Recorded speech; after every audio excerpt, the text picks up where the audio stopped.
I say thank you. As tough as this is right now, I think of the entire country and how they latched onto this group. Nothing is as it has been, and I miss your face like hell.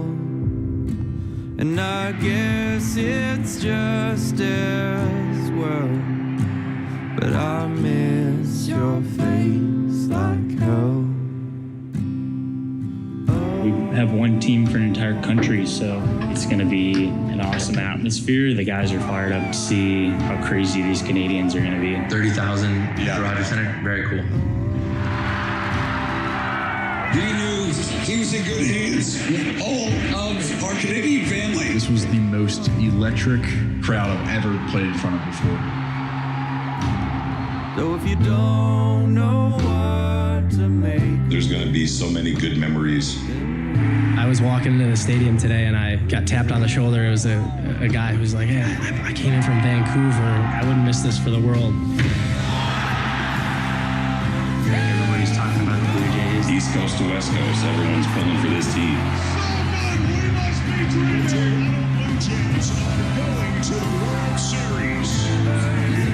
The best fan base in baseball.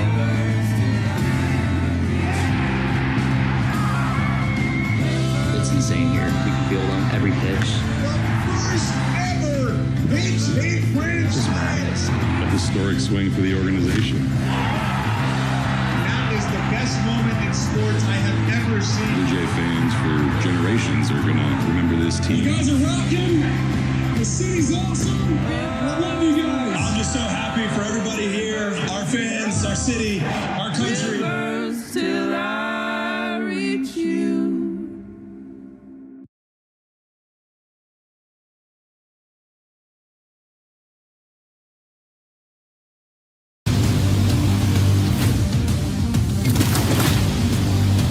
Toronto has agreed to sign starter Dylan Cease. Dylan Cease is a Blue Jay, and the defending AL East champs bolster their rotation. Strike three call. Cease delivered today for San Diego. Slider, late break on it. 7 strikeouts for Cease. His stuff looks extremely crisp here in the early going. Swing and a miss, and you know what that means. Blew him away with 99, another heater. And he got it. They've put in place a cornerstone for their rotation, not just for next year, but for years to come.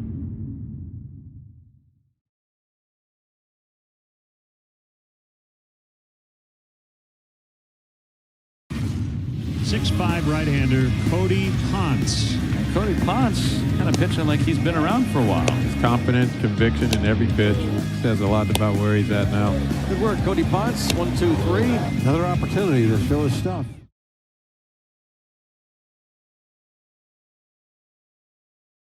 The submarining righty. There's just so much funk to how he comes home. That's a tough pitch. How do you see that, let alone hit it? Visually, such a pleasing delivery. I mean, as low as you can get without hitting your hand on the ground. The unicorn pitching motion, but also a guy that'll take the ball almost every day. First time you're hitting off of Ty Rogers. That's an adventure.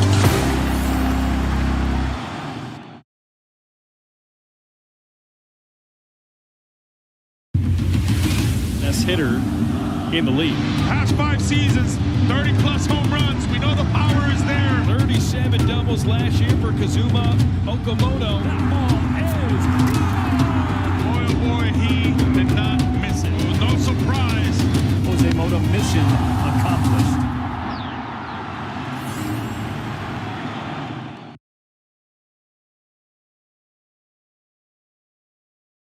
With the 66th selection of the 2016 Major League Draft, the Toronto Blue Jays select Bo Bichette. And he's the first teenager in 40 years to lead the minors in hitting. What was your first thought? You're going to get called up for the Jays. I walked in and it was pretty surreal. But I got to the field and my name was in the lineup.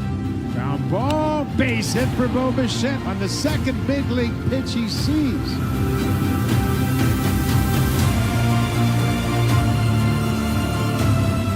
1-1. Bichette walks it off. He's done just about everything you need to do as a young player. A walk-off home run for Bo Bichette. Have a day, Bo. From the Toronto Blue Jays, Bo Bichette. It's special to have teammates with you. It's a blast to watch them and see all of us, kind of live out our dreams for a couple days, and yeah, it's really cool.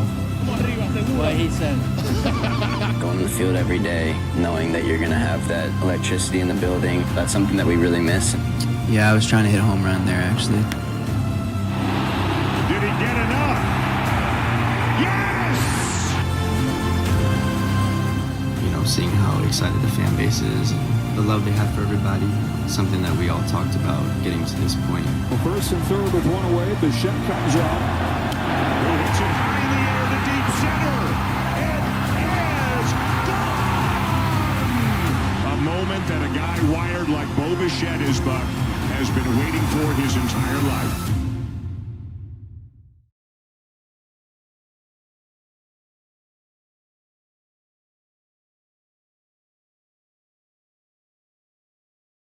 It's 3-2 to Vlad Jr.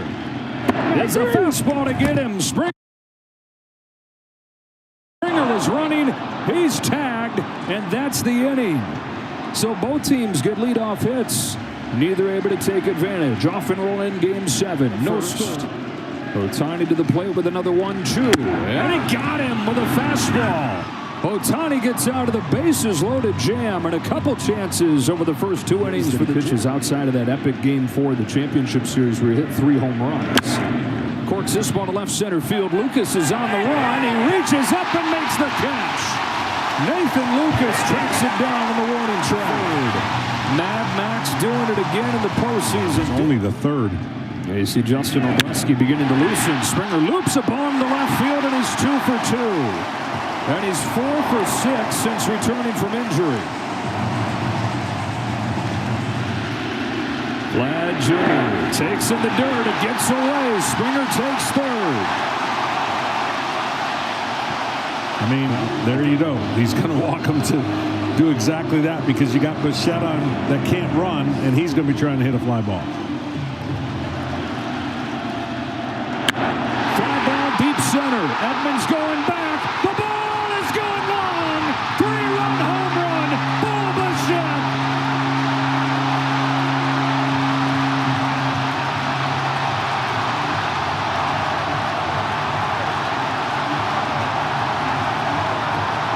The Jays on the board first.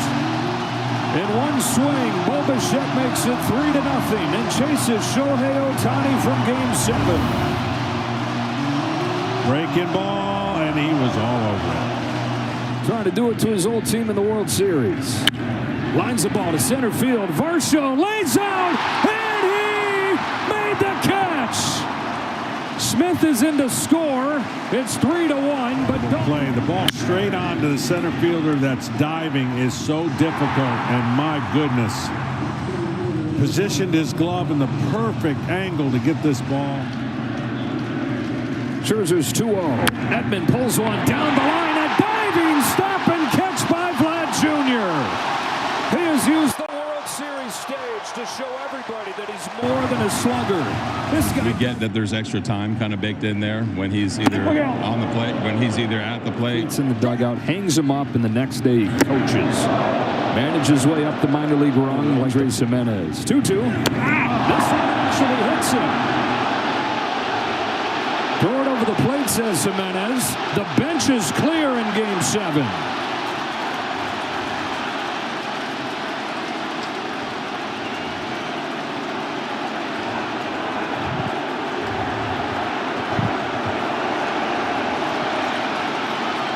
The bullpen's empty in game 7. That's on the list of the most overrated thing there is. Now you're all tired and out of breath. And for what? Come watch you guys stand around. Yeah. So here it looks like he tries to get hit. And this time he doesn't have to try. Well, I can promise you this. He's not trying to hit him. Pass, it's 1-1. Edman flies it to center field. Varsho sizes it up. Here comes Betts. Here comes the throw. It's way up the line, and it's a 1-run game. Sacrifice fly from Tommy Edman, and it's 3-2 in the 6th. That's the guy they love, Ernie Clement. On a 3-1 pitch. That's another base hit, another multi-hit game. Above 400 for the postseason. season, Ernie Clement. 3-2, Jimenez. Into right center field. Hernandez will not get there. And it's 4-2 Blue Jays. Andres Jimenez out of the ninth spot one more time. The Savages 2-1. Chopper to first. Gun to second, one. Back to first, two.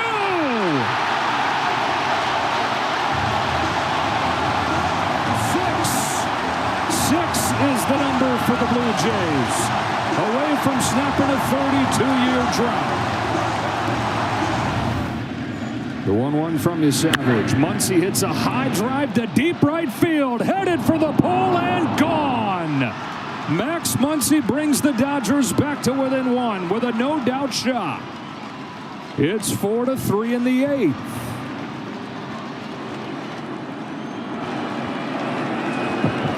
Well, Max Muncy said, I'm going to wait back here in my stance and get a hanger anyways, and he got it. Payoff. Drilled to left field and deep, and gone! No way! Miguel Rojas!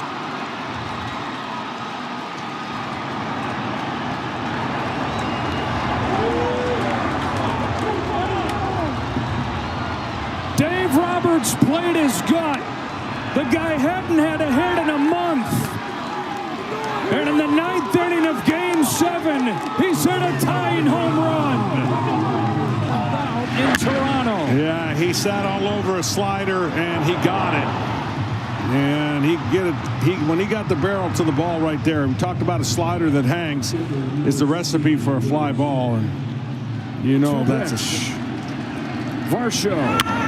Roller to second. Rojas comes home. In time!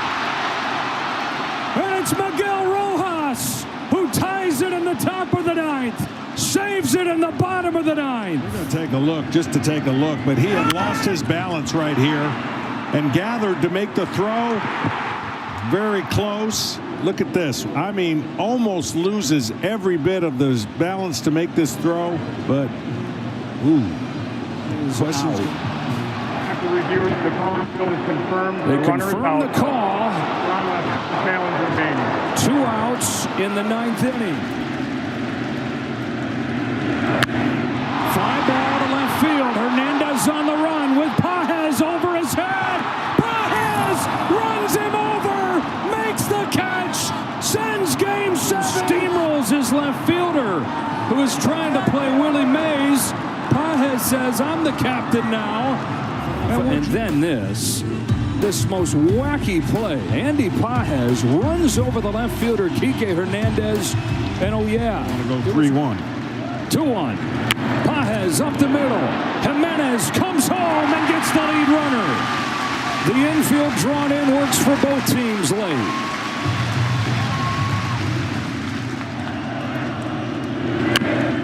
Chopper, right side, not an easy play. Vlad feeds Dominguez, beat him to the bag. Toronto's by Zoom.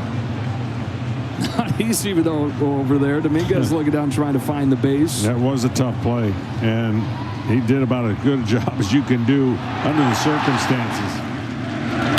Smith hits a high fly ball to deep left field. It's got a chance. It is gone. It's Will Smith in Game 7.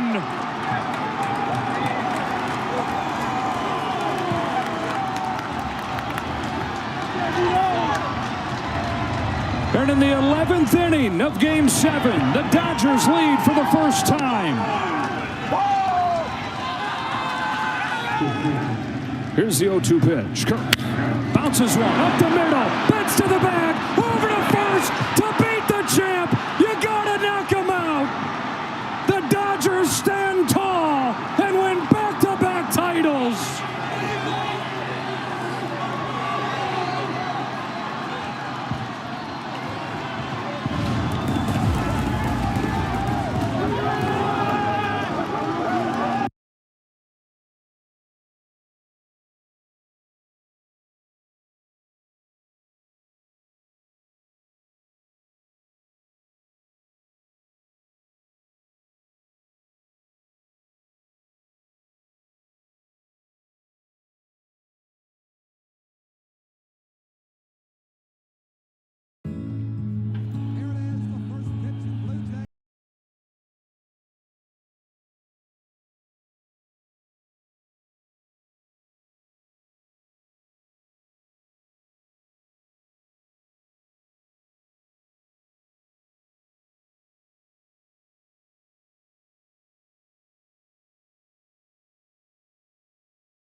Think he'll take off and, just have the good feel at shortstop. I know you kind of feel the same way.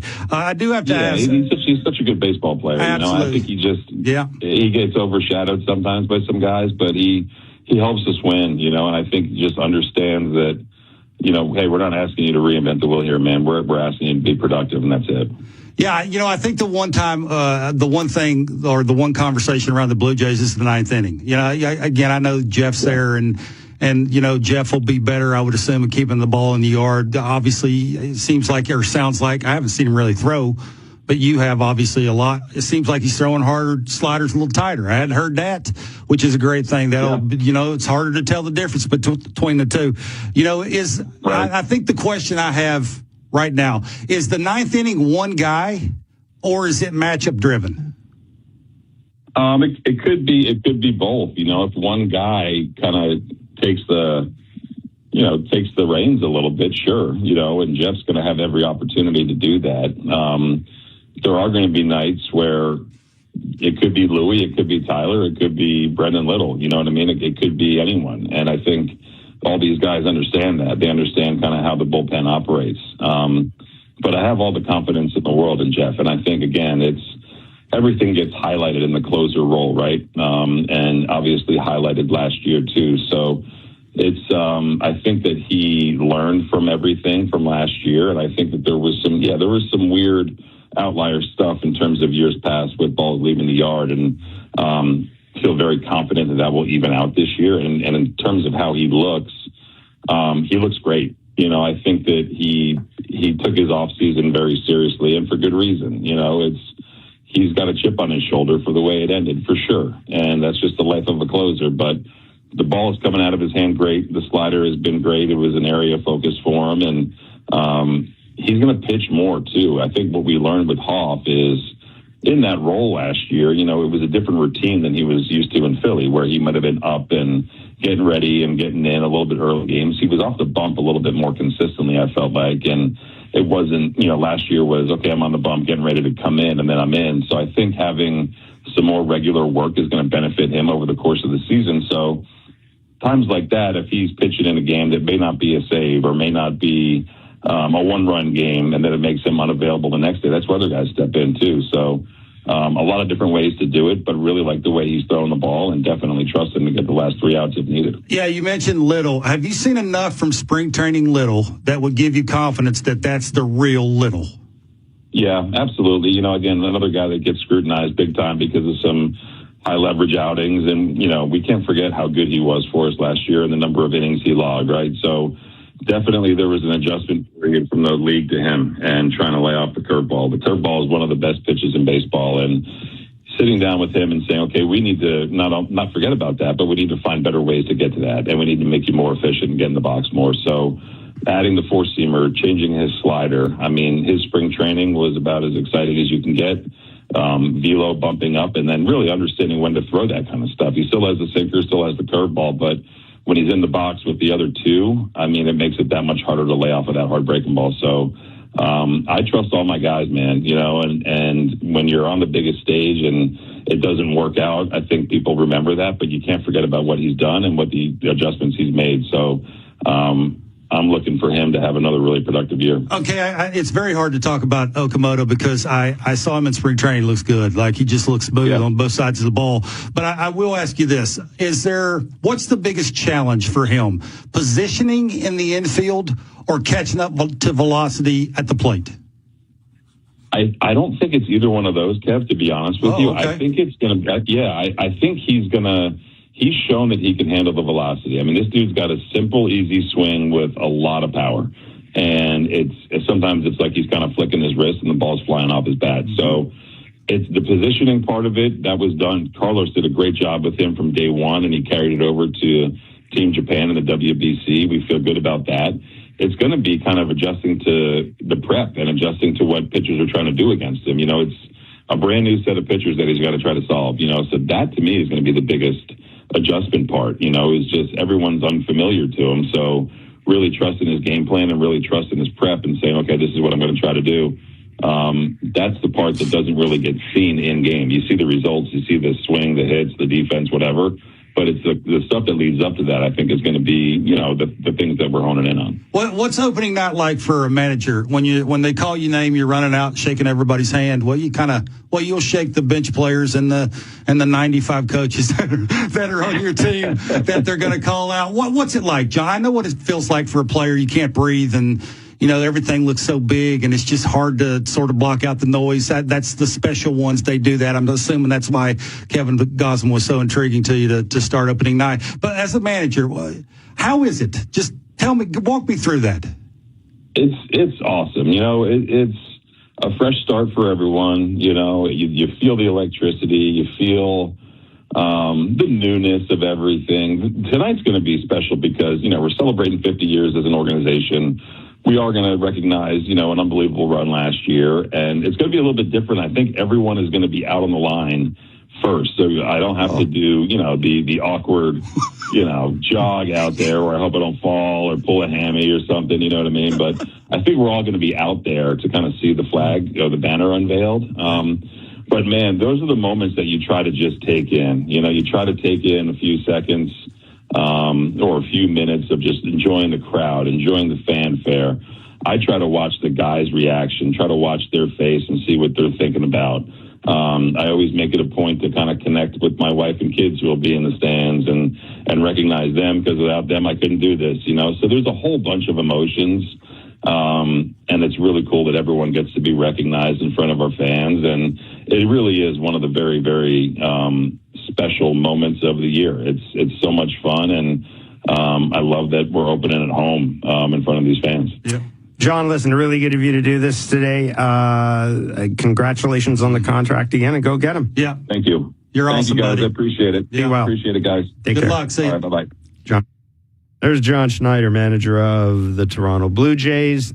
Joe Siddle's our Blue Jays analyst on Sportsnet. He'll join us on the other side. It's opening night, opening day. This is Blair and Barker on the Sportsnet Radio Network and Sportsnet. From the 680 News Radio Traffic Center, I'm Mike Davey. If you're heading out onto the eastbound 401 approaching Kennedy and the Collectors, two center lanes closed off with a collision, and northbound 404 north of Green Lane, reports of a couch blocking two left lanes, so be careful there. Get insurance that's really big on care. Visit Desjardins.com/care today. Here for all your home, auto, life, and business needs. Recently, our company's softball team lost the big game by 1 run. Then Dale tried to console us with the quote, "Winning isn't everything." Well, Dale and I are very different. I get early payout from Bet365. If my team goes up big, I get paid out instantly, even if they blow the lead later. Sound familiar, Dale? Thanks, Bet365.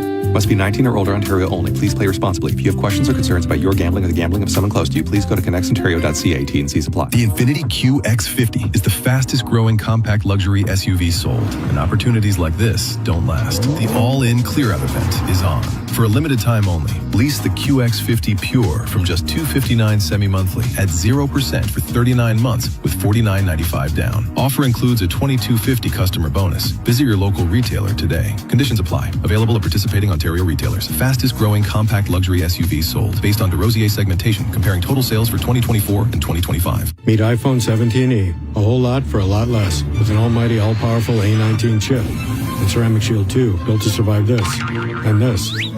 And the 48 megapixel fusion camera with 2 times optical quality zoom. And double the starting storage of iPhone 16e. And long-lasting battery life for hours of watching the studio. That's the dream! And it comes with Apple Intelligence. And you can charge it with USB-C or with MagSafe accessories. And a whole lot more. All for a lot less. Get the new iPhone 17e at Freedom today. Battery life varies by use. Pricing compared to iPhone 17. It was a rainy day in Pizzaville when I got my fill. Ponzo combo, Ponzo combo. You get 2 Ponzerati with 2 toppings each, plus 2 sides of sauce free. The deal is a peach. Ponzo combo, Ponzo combo. Bake or fry, it's fly, surprise, oh my. Ponzo combo, Ponzo combo. Pizzaville.ca or 736-3636. Yo, yo, yo. University Health Network right here in Toronto has been named the #2 hospital in the world, and for the 8th year in a row, #1 in Canada. Hi, I'm Kevin Smith, President and CEO of UHN. Together, with your support, we're turning discovery into breakthroughs and breakthroughs into better outcomes for patients. All of us, united, are creating the best care for our community and our future. We're deeply grateful for your support. Find out more at uhnfoundation.ca. Let's start the bidding off with 1,200. Do I have 1,200? North Toronto Auction is all unreserved and everything will be sold. A 2-day public live auction starting today at 9 a.m. with industrial equipment, light commercial vehicles, and non-runners. Then tomorrow, it's cars, trucks, and SUVs, all selling unreserved. 1,700 going once. Bid in person or online. North Toronto Auctions is now part of Euro Auctions. Register at northtorontoauction.com and bid on public vehicle auctions across Canada. Everything will be sold. Lone Star's new 3 Amigo meals. For $14.99, you get chips and salsa. Our new double-stacked Big Smash Burger with fries and unlimited pop. And why not enjoy a 16-ounce Texas Gold Lager for only $4.99? Hold up. Did you say chips, salsa, the Big Smash Burger and fries, and unlimited pop for $14.99? Plus a Texas Gold Lager for $4.99? Oh, someone's getting fired for this. New 3 Amigo meals for $14.99. Monday to Friday, 11 to 3, only at Lone Star. My water heater bill went up again. Go Lime. They locked me into a contract I never understood. Go Lime. I've been renting for 15 years and I own nothing. Go Lime. I called to cancel and they hit me with a buyout fee. Go Lime. Whatever they're putting you through, there's 2 words that fix it. Go Lime. Up to 50% less on your monthly water heater rental bill. 8 months free before March 31st. GTA homeowners, search golime.com/radio right now. Terms and conditions apply. Go Lime. Breaking Lotto Max Dream News. With Friday's Lotto Max jackpot at an estimated $60 million, plus an estimated 6 Max Millions. Maxed out dreams are rapidly popping up across the country, turning pools into lakefront cottages, boats into super yachts, decks into rooftop spas. It's dreaming like we've never dreamed before. Friday's Lotto Max jackpot is an estimated $60 million, plus an estimated 6 Max Millions. Why dream to the min when you can dream to the max? Stop and smell the flower. This spring, Big Master Battle serves up sweet bakes and fresh fun. Catch all new episodes starting April 7th on City TV or stream it on City TV Plus. Sportsnet 590, The Fan.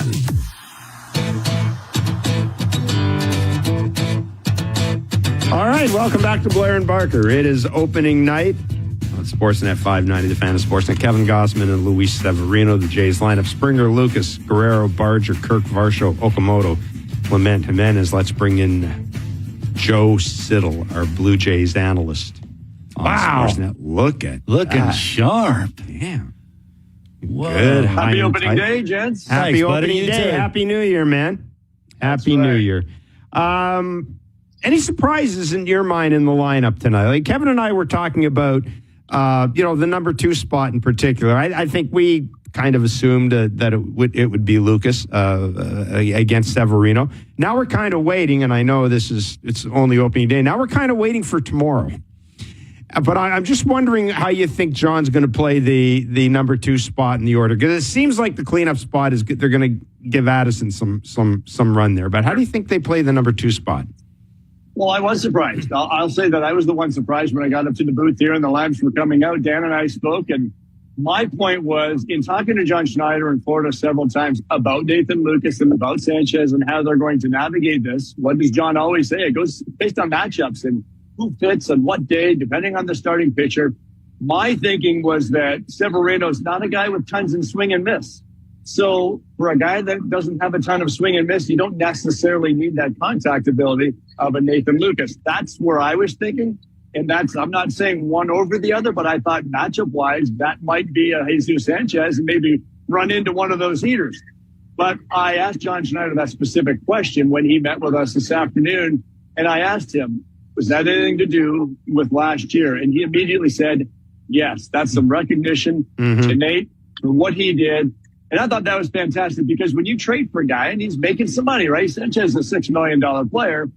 Oftentimes we've said in the past, well, you got to put him in there. That's why you got him and all that stuff. But this is a really cool move. I love it because the other thing is Nathan Lucas is easy for me to put into the 2 hole. I'm not sure like you guys what's going to happen when Nathan Lucas isn't in the lineup.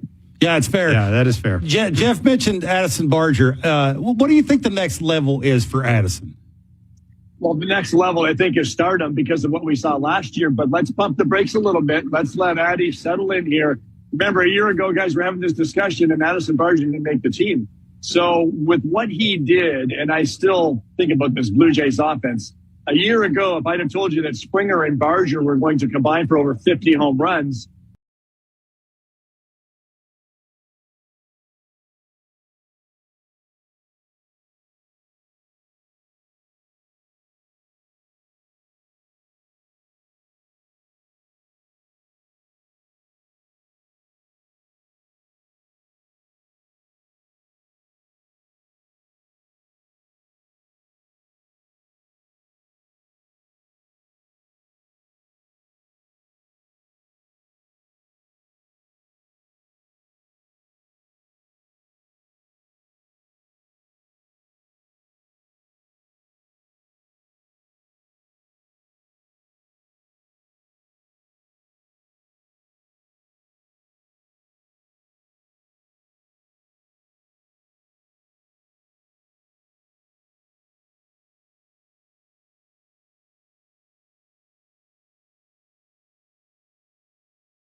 too many slam dunk closers in baseball.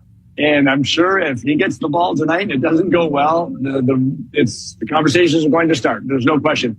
But I think, too, they've discovered, and talking to Jeff in spring training, this is a guy that needs more regular work. Remember how he got so abused early in the season? He was working 3 in a row or 4 and 5. And he did it several times, and then he would eat time off. It just seems like what they have learned about him and what he's learned about himself. He may have to come into a 7-1 ball game to get an inning of work once in a while if he hasn't pitched in a few days. And then he might have to pitch the next night to close the game out. Well, he might not be available that third one. That's where the Tyler Rogers comes in. That's where Louis Varland comes in. So I think it's managing Jeff, the pitcher, and him learning more about himself in that role and what they've learned about him. That's what really, I mean, we got to give credit to Schneider and Pete Walker. That's what they do really well. But it's a learning process when you got a guy in that role for the first time. Joe, who do you think the number one lefty is, Fluharty or Little? I'd still go Little, Kev. The way he was the first half of last season, and he's another guy. Try not to overwork him, but it's easier said than done because, as a manager, I'm sure Schneider was saying the first thing, guys, I would love like a 6-1 lead. But they just didn't have many of them, right? They were playing so many close games. But this offense wasn't great out of the gates last season, so you're playing a lot of closer games, not scoring a ton of runs. Hopefully that's different this April, this May. Hopefully it's different this series because you've got a team in here after Severino that pitching is not their strong suit. What are your impressions of Okamoto after seeing him in spring? Only saw a little of him, Jeff, with the WBC and all. What I did see was something yesterday around the batting cage, and I'll share it with you because as soon as you said his name, I haven't seen him enough to really analyze what he is doing or see his swing. But during BP yesterday here at the Rogers Center, he's in the same hitting group with Vladimir Guerrero Jr. Well, Okamoto's got his interpreter, Yusuke, pulls Vladdy off to the side, and he had a question for Vladdy. So I saw the conversation going back and forth. Okamoto was reaching out to Vladdy, talking about his hands coming down, talking about his front shoulder, the way it tucks, talking about various things like that. And I just thought it was very unique. I talked to Yusuke after the interpreter. I said, what was that all about? He said he was really just asking about his front shoulder, about when his hands come down. So they're comparing notes. But my point is, this is Okamoto reaching out to Vladdy to say, hey, how are you doing it? What do you think of me? The communication is a great thing. We've already heard that that's a good thing on his part. He speaks a little Spanish, actually. But I thought that was pretty cool, pretty unique. And if that's any indication of what we're going to see moving forward, this is a curious guy that wants to be the best that he can. And time will tell, right? We just don't know how this translates at the major league level, especially probably with the higher velocities that he will see in Major League Baseball. Do you think Andres Jimenez has turned the corner offensively? I can't say that yet, Kev. I got to see a lot more. You have to see it out here on this field in the regular season. I talked to him today about what he's really trying to do. He was talking to Popkins yesterday, and I asked him what that conversation was about. He's just really trying to back the ball up, let it get deep, see it longer, all those things that we talk about as hitters when you're kind of getting out there and getting antsy and trying to catch it out front too much. That can create a lot of bad habits. So expect him maybe to think maybe the other way a little bit more. Let's see if he doesn't get a knock or two to left center tonight, maybe just to see, because that seems to be what he's working on. But yeah, until we see it in practice, in the games, I need to see more. Yep. I say Kevin Gossman's name to you. It's the first word that comes to mind. Chill. Mm-hmm. Chill. Had a good conversation with Kevin the other day, and I was asking about this kind of new changeup thing he's back to throwing. And I said, Kev, what's the velocity on that thing? What do we expect to see? He's like, 82, 84, kind of similar to the split. And I said, because in spring training, there was a couple 90, 91s, and they were coming across as funny pitches. Like, yeah, I'll do that once in a while. I said, they're like BP fastballs. He's like, yeah, sometimes I'll do that. He said, I did it one time actually, he did it in spring training, he told me, to Spencer Horwitz, his old teammate. Said I did it 2-0 to him, but he crushed it. So I think Kev's just got so many weapons. I refer to him, too, as a two-pitch pitcher. Yeah, he mixes in the slider. But he'll tinker with this changeup now. He'll tinker with his fastball velocities. And that's pitching, right? That's just what pitching is. It's kind of being able to adapt on the fly. I think he does that real well by reading hitters as well. So I see a chill guy that has great stuff, but really understands the game and uses his catcher to read swings and adapt on the fly. Look, I know John Schneider and everybody else has made the point about this is Vladdy's team, and Vladdy is obviously the face of this team. But Joe, I think back to what Kevin Gossman has done over the life of this contract, and we've talked about sort of the tone he set and all that. To me, Kevin Gossman plays as big a role in this clubhouse as anybody, doesn't he? When you said the word clubhouse, I don't like to go there. I don't know what happens behind closed doors in that clubhouse, but I would say this. On most teams, starting pitcher is probably not going to be the face of your franchise, pitching every 5 days. Vladimir Guerrero Jr. is the face of a franchise, and I think the way he does it, we saw it really come out last year, especially in the postseason. But look at the 6-month sample during the regular season. I think we all want more from Vladdy because we know it's there. I'll sit here today, and I think I've said it for a couple of years. He's going to win an MVP one year. I keep saying it because I believe in it. It's just we need to see it longer term. But it's the way he plays the game, the joy, the smiles, and what I hear from other players talking to them. That's the only insight I have into the culture of a team. And there are a lot of compliments his way on how he handles himself in that clubhouse with his teammates. And that's a great thing for a guy that posts every single day. Joe, is there a player in your mind that has to get off to a good start for the Jays to get off to a good start? How about the leadoff hitter? Yeah. A year ago, George Springer was coming off that down year, right? And the big concern was Springer and Kirk both coming off down years. Look at the seasons that they had. I mentioned Barger and Springer combining for over 50 home runs. Unbelievable, right? That's not where I thought those home runs were going to come from. But George sets the tone, man. And I don't know that he's going to be a 950 OPS guy. He's another year older. But if he can still be pretty good, it really does set the tone for a really good lineup. Yep. Joe, listen, we're going to let you run, man. I know you got a meeting coming up. Have a great call tonight. Have a great season, my friend. Absolutely. Be well. Much appreciated, guys. Thanks. See you, buddy. Have fun. Joe Siddall, our Blue Jays analyst on Sportsnet. And, it's we don't really spend, or we haven't really spent as much time talking about George Springer as we have other players, right? I mean, we've talked a lot about Vladdy. We've talked, obviously, talked a lot about Okamoto, but if George can repeat... If George can repeat the year he had last year, in a lot of ways, that was his best year last year. If he can repeat that, that's... I just think maybe we sleep on him a little bit when we talk about important guys for this team. I think that's fair. I think he's pretty predictable now. I saw him in spring training. I paid a little bit of attention to him. I asked coaches about George. They said he looks like George. or all the ones that I talked to, they said there's no difference. He looks fast. He looks fast, twitchy, which is a big deal for a guy that's getting older. Like, that's things they pay attention to, right? You know, how he takes the ball, how his bat looks coming through the zone, you know, where his foul balls go. Like, all the little things that they're paying attention to for an older dude, how he runs to first, how he makes his turns around first, like everything, how he slows down coming around first, like all the little things that you pay attention to from an older guy. It looks the same as it did last year. I think that's why sort of I didn't bring it up or him up in spring training is because of that reason. And quite frankly, he didn't play a lot. I think that is they were protecting him, knowing that, you know, they kind of found whatever makes George tick, whether it's playing time, whether it's mechanics, whether it's working out in the weight room, whatever that is, they figured it out, and you can't argue the results, I believe. Yeah, I just found, you know, I kind of thought that at the end of the year last year, you look back and, okay, what did you miss, or maybe what didn't you make a big enough deal about, or thing like that. You know, we talk about George had the great home run, obviously. I mean, we kept seeing it throughout the winter and everything, and it's one of those classic Blue Jays moments. It's going to be replayed, you know, like Carter and Batista's home run. Second biggest home run in the history of the Blue Jays, right? Well, I mean, we can get into debate about Alomar off Eckersley. That was pretty damn big as well. But that beside the point. This is a guy that I put my hand up. This is a guy that a lot of us are ready to DFA. Absolutely. At one point last year. You called him an Uber a couple of times, I remember. Well, I wasn't the only one. Couple of times. I wasn't the only. At least I gave him an Uber. There were some people who wanted him to walk to the airport. Yeah. So at least I was giving him the Uber. But that was quite a story written by George Springer. That was quite a story, and I think maybe we didn't give him enough flowers for that. Just, you know, the way the season ended and everything like that.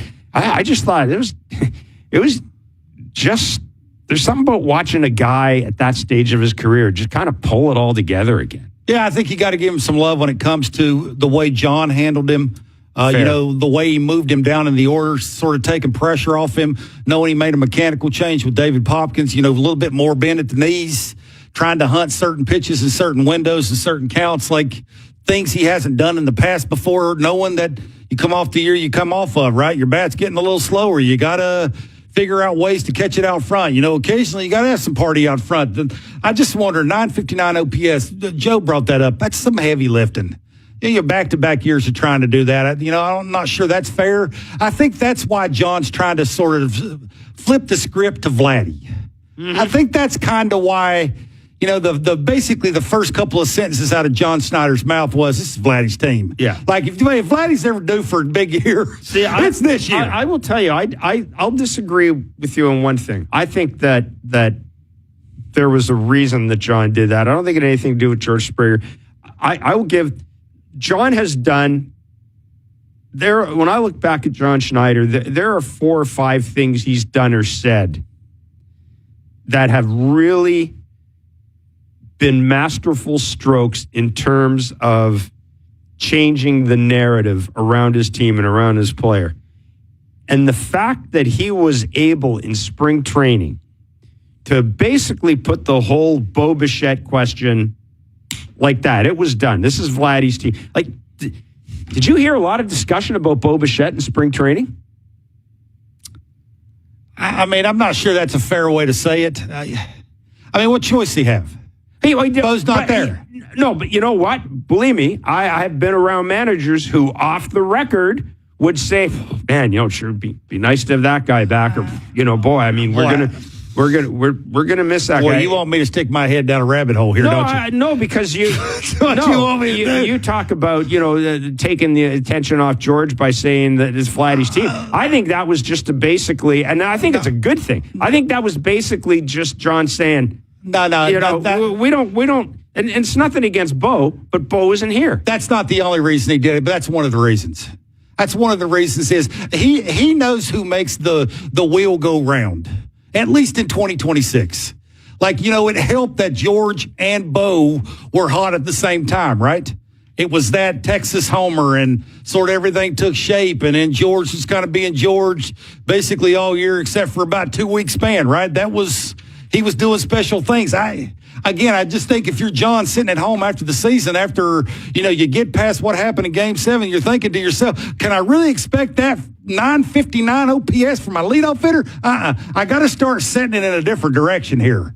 Why not do what the dude we just gave up $500 million to, that we just saw do what he did in the playoffs? That's all I'm saying. I'm not saying it's directed towards one player, but it's kind of, if this dude can get off to a great start, continue to do that all year, everybody else like George will fall in place. That's, I think, the point. I find it interesting that there's, I'll just say it. I thought there would be a lot more talk, not wishful thinking. I thought there'd be a lot more talk about Bo Bichette. Now, maybe in the regular season, let's see what happens. If Bo gets off to a great start with the Mets and the Jays scuffle a bit, well, then let's see. But and again, I'm not saying that's a bad thing. I'm saying it's a sign of an organization. It's a sign of a management team. It's a sign of a coaching staff. It's a sign of a manager that knows how to handle the narrative around the team.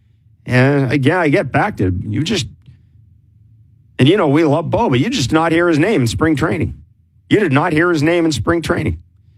And that surprised me. I thought there'd be a little more yearning, the right word? I thought there'd be a little more carryover, I guess. And maybe part of it is because Bo was hurt. Down the stretch. Yeah, I'm sure it's what Bo got, too, from the Mets. Man, it's a little unrealistic to get that anywhere else other than with the Mets. I think that probably sort of, if you're going to give him that, just go there then. I think there was a little bit probably right. It wasn't. There was no. I don't think there's a Jays fan that would throw their hand up and go, well, what the hell? I mean, it's pretty hard to not take that money. But make no bones about it. And I'll say this, and I'll continue to say it. Cleanup hitters who want up when it matters the most don't grow on trees. I agree. You can't walk down Brimner. That's what I say. Raise your hand if you want to hit cleanup and come drive in 90 plus. They don't grow on trees. That's what I mean. So it'll be interesting. Until how do they make up for it? That's the thing. John's the best at that. I mean, John, it's like that. We're going to out team the other team. It's like it just sits around and it's like, because I'm using that to death. It's like the 26 against 1. I'd like it, and we'll get a chance to ask John this, but nothing with John happens by accident, I don't think. And I wonder, and we talked about this during the World Series and how he was so good with the media and how there are managers that sometimes it's just it's very it's not like something bad happens, but they're uncomfortable in front of the media. They're uncomfortable in front of the media, and it just kind of makes things a little strained and kind of, the less time you spend with the manager, the more time you're going to be bugging the players, that sort of thing. I'm going to ask John at some point, is there a manager you followed in terms of style? Like somebody either you met when you were in the minors or somebody you've looked at and you've just gone, boy, that guy knows how to do all the other stuff. I've known John forever. It's been John forever. John's always been a good talker, a good salesman. It's not just that, though. It's you know what? You can be a good talker and good salesman, but you got to be able to do it in a way where people don't look at you and go, yeah, it's bull. There's a lot of managers who are good talkers and good salesmen. Yeah, and you get the BS detectors going up as soon as they talk. Goes hand in hand with winning. You win, you can talk however you want to talk. You'll sell me whatever you want to sell me. That's just the reality of life. If they're not winning, they're 2 games under 500 this year, what John says means nothing. But right now, what John's selling everybody and the way he speaks, and absolutely. But, it is what George, I think, said to Hazel a couple of days in the sit-down that she did with him, where he said, I think, I'm not maybe not saying this exactly right, but he said we have to be prepared for the other team's best punch. I think that's kind of the way John goes about being John. Yeah. Is he just kind of is a little prepared for everything. Like he got a little something for everything you got to say to me. Yeah. Which is, don't want to get caught with your pants down. I think that's kind of everybody that should be saying the right things are saying the right things. And I think that's kind of where they're at with their organization. And who is the guys in the room that are raising their hand and going, this is the way we're going to do it here. There's a Blue Jay way. And how long have we been saying that? What is the Blue Jay way? Oh, we know now. We know now.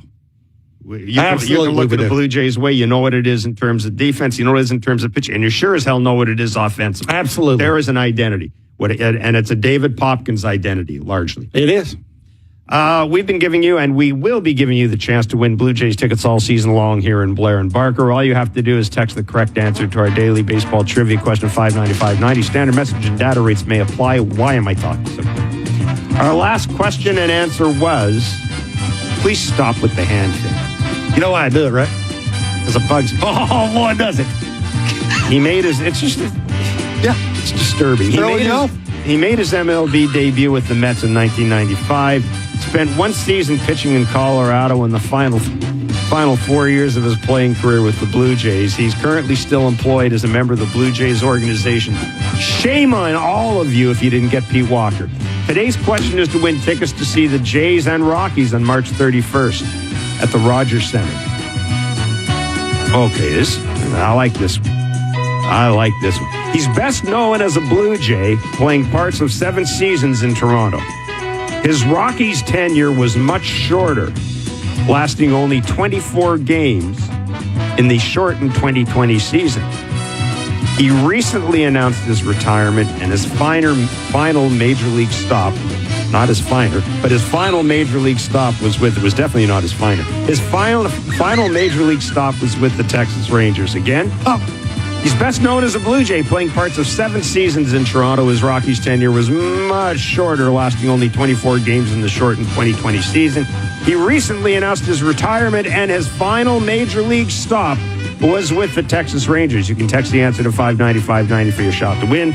See rules at sportsnet.ca/590.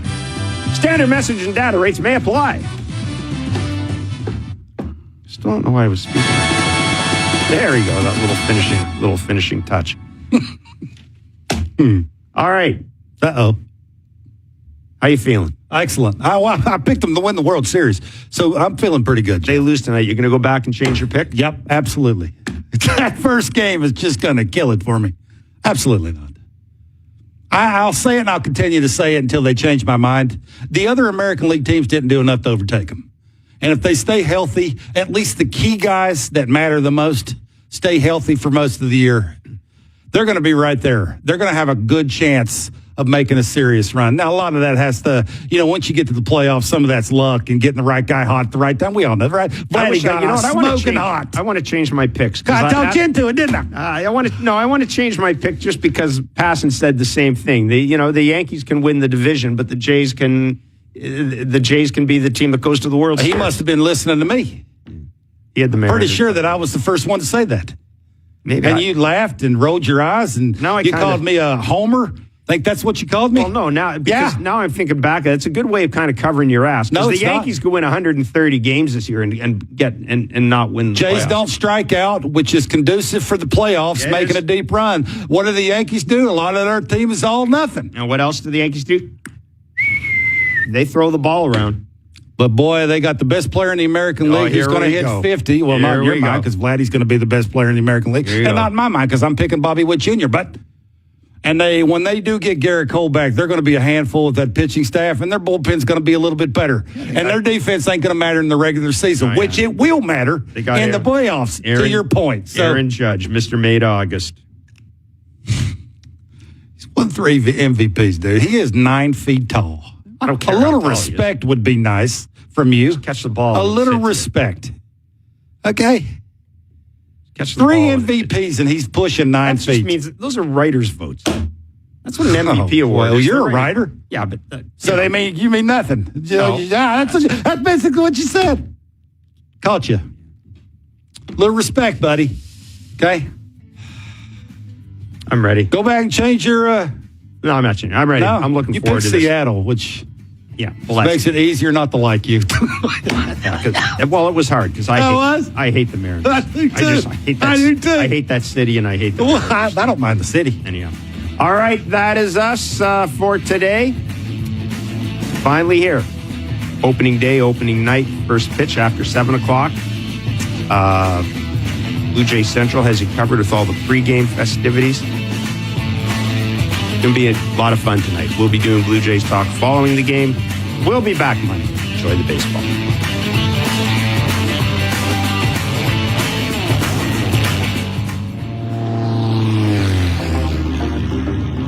From the 680 News Radio Traffic Center, I'm Mike Davey. Southbound 427, there's a collision south of Burnhamthorpe. It's affecting express and collector lanes. Express left lane partially blocked. The right lane will be closed as well. In the collectors, it's the left lane that's closed off. Eastbound 401 approaching Kennedy in the collectors, 3 right lanes are closed with a collision. There's no shortcut for saving time, but saving money is simple. Just combine your car and home insurance with Bel Air Direct and save. Breaking Lotto Max Dream News. With Friday's Lotto Max jackpot at an estimated $60 million, plus an estimated 6 Max Millions. Maxed out dreams are rapidly popping up across the country, turning pools into lakefront cottages, boats into super yachts, decks into rooftop spas. It's dreaming like we've never dreamed before. Friday's Lotto Max jackpot is an estimated $60 million, plus an estimated 6 Max Millions. Why dream to the min when you can dream to the max? Contractors, restaurant owners, online sellers, beauticians. Thousands of small business owners choose Zensurance. And here's why. Because Zensurance offers business insurance from $19 per month, 100% online. Be protected. Be Zen. It's Charles Barkley with Wayfair. It's outdoor season, and my patio setup, that'll be ready to play. That's where Wayfair wins. Patio seating, umbrellas, and grills, all delivered fast and easy. Shop wayfair.ca now. Wayfair, every style, every home. Meet iPhone 17e. A whole lot for a lot less. With an almighty, all-powerful A19 chip. And Ceramic Shield 2, built to survive this. And this. And the 48-megapixel fusion camera with 2 times optical quality zoom. And double the starting storage of iPhone 16e. And long-lasting battery life for hours of watching the studio. That's the dream! And it comes with Apple Intelligence. And you can charge it with USB-C or with MagSafe accessories. And a whole lot more. All for a lot less. Get the new iPhone 17e at Rogers today. Battery life varies by use. Pricing compared to iPhone 17. The federal by-elections in Scarborough Southwest and University Rosedale are on Monday, April 13th. Make sure you're registered to vote. If you are, you should get a voter information card in the mail. It tells you where and when you can vote. If you don't get one by March 27th, or if the information on it is incorrect, visit elections.ca. For the official information you need to vote, visit elections.ca or call 1-800-463-6868. It's our vote. University Health Network has been named the #2 hospital in the world. I'm Kevin Smith, President and CEO of UHN. We're united to create the best care, education, and research. Visit uhnfoundation.ca. Visions Electronics open box and clearance sale is on right now. Massive discounts on open box and clearance TVs, soundbars, appliances, and more as we make room for the new 2026 models. All with full manufacturer's warranty, plus you take up to 3 years to pay interest-free. It's the best deals on electronics at the clearance sale. On right now for a limited time at Visions Electronics. See all the deals in-store and at visions.ca. Proudly Canadian. At Loblaws, get PC or Butterball frozen turkeys for $1.98 a pound until April 1st. Get it delivered with your first year of PC Express Pass. Just $2.50 a month. Conditions apply. See Loblaws.ca for details. Loblaws. Hey, that new? My McD's Egg BLT Bagel Breakfast Sandwich? Yeah, that. It's not new. Are you sure? I've had it before. How many times? Like 1,000,000, dude. No way. Oh, yes way. So you're saying a freshly cracked egg with crispy bacon, lettuce, and tomato all on a bagel is not new? Exactly. Huh. Who knew? Try a bagel breakfast sandwich at McDonald's today. Not new, but maybe to you. Available until 11 a.m. at participating McDonald's restaurants in Canada. Product availability varies by restaurant. Did you know the plasma in your blood is used to create medications that boost the immune system of people fighting cancer? Advancements in clinical care have led to new life-saving uses for plasma, and with that, a new need for donors. Canada needs more blood and plasma donors than ever before, because we're saving more lives than ever before. Help Canada reach 1 million new donors by 2030. Book an appointment today at blood.ca/plasma and experience what you get when you give. Canadian Blood Services. Who's saving who? Okay. First question. When does Desjardins Insurance suggest you switch to winter tires? Below 7 degrees. Easy. Nice. Next, what's a smart way to save money on your home insurance? Switch to Desjardins Insurance and you could save up to $900 when you bundle home and auto. Easy. Get insurance that's really big on care. Desjardins Insurance. Here for your home, auto, life, and business needs. Certain conditions apply. The Blue Jays are back, Canada. Stream over 150 live games and save over 30% with Sportsnet Plus annual plans. Subscribe today at sportsnetplus.ca. CJCL Toronto. All right, it's opening night for the defending American League champion Toronto Blue Jays. Justin Cuthbert and Jesse Rubinoff on the fan pregame ahead of opening night for the Blue Jays. Here we go. The A's in town. They're still without a home, but they are the Athletics, and they're a pretty good roster. So a decent test for the Toronto Blue Jays to kick off what will be a 162-game celebration because it is the 50th year, and hopefully the baseball is worthy of celebration over the course of 162. And if we're making predictions now, which we are not, I guess, on the show, I think it's going to be a pretty good time at the ballpark this year. Yeah, there's no doubt. I actually liked how the Blue Jays had a few days to watch the rest of the league get after it. And even from a fan perspective, just getting a little warmed up watching the rest of Major League Baseball. And now you've waited your turn. The energy is built to this point. Now you're ready. You go out there, you're at home. It's going to be a crazy atmosphere, obviously. I think the memories of the World Series, while they still linger, I think people, based on what happens tonight at the ballpark, I think will look at it as a positive. And you're just going to have to enjoy 162 games of what is the greatest thing in sports. To be able to turn on the TV or the radio basically every single day and watch your favorite team play. I don't know if there's a thing in sports that's better than that. And the fact that it's almost April already and I'm ready to do it for the next 5-6 months. And the season will be one of celebration, as I mentioned, not just because it's 50 years or whatever, but they're actually doing like celebratory things. We're getting the Hall of Excellence. Yeah. We're getting a statue for Joe Carter, who will join us in a matter of moments to talk about opening night and his experience watching the Blue Jays last year on the path to the World Series. So all this is very cool. It's going to be satiating. Like there's going to be a lot to digest, a lot to dig into, and a lot of content, of course, and it's already ongoing. If you're flipping over to Sportsnet right now, you'll find an extended pregame show, Blue Jay Central, in advance of tonight's game, which is very fun. The most anticipated season ever for you? Since 2016 for you? Since 2013 when there was a lot of excitement? Since even before then? Like where does this rank in terms of the juices and how they flow? It's a great question. I think the natural answer would have to be it's the most anticipated season. But in some respect, it feels like a continuation of last year where there's unfinished business. And the other years, like the 2015 season, the 2013 season, there were expectations for the first time in a very long time.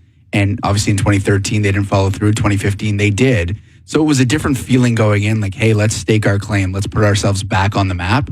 And now this time it's like, okay, there's a little bit of hesitation within me that looks at the Blue Jays and said, this is the first time where they're actually the hunted instead of the hunter. And that's a little bit of a different feeling. I don't know that it dissuades my excitement at all for the season, but it is a different mentality going into the year versus those other years where you're like, okay, I think it's our time. Let's try and go for it. Mentality is an interesting word, or at least an interesting concept to consider in advance of the season, because it is historically in sport pretty difficult to bounce back after going to a championship series and losing. Check out what the Indiana Pacers are doing. Mm-hmm. I mean, I know that they lost Tyrese Halliburton, but you go from, Game 7 where you could win a championship to, well, maybe A.J. DeBonsa will land at their doorstep this summer. It is completely different the next year.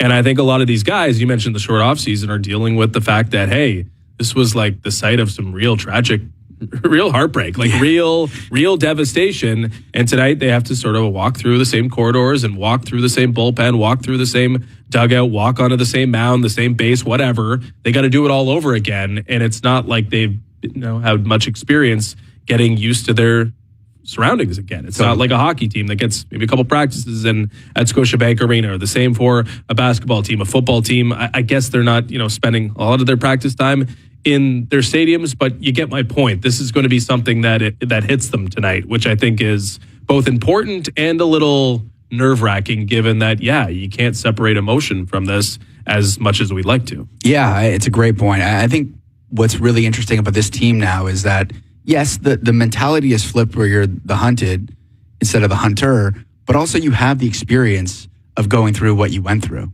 Like they came within inches, maybe 1 inch of winning a World Series. And you can sort of choose how you want to respond to that. It doesn't have to be, okay, we're going to wallow in the sorrows of how close we came. You can use that as motivation. They have been there. They know that they can beat every team in a league. Yes, the team's makeup is a little bit different, but from a roster construction standpoint, they are still very obviously an incredibly talented team. So they do have what it takes to get back there. And the fact that you're not starting from scratch, you're not starting from the bottom, the fact that there are so many guys still on this roster that went through that, know how to deal with it, and when the time comes again, and you hope that it does, they'll be able to hopefully get over that last final hurdle. All right, this is cool. A Blue Jays legend joins us on the line. Joe Carter, who hit the most famous home run in the history of a team celebrating 50 years of existence this year. Joe, thanks for doing this. We really appreciate the time. Hey, no problem. It's kind of exciting times getting back to trying to finish up what they didn't finish up last year. So this is a start, and I know everybody's excited about it. I am, and looking to see what transpires this year. Yeah, 162 really meaningful games for the Blue Jays and their fan base, but also a year where it's going to be looking back on the previous 49 years, right, Joe? And that's going to include you a lot. Like, you can't have a Hall of Excellence with the Toronto Blue Jays without Joe Carter. And yeah, there's also a statue unveiling. Joe Carter will have a statue unveiling this year outside of outside the ballpark. What does that mean to you? Well, it means that I'll always be in Toronto. That's what it means. So, that's, I think everybody has seen the clip when they called me in, but it is definitely an honor, and it's something I don't take for granted or take lightly.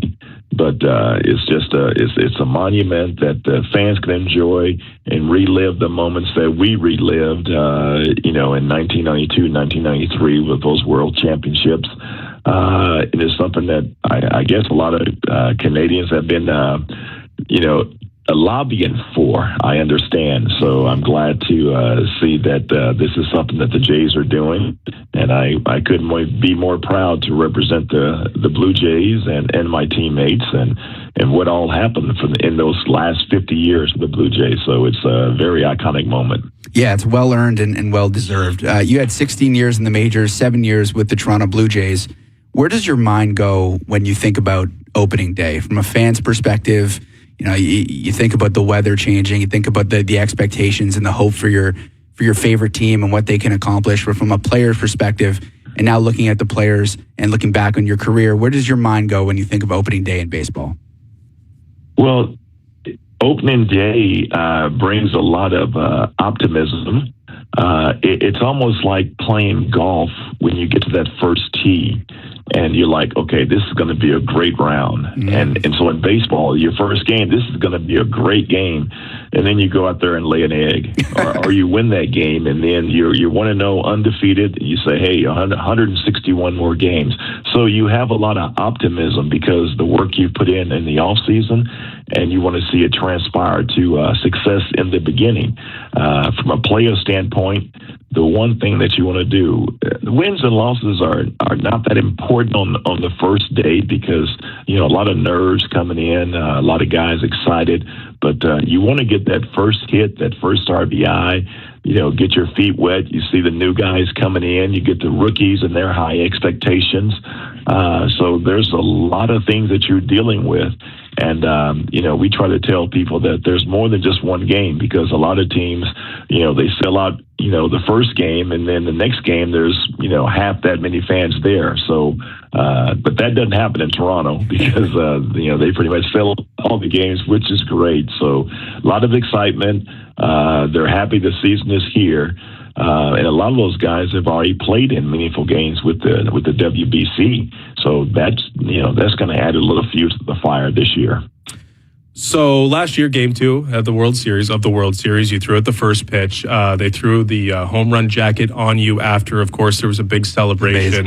I'm sure that was a wonderful moment from you. But over the path to the World Series last year for the Jays and being involved in the Blue Jays, especially in these big moments, I'm sure you felt a lot of admiration from the players themselves. What was that like for you to be celebrated, not just by the fan base, but the Blue Jays themselves?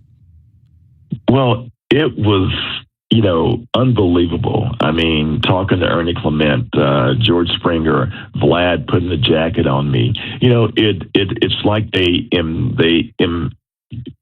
they were excited about the past. And so, with the history of the Blue Jays, you can't get to the future without looking back at your history. And we were a big part of that history. So for a while there, you felt that they didn't want to be reminded of the World Series because it was kind of a knock against them because they had not gotten back. But now that monkey is kind of off their back, I mean, they embraced it, and I embraced the moment. And to see those guys go out there the way they play the game, a lot of fun. I mean, I would love to have played for a team like that. And the way they're playing now, the way that what they mean to the city of Toronto, and how they carry themselves on and off the field, it's nothing but class. And I'm excited that they've embraced me and the history of the Blue Jays, because it's a big part, and we're still a part of those Toronto Blue Jays. So on May 14th of last year, the Jays were 21-21. So people had some questions about whether this team was actually good. But now, given what we saw to close out the year and how close they came to winning a World Series, everybody knows they're good. It's not a secret anymore. So the pressure and the expectations, Joe, have shifted dramatically. What's the mindset of a team that goes into a season needing to win versus the situation last year where maybe they had high expectations going into the year, but eventually they sort of snuck up on some people? How does that change year to year for them? Well, it changes because now you have a target on your back. You cannot sneak up on anyone because everyone knows what you're capable of doing. I think the year before, 2024, they won 74 games, so they jumped from 74 wins to coming within, one out, one run of winning the World Series. And so the expectations are, from a player standpoint, hey, we've got to go out there and everybody's going to be shooting for us. They're going to give us their A game. They are not going to treat us, lightly or try to, we can't sneak up on anyone. But in a sense, it's confidence-wise for the players themselves. They're very confident because they've shown what they could do. And now, until you've been in that position and until you realize what you can do under those pressure situations, and when you've accomplished it, and I'll give you an example. I had hit one game-winning home run my whole career up until the World Series. And when I hit that home run in 93 to end the World Series, the next year, I believe I hit 3 or 4 game-winning home runs in the bottom of the ninth because I had done it. And so I was able to, relive that moment and say, hey, I've been here, I've done this. And so you're much more relaxed. And so that's what they can look at it and say, yeah, people are coming for them. But, player standpoint is, yeah, they have good reason to come for them because we're good. We're going to be good. And we know it. You know it. Now let's go out there and let's fight to the end. Last October in the World Series and up to the World Series, it seemed, Joe, like the Blue Jays kind of gained more fans as they went. And I imagine you're a social guy. You're probably at the golf club and probably hanging out. Like, when people obviously equate you, Blue Jays legend, the Blue Jays going on a run, what sense did you get about what people wanted to see? Like, the Dodgers are sort of the bullies, the big bad money spending team that people want to see knocked off the pedestal. So when you're watching the World Series, you're talking to others about what they want to see happen. Did you get a sense that the Blue Jays that people were rooting for you and for the Blue Jays to win the World Series last year? Yeah, I still have all the texts and phone calls to back it up. I mean, everybody likes the underdog. They don't like the teams that go out there and spend $900 billion. God bless them. They were able to go out there and do that, the Dodgers. But everyone loved the way that the Blue Jays carried themselves. And yes, probably 90% of the U.S. was rooting for the Blue Jays, and they all let me know it. So my friends here in Leawood, Kansas, they were just as sad as I was when the Jays didn't finish it off. You get condolences. You get a lot of phone calls and said, "Man, they looked so good. We thought they had it." So yeah, I think the U.S. was pulling for the Jays. Now, the excitement that they bring, the way they play the game, I think they've garnered a lot more fans now, and that's great for Toronto. So now it's up to Vlad and those guys and Springer and Ernie for them to go out there and what they learned last year, what they learned from that, because that was the deepest run they've ever had. Now they're more experienced and they know what to expect, and they know that nothing is going to be taken lightly. But still, let's go out and have some fun. And we saw the way Vlad and his Dominican counterparts were in the WBC. So I'm sure that will start again here in Toronto tonight, and rightfully so. But I'm excited to see what goes on, and I'm excited to watch them all this year. They gained a lot of fans because they're good. That naturally happens when a team's good. But you're right. Like the brand of baseball that the Blue Jays played last year, it was so endearing. You could talk about the power of friendship, or from an actual baseball perspective, they put a lot of balls in play. They were extremely fun. Like, is there anyone in this lineup that you look at and say, like, I love the way that this guy plays? And this team specifically has a lot of options to choose from. But is there anyone that you look at in this lineup where you look at it and say, hey, that's my guy. That's who I wanted to go to the ballpark and see a lot more of? Well, who's ever at the bat at that particular time? Yeah, I mean, that's the way their lineup is. I mean, you look at George Springer. I mean, George is 55, 60 years old now. He's been playing for a long time. So he's been there. He's been there. He's been there. 12 years? It seems like 13 years. But no, George. I mean, what he did last year, and then you get Vlad coming up. And then all of a sudden, I had the chance to play in this MLB Open Golf Tournament with Ernie Clement. And man, I mean, all you see on social media, all you see everywhere is Ernie Clement. I mean, he could probably run for president, which would be a lot better than what we have. But but Ernie has taken it to the next level. He's become a superstar, and that's great. But you look at the humbleness that these guys have, and that's the great part, because Ernie said, all I want to do is be around my teammates. And you look at I was reading some stuff about Kevin Gausman, and I know this is the final year of his contract, and he talked about his family and when they couldn't think about not being in Toronto. And then Scherzer and what his kids, and they wrote the letter. So, those are all, a salute to the Toronto Blue Jays and the Toronto Blue Jay fans, everybody in Toronto, and what they have done for the culture, what they've done for the team. And so these guys, I mean, no, I would love to be around each and every one of them all the time. And when I jump in the clubhouse, and Ernie will tell you, I bring the enthusiasm, and it's as if I was still playing, because that's the way that I feel. And hopefully some of that rubs off on those guys, that they go out there and play hard and have fun every single day, just like I did. I'm glad you mentioned Ernie Clement. Did you read his Players Tribune article? I think it came out a couple days ago. He mentioned you playing golf with you over the summer.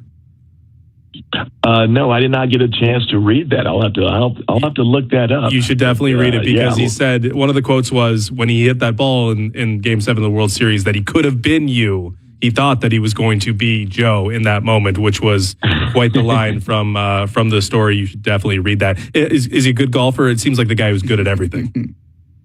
Oh, Ernie is good at everything. Yes, he's one of those true athletes that you say, okay, we're going to play this sport. Okay, I got Ernie. Okay, we're going to play this sport. We're going to do this, and Ernie is the guy. He doesn't get any. There's no pressure. He's just a gamer in every single thing. He's an athlete, and he loves to compete. But he does it fairly. He does it with enthusiasm, and he brings along his teammates. And so he is by far what I call, you're not, you having great players and being a great player is good and is great, but I think the best character building asset that I look at is how good a teammate are you? And Ernie Clement is up there with Vlad as far as being the best teammates. And that's who he is, all the way from Rochester, New York. So, no, I love the guy and love those guys on this team. They are awesome. That's very cool. Still time for him to do what Joe did. Hopefully he gets one of those moments himself. Joe, this was a pleasure talking to you. We appreciate the time. Enjoy tonight's game, and maybe we'll try to connect with you before the statue officially is unveiled. All right, then. That sounds great. That's Joe Carter, Blue Jays legend. Thanks so much, Joe. That was a lot of fun. Ernie Clement, he's stud. He's ruling the city. He's like one of the top guys, like an influencer vibe. One of the top dogs in the city. And you start becoming like best friends with Joe Carter in terms of the off-season stuff, or pretty good person Joe to Carter attach Classic. yourself to. Maybe he could play in. Good times. He's got it all for Ernie Clement. A hard pivot here, but some news. I don't know if we got to yet on the network, so we should relay it. Tiger Woods was involved in a rollover vehicle crash in Jupiter, Florida earlier today. He showed signs of impairment and was arrested on suspicion of DUI, not believed to be alcohol related. He's been involved in a couple serious crashes in his time since, not even since he stopped playing, because he's still somewhat playing. But last one, the amputation was considered. It was a devastating leg injury he suffered in 2021. It certainly affected what his golf career would potentially look like. So this has been a thing, and he has been previously charged with DUI. So, Woods probably, he was fine after, but he refused a urine test, and that's the story. Now, we should probably reserve any real comment, but it sucks that this continues to happen with Tiger Woods. Yeah, I mean, you reserve judgment until you know exactly what the real facts of the case are. You just think it's incredibly unfortunate for him, obviously for the other car that was involved in the accident, and if it is in fact something impairment related, you just hope that he gets the help that he obviously needs. And it's beyond whether he's going to be available for the Masters in a couple weeks. It's about his health and longer term with the rest of his life. And he made a soft return for golf this week, playing in the TGL finals. Sucks. And it sucks all the way around. Yeah, you just don't. This shouldn't happen. It shouldn't happen on a multitude of levels. But the biggest thing is if you're impaired, don't drive. Simple things that we all should heed to. And certainly when you have all the money in the world like Tiger does, get yourself a driver, please, so everybody else can get home safely as well. Okay, on the network tonight. Sportsnet 360, Halish Forfar, Rinkside, Boston Fleet and Toronto Scepters. On Sportsnet, of course, Blue Jays and A's, Luis Severino versus Kevin Gausman. Blue Jays opening their 50th season tonight at Rogers Center. And on Sportsnet 1, we've got the Pelicans and the Raptors. So it's time now for Fast Break, brought to you by BetMGM, an authorized gaming partner of the NBA. A rare 8:30 tip on home floor tonight. Maybe staggering the start a little bit. To make sure related. That... it might just be a traffic thing. It was harder to get into the city today with a lot of Blue Jays. It absolutely was. I noticed that. Yeah. Look to your right and left, and they're wearing a Blue Jays jersey, and I'm late for work. The Raptors are hosting the Pelicans. As I mentioned, another revenge spot here for Brendan Ingram. About 2.5 weeks ago, the Raptors hit a weird low point, it seemed, on the season, losing in New Orleans. They did bounce back with 3 really good wins, so I guess it wasn't the lowest point, but it was like a wake-up call, it seemed. But since then, they've lost 3 or 4, and they're coming off a pretty bad effort against the LA Clippers. I mentioned Ingram last time. It was set up as a revenge spot, but he had a tough night. 22 points on 19 shots. He was dashed 25 on the floor. I'll take him to bounce back tonight. 30-plus points for Brendan Ingram's at plus 390. If he takes 19 shots again, I expect him to clear 30 points this time on a more efficient night. Yeah, he's a little Jekyll and Hyde lately. He had a couple games ago. He tied for season low with 6 points. But when he cooks, he can certainly cook with the best of them. So I like that. I don't know if this piggybacks off of your bet. It's actually kind of the complete opposite. But I'm going with the under in the game because I think the Raptors' offense has been a little sluggish as of late. And if you look at some of the guys that are out for the Pelicans, DeJounte Murray, maybe he just doesn't want the smoke, the carryover from the Jamal Shed incident from a couple weeks ago. But DeJounte Murray's out for rest or load management. So that's a huge piece of the Pelicans not playing. And with the Raptors kind of sketchy offensively lately, I'm looking at the under, kind of the most boring bet of all time. Nobody likes anybody that bets the under, but you got to do it when it looks like it's going to be profitable for you. Can't be profitable betting the unders. Not with Arizona last night, though. I think they cleared the over themselves. Yeah. That was Fast Break, brought to you by BetMGM, an authorized gaming partner of the NBA. The Sweet 16 does continue tonight, 4 games. The first 2 tipping off, I guess, within about 30 minutes or so. Blue Jays tonight, game 1 of 162 at Rogers Center. It will be a little bit of a delayed first pitch. There's going to be a lot of celebration, a lot of ceremony, a lot of pomp and circumstance. We will take Ben Schulman away from that pomp and circumstance for about 10 to 12 minutes. We're gonna catch up with the play-by-play announcer on Sportsnet 590 The Fan. That is next on the Fan Pregame.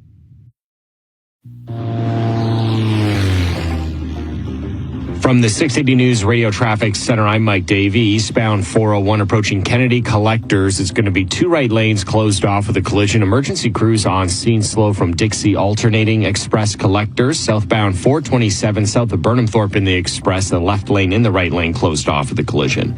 This summer, capture moments like vibrant street art, cultural attractions, and valley views in Medellin, Colombia. Book nonstop flights to Colombia at WestJet.com or contact your travel agent.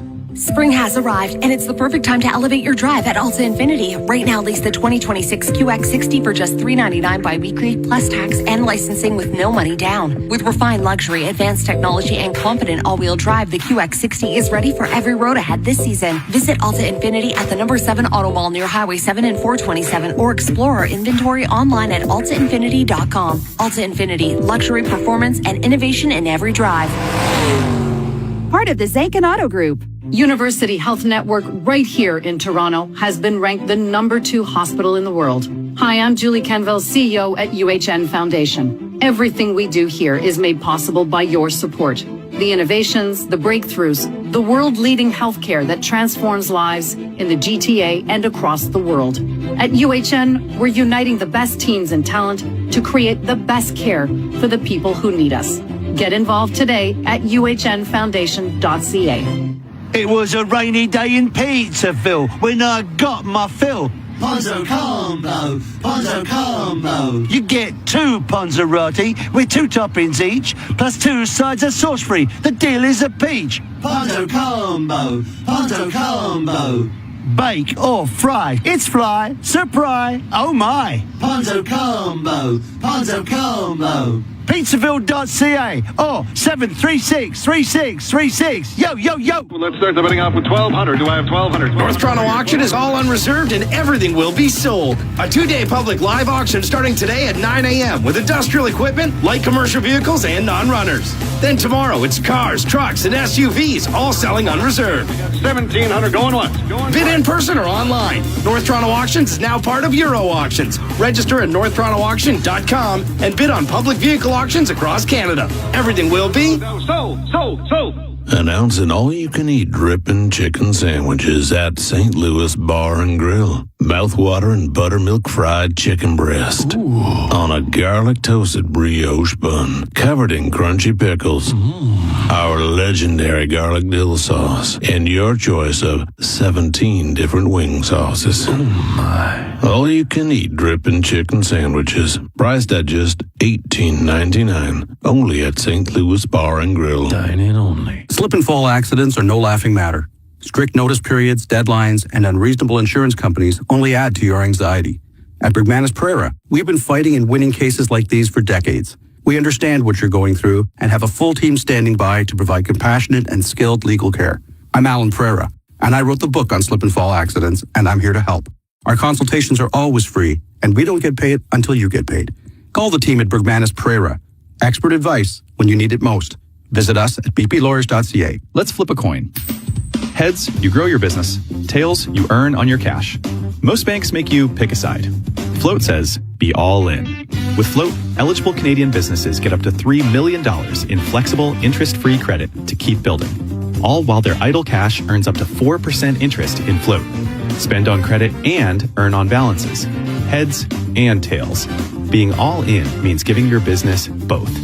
Learn how Float is all in on Canada at floatfinancial.com. Ontario is helping you keep more of what's yours. We cut gas and fuel taxes, saving households an average of $435. We scrapped the license plate sticker fee, saving you up to $720. We introduced One Fare, saving commuters on average $1,600 each and every year. And since 2018, we've never raised taxes, keeping costs down for families, workers, and businesses across the province.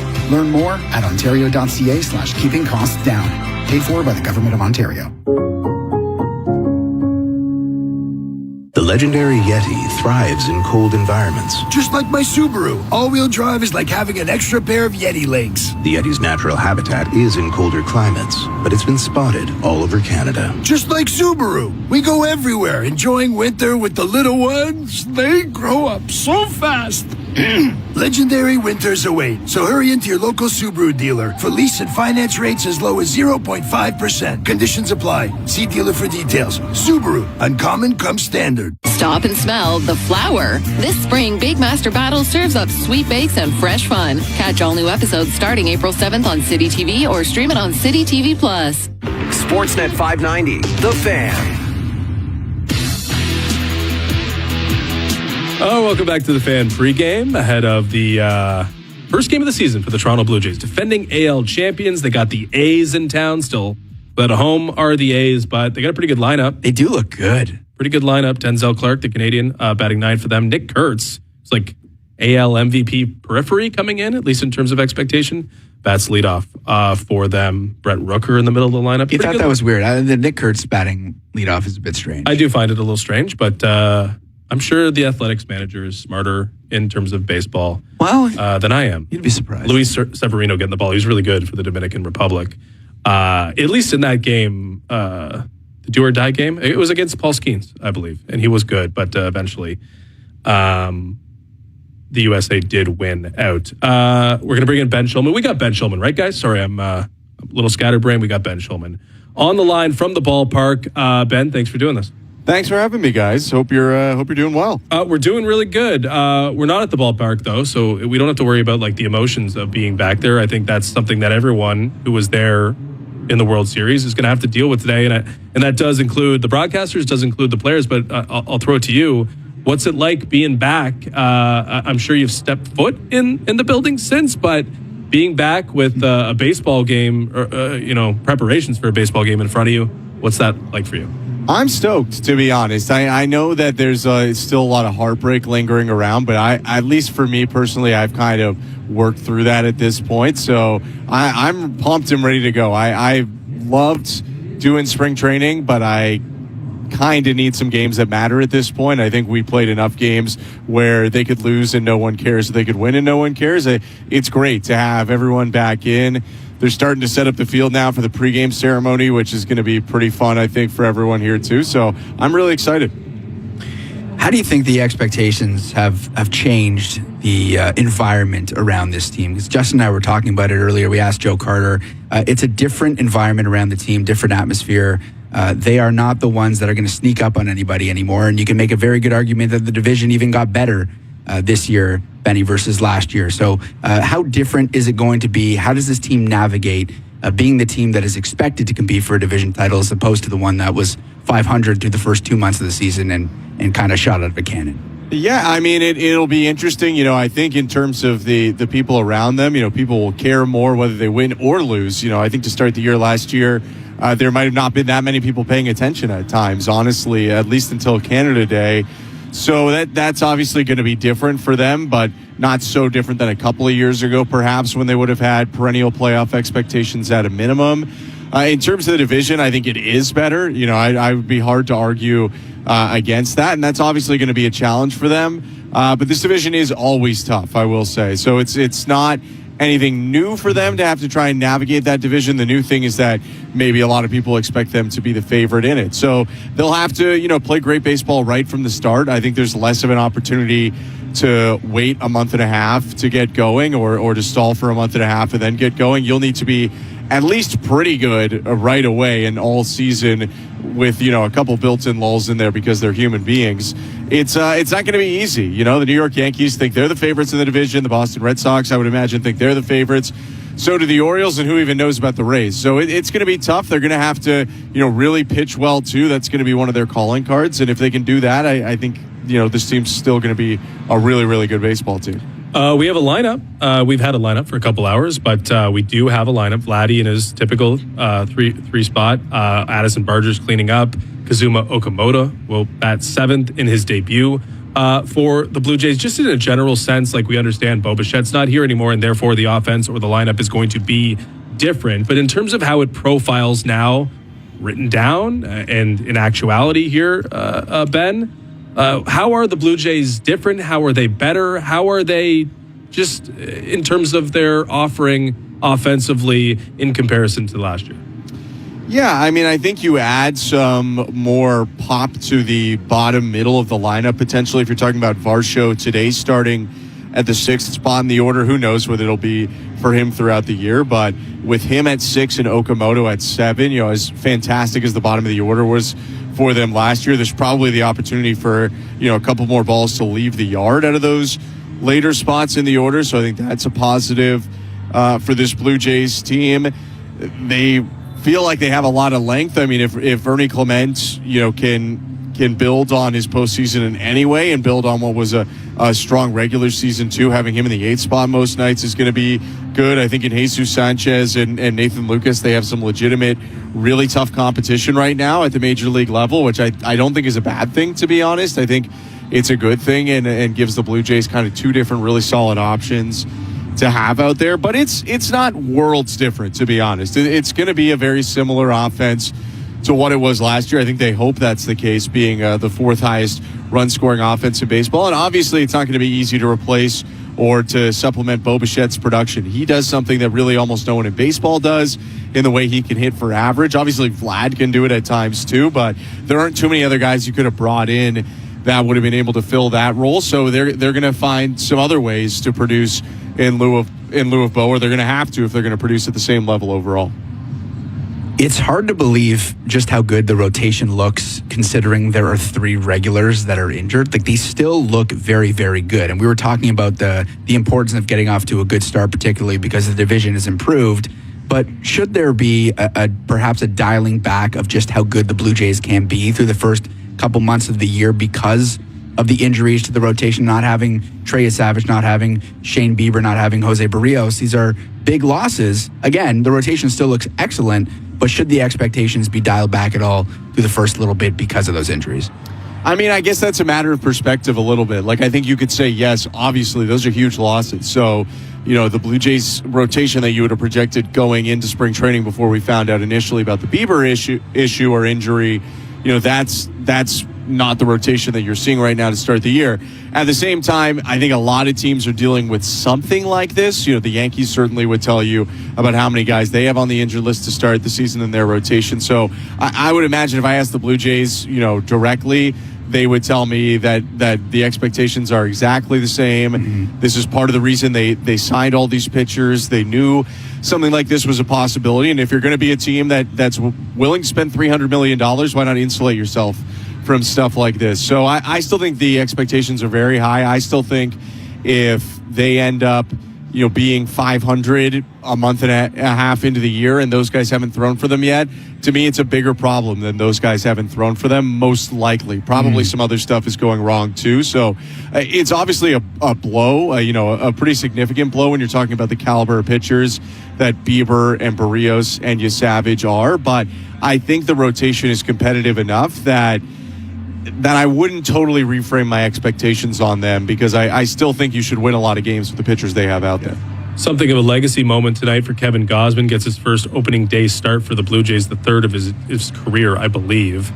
Ruby mentioned it, like all these starters, all this talent, and yet it's Kevin Gausman who gets the ball first. A lot of talk about his future potentially after this season, final year potentially with the Blue Jays.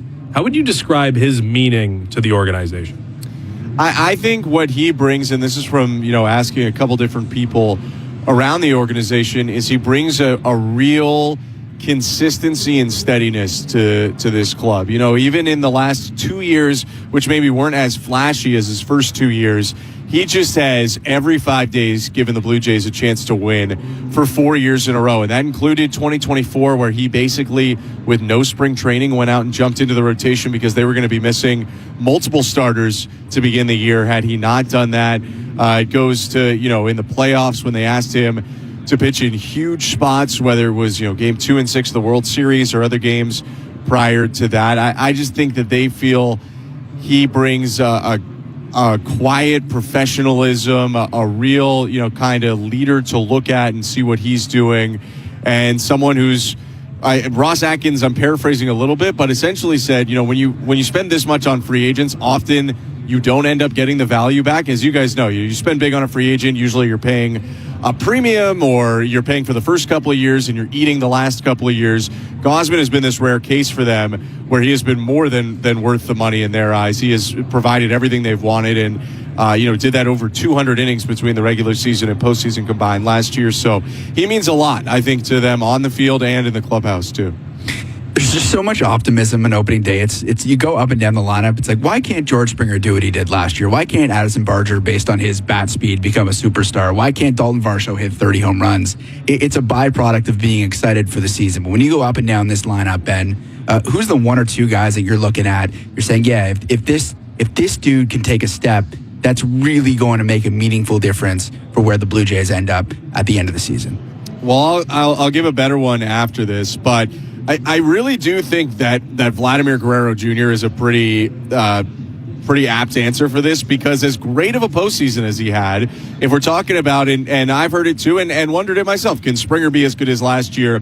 Can X or Y be as good as last year? Vlad did not have one of his better regular seasons last year. He could have a better year, and even if some other people regress a little bit, he could fill in some of that. But I know that's not a very exciting answer. I would say if you can get Dalton Varsho 2025 across 130 games instead of 70, that's going to be a complete game changer for the Blue Jays. I mean, that's a guy who in 2025 changed almost every game he was in, can hit big homers in big spots, and provides what they don't necessarily have a ton of, which is that home run pop. They have a lot of it, but in comparison to hitting for average and getting on base, slug was the thing that they were, third out of three in those categories last year. So if they can get, more pop out of Dalton Varsho across 130 games, and maybe he's hitting 30 home runs or 32 home runs, to me, that changes a lot of the dynamics of the lineup too, because he's a guy at times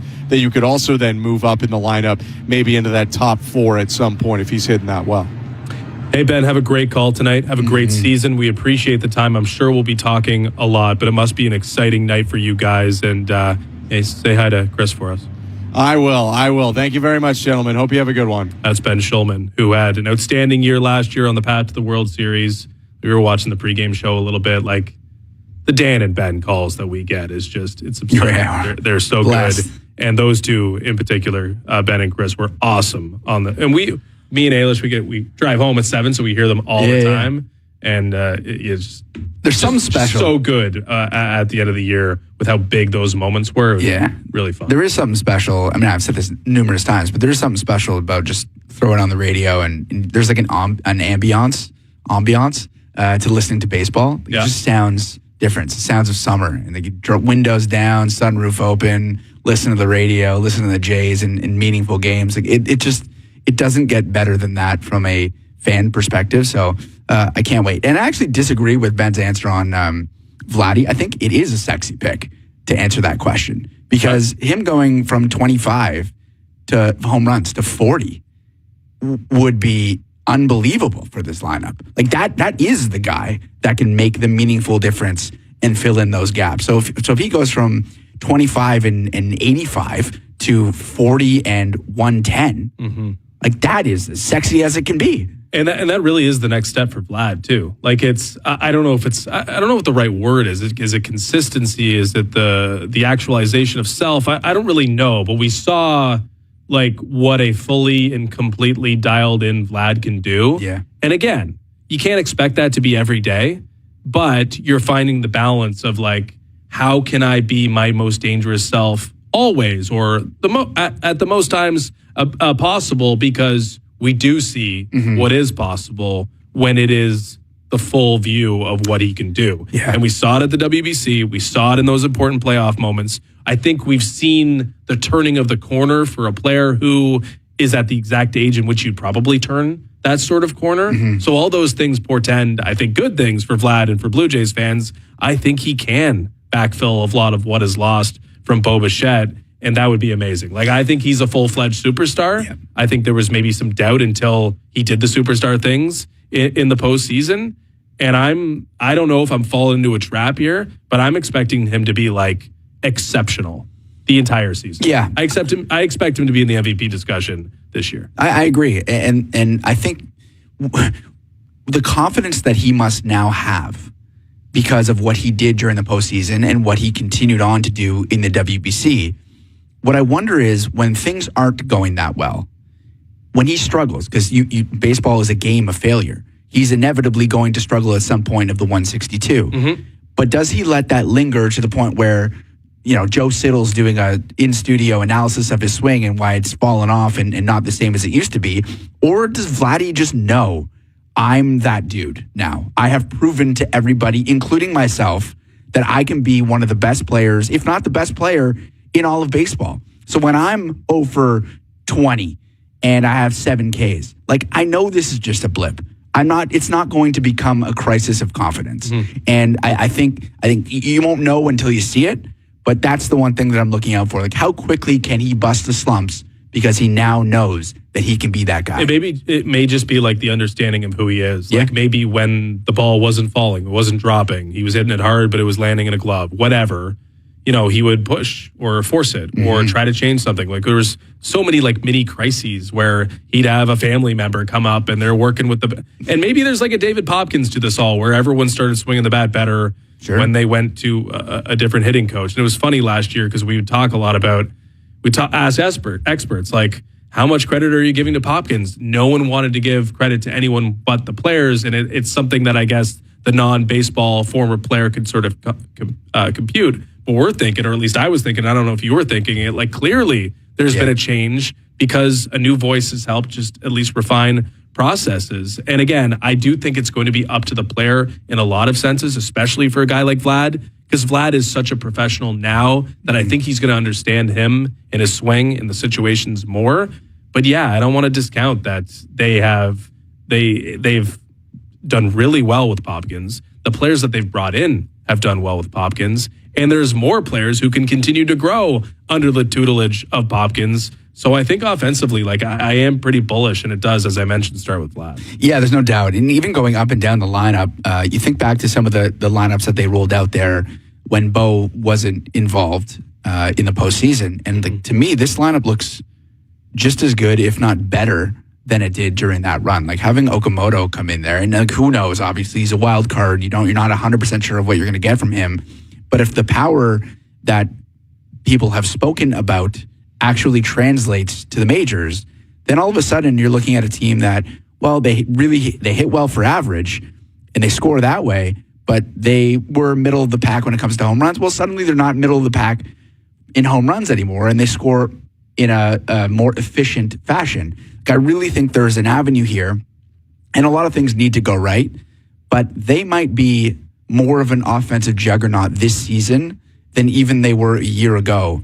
And I do think that the average conversation, which we had Jamie Campbell in here a bunch last year, and he loves to talk about the batting average. Like, I think that is something that is sustainable with this team. And I think if you look around the majors and you look at the numbers, a lot of the teams that had success had high batting averages. If they can have that plus additional power, that's a combination that's going to be very difficult to beat. And then you have the conversation about pitching and all that. But the lineup, to me, looks very dangerous. That feels like what you just mentioned, what you just laid out, feels like something Vladdy is marrying, because he didn't hit like a million home runs in the WBC. Like, it was like just hammering balls off the wall, doubles. Like, Vlad just showing off the entire repertoire of what he can do. And again, that's what I expect to carry over. I also expect the same thing for pitching. Like, if we believe, and I do believe very, very much in Pete Walker and his pedigree, what others say about him, how people like Dylan Cease want to come over to work with him, part of the decision making, the Scherzer of it all these veterans that seem to love the environment that they have to pitch in. Like, I believe in Pete Walker just as much as I believe in David Hopkins, Vladimir Guerrero Jr., go down the line. Like, I think he might be the most established entity in terms of like baseball mind and baseball transfers of ability, or at least refinement, like the processes that the Blue Jays have in place. Get a guy with the stuff that Dylan Cease has. And I think this is somewhat overlooked because I guess we're looking at Kevin Gausman telling that story, the lineup telling that story. But Dylan Cease is a guy with like top percentile stuff, working with a guy with Pete Walker who has gotten great things out of guys with lesser stuff. I'm really excited about Dylan Cease and what he could bring. You're going to be at the ballpark tomorrow, right? On Jays Talk and on the broadcast. So you'll get to see Dylan Cease up close and personal. I mean, I think he can be huge difference maker in a competitive AL East. I think this might be a little blasphemous, but I do think I'm more excited for tomorrow than I even am for tonight. Obviously, fair. A lot of cool at the park. pomp and circumstance tonight, which will be fun to watch. But to see Dylan Cease doing what we think he's going to do, like I think it's Ben Nicholson-Smith who said that he expects or predicts that Cease will finish in top 3 in AL Cy Young voting. And which Ben, probably means you are second only to Tarek Skubal and Garrett Crochet in terms of... Ben knows what he's talking about. And, you know, you watch Dylan Cease, you watch some of his highlights from his past years. Like, obviously, everybody knows he's a strikeout king, and that does wonders in today's major league. So the fact that they went out and got this guy, the fact that they went out and got a Shane Bieber, the fact that Trey Savage came up and did what he did in the postseason, and I think expectations for Savage, I think everyone should probably dial it back versus what they saw in the playoffs because it's not sustainable. However, you think about the talent that they have from a rotation perspective. Like, it's unbelievable. I don't remember a time when a Blue Jays pitching rotation was this deep and this talented. And the fact that you combine that with the lineup that we just talked about, man, it is a scary proposition for anybody facing the Blue Jays. And I just cannot wait to see what Dylan Cease has to offer. Obviously, he's had some down years in the past, but the strikeouts play. And working with Pete Walker, you would expect him to get off on the right foot tomorrow. It's going to be a lot of fun. A quick detour here, and then we'll set up the lineups and send you to the broadcast, game 1 of 162. But first, little acts of kindness in a time when it seems everything is hopeless is one small way to make things better. And one simple act you can take today to have a direct and immediate impact on your community is donating blood at your nearest Canadian Blood Service donation center. The small act can save multiple lives. The need is always there, and it can bring a sense of contribution to a world in need of solutions. Choose a moment of hope today. Make a donation appointment by visiting blood.ca, the Give Blood app, or call 1-888-2-DONATE. Okay, we got a couple minutes here. Again, we're setting up Blue Jays and A's from Rogers Center tonight. It'll be Kevin Gausman versus Luis Severino. We'll give you the Toronto Blue Jays lineup. George Springer batting leadoff. Nathan Lucas, who will be part of a platoon in the lineup, hitting second tonight. Vladimir Guerrero Jr., Addison Barger, Alejandro Kirk, Dalton Varsho, and Kazuma Okamoto in the 6-7 that Ben Schulman has a lot of confidence in. And Ernie Clement and Andres Jimenez. Andres Jimenez, the everyday shortstop this year for the Toronto Blue Jays. Ted Williams batting 8th means it's a pretty good lineup. Pretty good.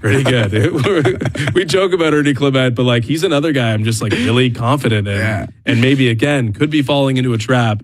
But like top of the lineup to even the bottom, Andres Jimenez, who was batting cleanup to start last year, batting 9th. I say that in jest. No, the lineup looks like it just what we talked about all year last year was it looks relentless, and it was relentless. And any pitcher that went up against 1 through 9, there's no breaks. You get down to 7, 8, 9 in a regular Major League Baseball lineup. You're like, all right, I can take a bit of a break. Like there used to be a pitcher in the 9th spot in the National League.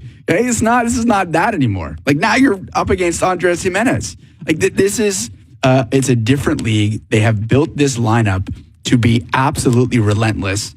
And that's a big reason why this team has high expectations that we've now become accustomed to here. It's always like important to make the first impression. It's always important to have a good start. The Blue Jays survived what it was, a 21-21 start. That's a long sample size, but it was pretty mediocre for long stretches to start last season.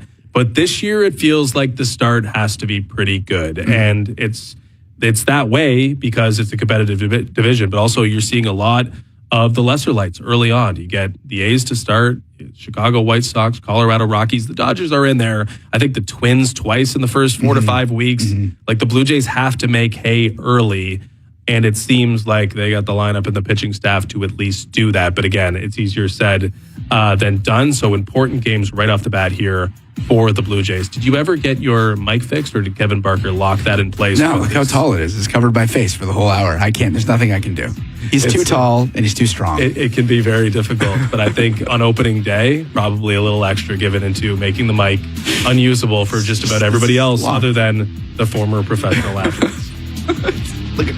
So strong, man. I can't do it. Have fun at the ballpark this weekend. Thanks, if you're watching the Blue Jays, which you should be, have fun tonight. The Blue Jays are back, and it's glorious. Have a great weekend.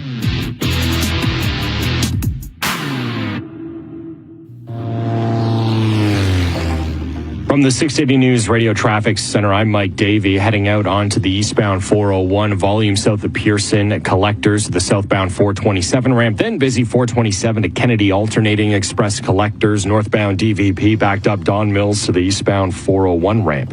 Legendary winters await, so what are you waiting for? Hurry to your local Subaru dealer today. Subaru Uncommon comes standard. Breaking Lottomax Dream News. With Friday's Lottomax jackpot at an estimated $60 million, plus an estimated 6 Max Millions. Maxed out dreams are rapidly popping up across the country, turning pools into lakefront cottages, boats into super yachts, decks into rooftop spas. It's dreaming like we've never dreamed before. Friday's Lottomax jackpot is an estimated $60 million, plus an estimated 6 Max Millions. Why dream to the min when you can dream to the max? As Canada stares down economic uncertainty, we're ready with a plan to protect Ontario. We're fighting to defend every job, building new nuclear facilities, speeding up approvals, diversifying our trade, bringing opportunity and good jobs home. Because this province doesn't just sit back, we build. That's how we protect Ontario. Learn more at ontario.ca/protectontario. Paid for by the Government of Ontario.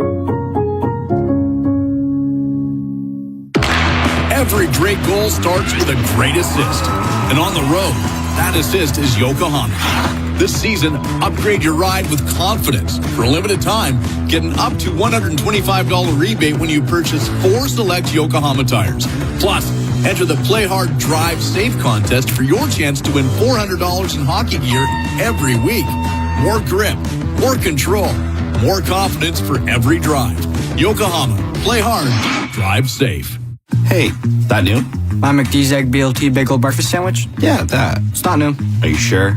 I've had it before. How many times? Like 1,000,000, dude. No way. Oh, yes way. So you're saying a freshly cracked egg with crispy bacon, lettuce, and tomato all on a bagel is not new? Exactly. Huh. Who knew? Try a bagel breakfast sandwich at McDonald's today. Not new, but maybe to you. Available until 11 a.m. at participating McDonald's restaurants in Canada. Product availability varies by restaurant. UHN has just been ranked the #2 hospital in the world. Hi, I'm Julie Kenville, CEO at UHN Foundation. Donor support helps us recruit the best doctors to care for our community. Help us today at uhnfoundation.ca. The Infiniti QX50 is the fastest growing compact luxury SUV sold, and opportunities like this don't last. The all-in clear-out event is on. For a limited time only, lease the QX50 Pure from just $259 semi-monthly at 0% for 39 months with $49.95 down. Offer includes a $22.50 customer bonus. Visit your local retailer today. Conditions apply. Available at participating Ontario retailers. Fastest growing compact luxury SUV sold based on DeRosier segmentation, comparing total sales for 2020.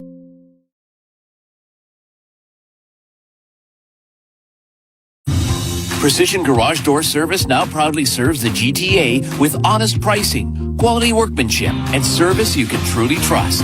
Visit precisiongarage.ca and experience the precision difference. Precision Garage Door Service, a name you can trust. A long weekend pit stop without a Toyota Prius plug-in hybrid can be hectic. But when you get a Prius plug-in hybrid during Red Tag days, you can take advantage of an estimated combined range of up to 962 kilometers and get there with fewer stops. Take advantage of Red Tag days on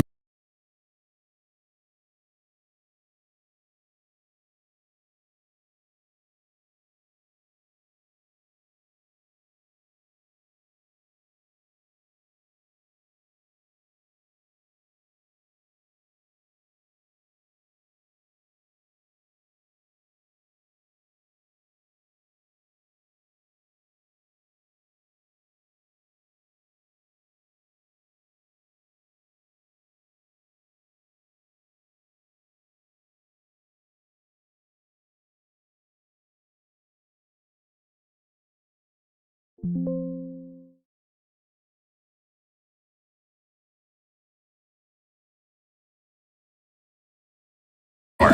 of this. Addison Barger.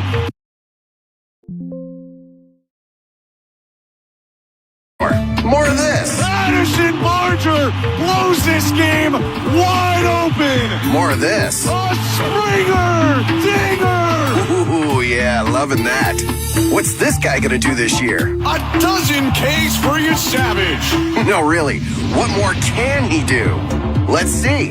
But let's add a little extra too. There is the third strikeout for Dylan Cease already. Get used to that. That's fun. Oh, this guy's back? Scherzer kicks and fires. Swing and a miss, strike 3. Nice. And thankfully, this guy ain't leaving for a long time. Agata! Vladimir Guerrero Jr. So, who's ready for some more? Who's ready to do it all over again, only better?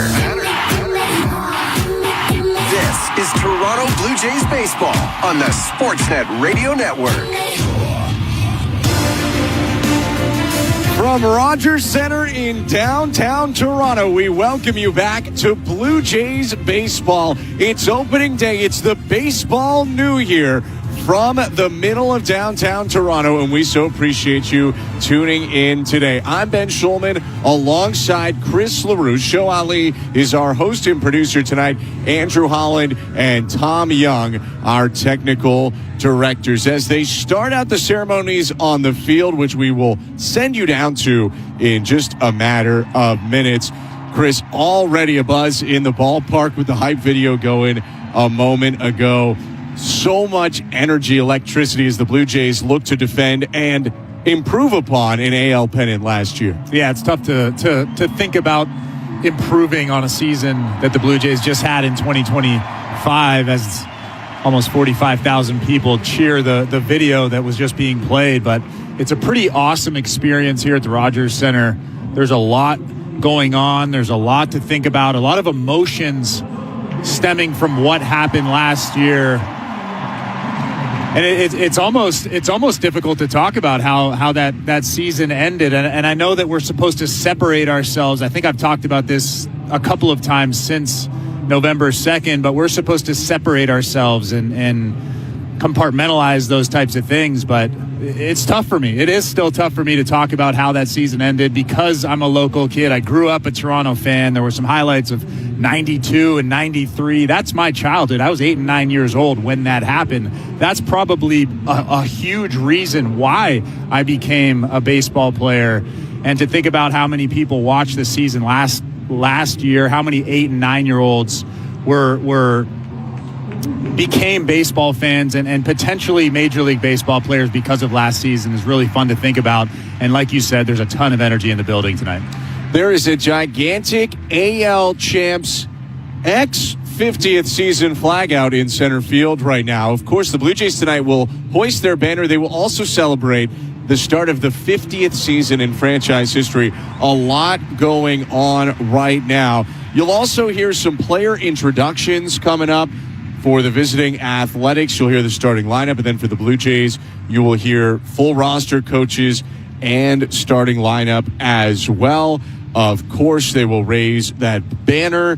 There will be a even more enormous flag in center field, larger than the one that spans at least half of the outfield right now. There will be an even larger Canadian flag, amongst other things. But the Blue Jays, the American League champions, return to the diamond tonight.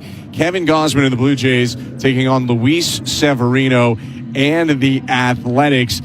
And it's a team, Chris, that with the heartbreak of last year, looks to return and seems like it has added the talent to return to the same spot, if not even try and improve upon their regular season last year. Yeah, this A's team is a good team, and they might not make a playoff run, but they're a team that is going to be a lot of fun to watch. Kevin Gausman knows that, and I'm sure he's gone over the scouting report at length. They were 7th in baseball last year in home runs. There's a lot of power up and down this lineup. And Luis Severino, if you're not in Sacramento, he is an all-star caliber pitcher. If you go if you look at his numbers from last year, when he was at opposing team stadiums, he's one of the best in baseball, and he throws hard. He knows how to pitch. If he's on tonight, this Blue Jays offense is going to be in for a tough night. On the other side, the Blue Jays, though, made a lot of significant additions in the offseason. A lot of guys that are going to raise the floor of this team, raise the ceiling of this team, especially on the pitching side, Chris. There's a lot of new faces in there, both in the starting rotation and the bullpen. Well, I love the addition of Dylan Cease. If you look back to some of the ERAs that he's had over the last 4 or 5 years, they're a little bit inconsistent, but the stuff is there, and I know that's what makes Pete Walker and the pitching guys on that Blue Jays side so excited, because they get to tap into that. They get to try to figure out what makes Dylan Cease more consistent. If you can figure out a way to make him consistent, Dylan Cease will win a Cy Young in a Toronto Blue Jays uniform. See Dylan Cease go tomorrow. It's the Blue Jays and the Athletics getting set for the season opener as they play the playoff storyline video overhead here on the big screen at Rogers Center. As we begin this 50th season as well, the Blue Jays will be looking back a lot at their history. You had just talked about a minute or two ago, you growing up on the 92 and 93 teams, myself especially on Roy Halladay-led Toronto Blue Jays teams. We will see a lot of that history. Unfortunately, / fortunately, depending on your perspective, we will not see as much of Buck Martinez.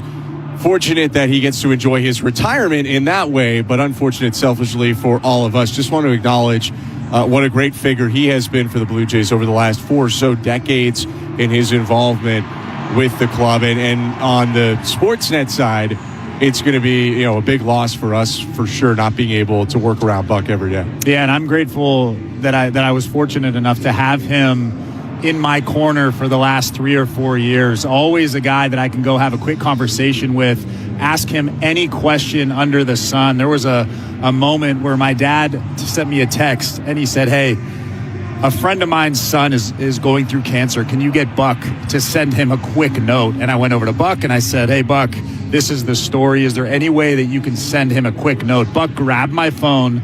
He turned the phone around and he sent him a 2 or 3 minute video encouraging him and letting him know that he's in his corner, and if he ever needs anything, send him a text. And that's one of the best stories that I will take away from my friendship with Buck Martinez.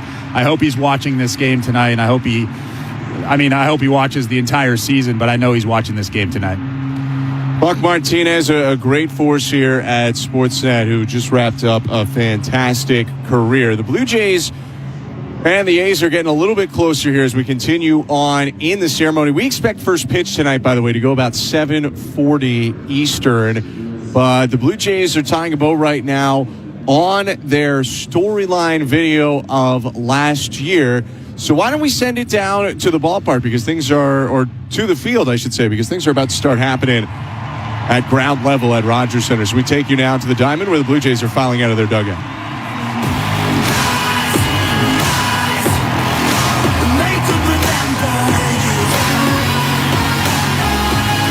Fans, your Toronto Blue Jays.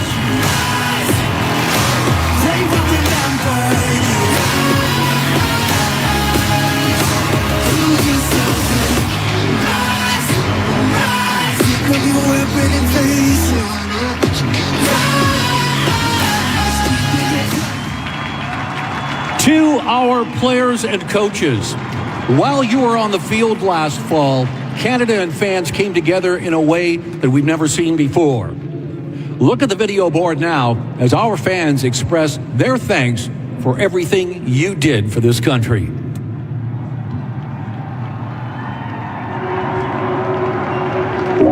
I would start out with just thank you. What you collectively did as a team, I hope you all know that for our city, you gave us a gift. And I'd give up forever to touch you, 'cause I know that you feel me somehow. You're the closest to heaven that I'll ever be, and I don't wanna go home right now. Jays, thank you so much for the fabulous run you guys did last year. It brought everybody together. We are so proud of you. You represent all that is great with the Jays. Remember, birds of a feather flock together. Let's go, Jays! I was walking into the stadium today and I got tapped on the shoulder. I came in from Vancouver. I wouldn't miss this for the world. He had a pillow with him. Dude, like, did you just like sleep on the ground last night?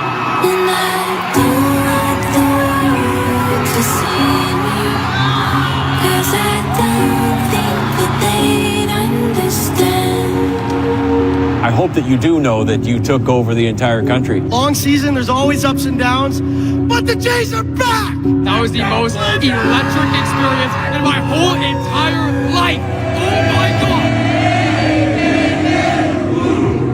God! You've always known you're playing for Canada, but then last year the playoffs just took it to a whole other level. You guys are the best team ever. Let's hit some dingers, Vladdy. Woohoo! Go Jays, go! What did it mean to you when you hit that grand slam? Yeah! If there was one word to describe about last year's season, it would be proud. 2025 will remain in my heart forever and ever. Each and every one of you, you are all honorary Canadians now. It's hard to articulate how you feel, but I hope they see how proud we were. I'm a fan of the Blue Jays since 1993. I came here to see you. I love you guys. In 1992, I was 14 years old, and fast to a whole other level. You guys are the best team ever. Let's hit some dingers, Vladdy. Woohoo! Go Jays, go! What did it mean to you when you hit that grand slam? Yeah! If there was one word to describe about last year's season, it would be proud. 2025 will remain in my heart forever and ever. Each and every one of you, you are all honorary Canadians now. It's hard to articulate how you feel, but I hope they see how proud we were. I'm a fan of the Blue Jays since 1993. I came here to see you. I love you guys. In 1992, I was 14 years old. And fast forward all these years later, in 2025, I got to bring my son to Game 7 of the ALCS. And he's 14 right now. And to be able to be at that game with him and experience that. And then, George, when you did what you did, it was magical.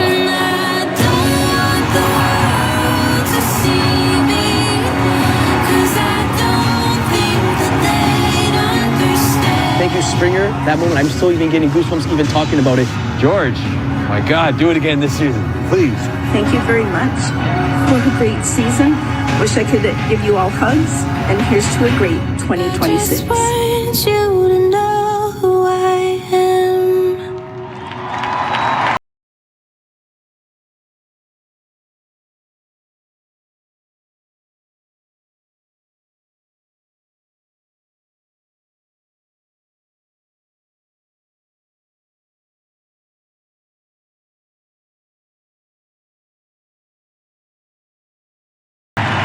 Toronto, Canada, on behalf of everybody, we love you. We thank you for all your support, everything you do. And I promise that we will give you everything we have every single day until the season is over, whenever that is. We love you. We love you guys. Thank you for always bringing the energy. Without you guys, we're not doing last year. We need you. And let's count all this together.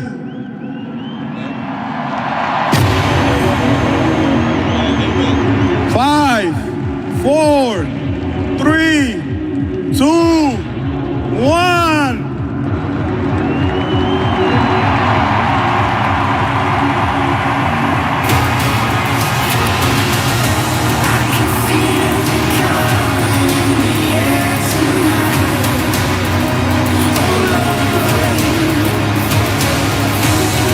The new 2025 banner dropping at Rogers Center after words from George Springer and Vladimir Guerrero Jr.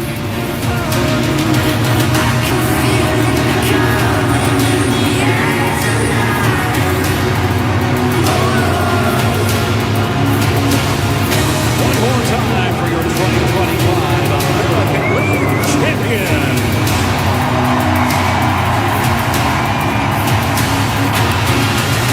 I can feel it coming.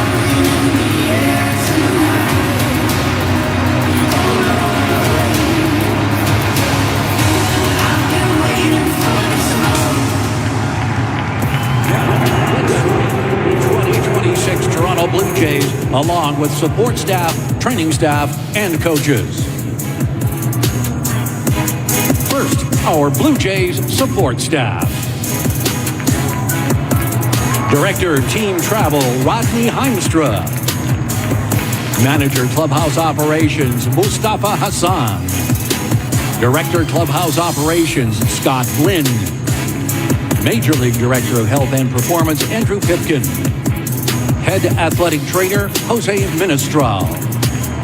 Major League First Assistant Athletic Trainer, Boone Chung. Major League Second Assistant Athletic Trainer, Drew McDonald. Major League Physical Therapist, John Vigor. Major League Massage Therapist, Todd Earl. Major League Dietitian, Yuka Sanui. Major League Mental Performance Coach, John Lannon. Head Major League Strength and Conditioning Coach, Scott Weber. Major League Assistant Strength and Conditioning Coach, Jeremy Trapp. Associate Manager, DeMarlo Hale. In the bullpen, pitching coach, Pete Walker. Third base coach, Carlos Fablis. First base coach, Mark Budzinski. In the bullpen catcher, Alex Andriopoulos. Also in the bullpen catcher, Luis Hurtado. Hitting coach, David Hopkins. Assistant hitting coach, Lou Ionati. Assistant hitting coach, Cody Atkinson.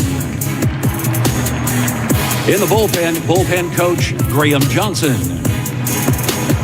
Major League coach, Drew Butera. Major League field coordinator, Eric Duncan. In the bullpen catcher, Matt Domian. Also in the bullpen, assistant pitching coach, Sam Green.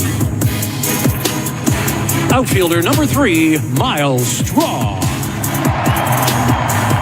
Outfielder number 12, Jesus Sanchez. Pitcher number 23, Jeff Hoffman. Pitcher number 31, Max Scherzer. Pitcher number 39, Trey Yasavage. Outfielder number 36, Davis Schneider. Pitcher number 45, Tommy Nance. Pitcher number 54, Brendan Little. Catcher number 55, Tyler Heineman. Pitcher number 56, Eric Lauer. Pitcher number 57, Shane Bieber. Pitcher number 62, Spencer Miles. Pitcher number 63, Braden Fisher. Pitcher number 66, Cody Ponce. Pitcher number 68, Mason Fluharty. Pitcher number 71, Tyler Rogers. Pitcher number 77, Louis Varland. Pitcher number 84, Dylan Cease.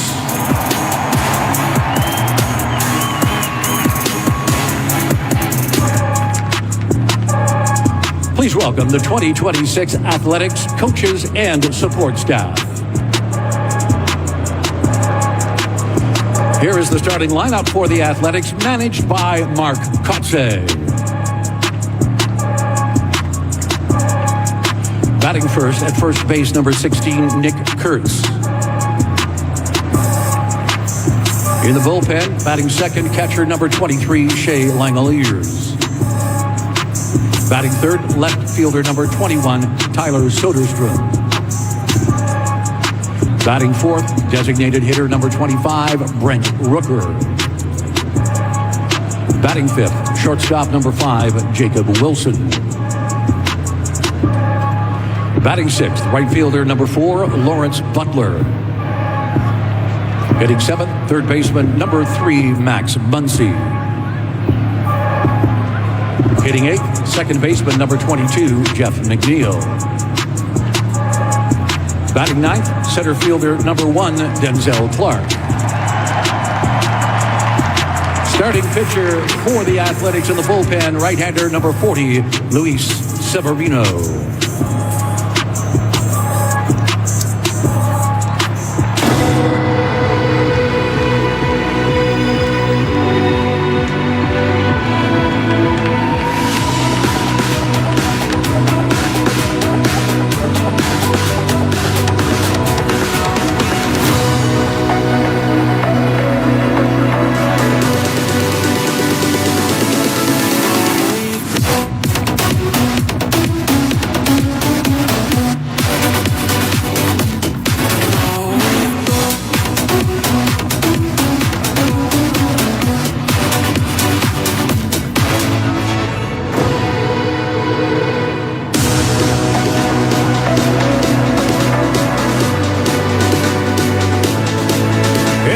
Starting lineup for your Toronto Blue Jays, managed by John Schneider.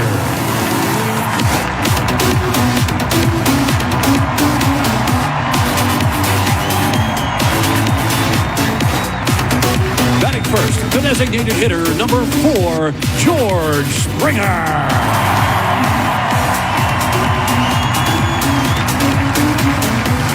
Batting second, left fielder number 38, Nathan Lucas.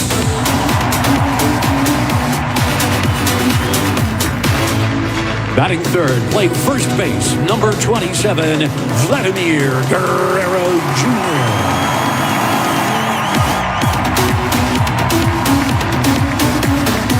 Batting fourth, right fielder, number 47, Addison Barger.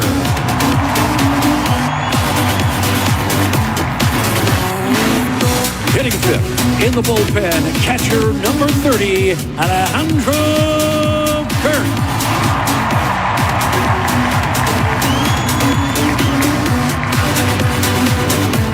Hitting sixth, the center fielder, number 5, Dalton Varsho.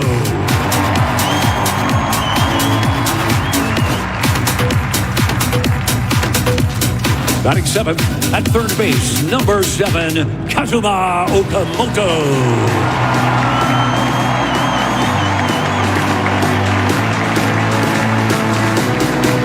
Hitting eighth, the second baseman, number 22, Ernie Clement.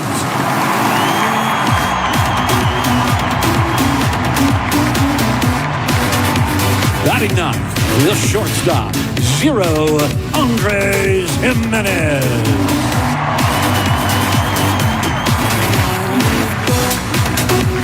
Starting pitcher for your Blue Jays tonight in the bullpen, right-hander number 34, Kevin Gausman.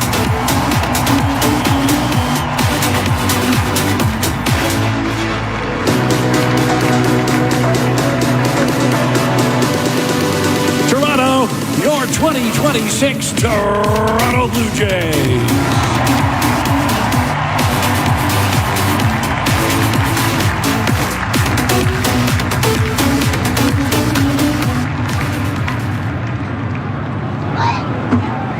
We ask you now to please remove your hats and stand if you are able.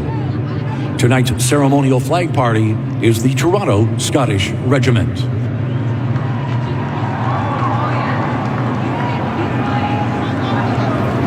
Tonight, as we open a new season, we ask you to join us in a moment of silence to remember Roger Bruleau.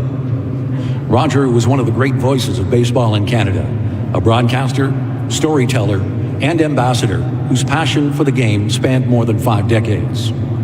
From his early days with the Montreal Expos to becoming a beloved presence on their broadcasts to later years calling Blue Jays games in French, Roger helped grow the sport across this country and was a champion for baseball in Canada. Roger Bruleau was a voice that connected generations of baseball fans.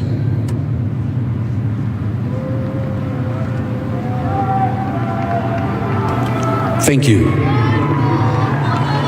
With us to perform the national anthems from the title role of the Canadian production of the smash hit musical And Juliet, accompanied by Daniela Olano Garcia. Please welcome Vanessa Sears.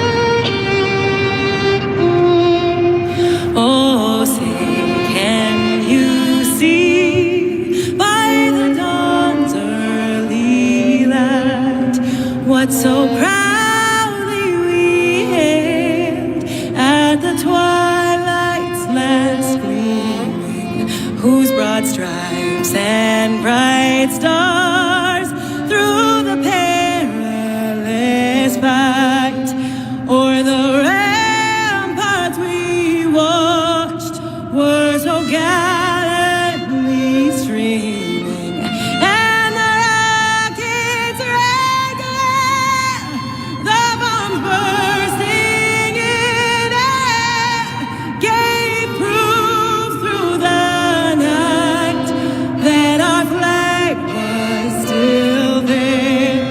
Oh, say, does that star-spangled banner wave o'er the land of the free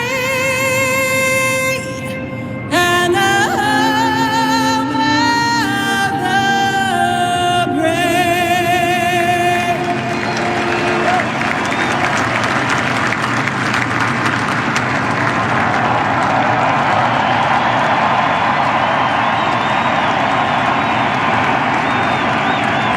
Carrying our flag tonight are 225 members of the Canadian Armed Forces.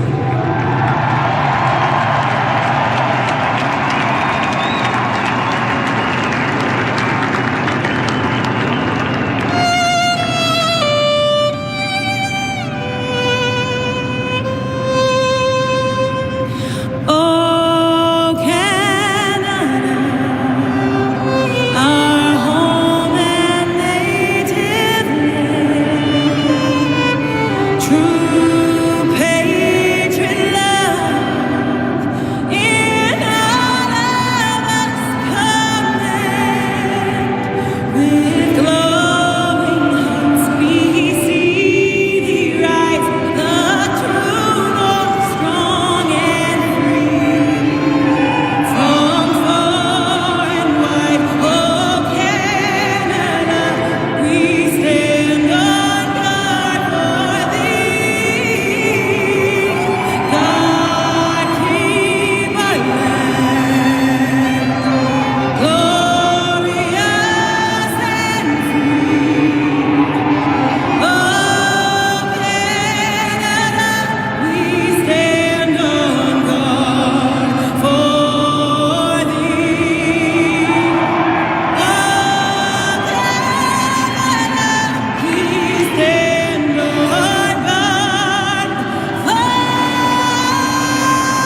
thee.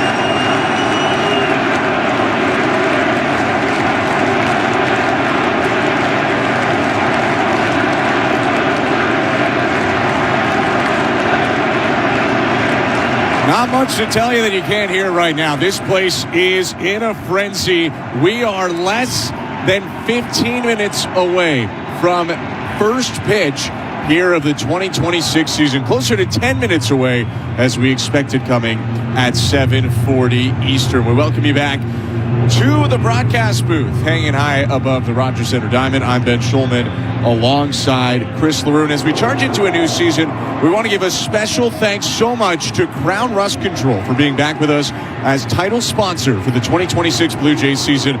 We're so excited to have them back aboard. Find your local Crown Rust Control family at crown.com in Kingston and Belleville, Ontario. Crown Rust Control, proud sponsor of your Toronto Blue Jays radio broadcast.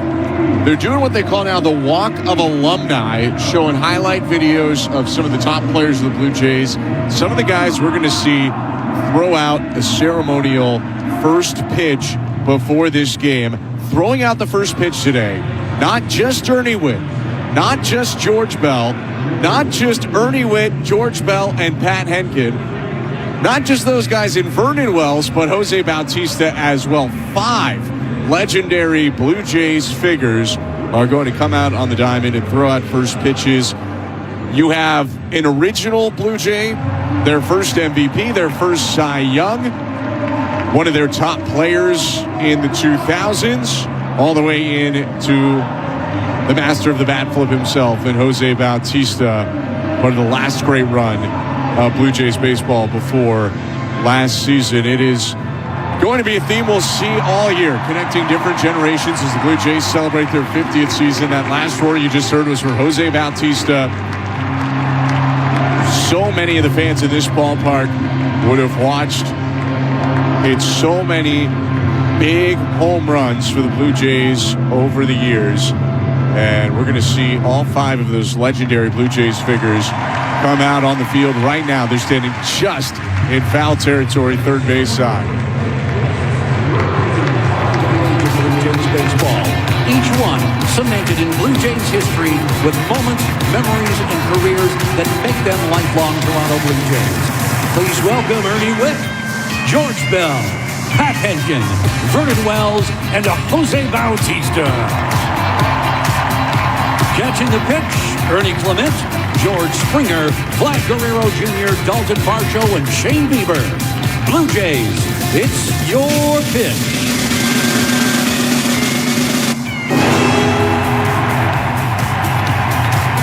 We'll call it 5 strikes for the 5 Blue Jays legends who throw out the first pitch. We are getting ready for Game 1 of 162 of this 2026 season, and we so appreciate you tuning in with us. I'm Ben Schulman alongside Chris LaRue. Not the only voices you'll hear today, though. Also our host and producer, Show Ali. And with that, for the first time during this regular season, let's go over to Baseball Control, where we welcome in Show.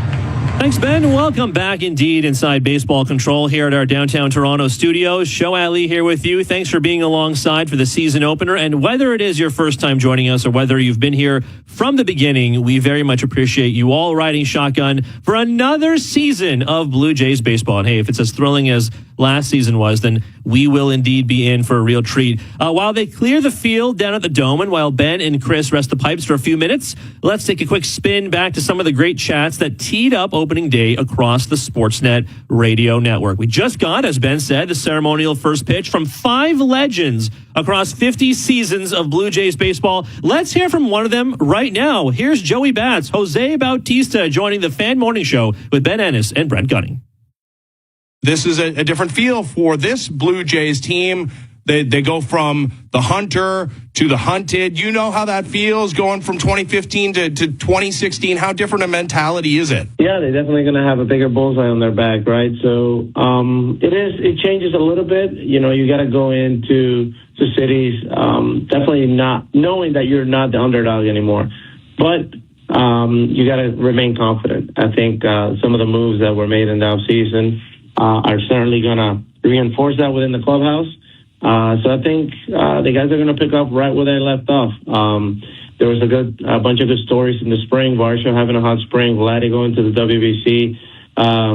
You know, a lot of help with some minor exceptions. And, yeah, the guys are probably excited to get back going and get back to the winning ways of the second half of last season. And it was a good year last year, and I'm sure they can't wait to get a jump start on this year. Just how much did it kind of bring the team together to kind of have gone through those moments? Like, so much was made of this team last year and the power of friendship. I can only imagine how much better friends they are now, having been through all those wars that they went through, falling just short in Game 7 there. It's huge. Longevity and familiarity just brings groups together. Whether you're winning or losing, when it's winning, it just gets compounded. So these guys are definitely more acquainted to each other. They're going to know each other's strengths and weaknesses better. They're going to know when they need to do a little bit extra to pull the guy next to them up and support each other. So I can't wait. I cannot wait either. That is Blue Jays legend Jose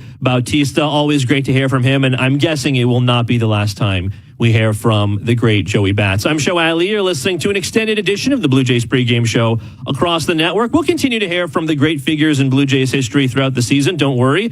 50th season, of course, brings a lot of fun guests across the network, but it is time for us to take a very brief break. As on the other side, Ben Schulman and Chris LaRue will kick off the 2026 season with starting lineups and, of course, first pitch from none other than Kevin Gausman. Don't go anywhere. You're listening to Blue Jays Baseball, brought to you by your local family-owned Crown Rust Control Center, streaming on the Sportsnet app and the Sportsnet Radio Network. Digging into some landscaping? At Home Hardware, we've got a wide range of soil and mulch, fertilizers and composting, gardening tools, and everything you need to make your yard beautiful. But the allergy control. Find everything you need for your next project and earn and redeem Scene Plus points at over 1,000 Home Hardware and Building Center locations, all locally owned and genuinely Canadian. The road to October is underway, and you can celebrate strikeouts, wins, or walk-offs, and everything in between this season with a Miller Lite. When the moment calls for it, why not gather around your home base with a great-tasting Pilsner? 90 calories and 3 grams of carbs per 355 ml can serving. Miller Lite, official beer sponsor of Major League Baseball in Canada. It's Miller time. Must be legal drinking age. Celebrate responsibly. Building isn't just about materials. It's about care, expertise, and knowing you're supported every step of the way. At your local Timber Mart, we provide trusted advice, expert guidance, and quality materials that help you create something meaningful. Because when your projects succeed, our community grows stronger coast to coast. Timber Mart, locally owned, proudly Canadian. Recently, our company's softball team lost the big game by 1 run. Then Dale tried to console us with the quote, "Winning isn't everything." Well, Dale and I are very different. I get early payout from Bet365. If my team goes up big, I get paid out instantly, even if they blow the lead later. Sound familiar, Dale? Thanks, Bet365. Must be 19 or older, Ontario only. Please play responsibly. If you have questions or concerns about your gambling or the gambling of someone close to you, please go to connectsontario.ca. T&C supply. This is Toronto Blue Jays baseball. It's 5-4 Blue Jays because Alejandro Kirk refuses to stop producing. On Sportsnet 590 The Fan and the Sportsnet Radio Network.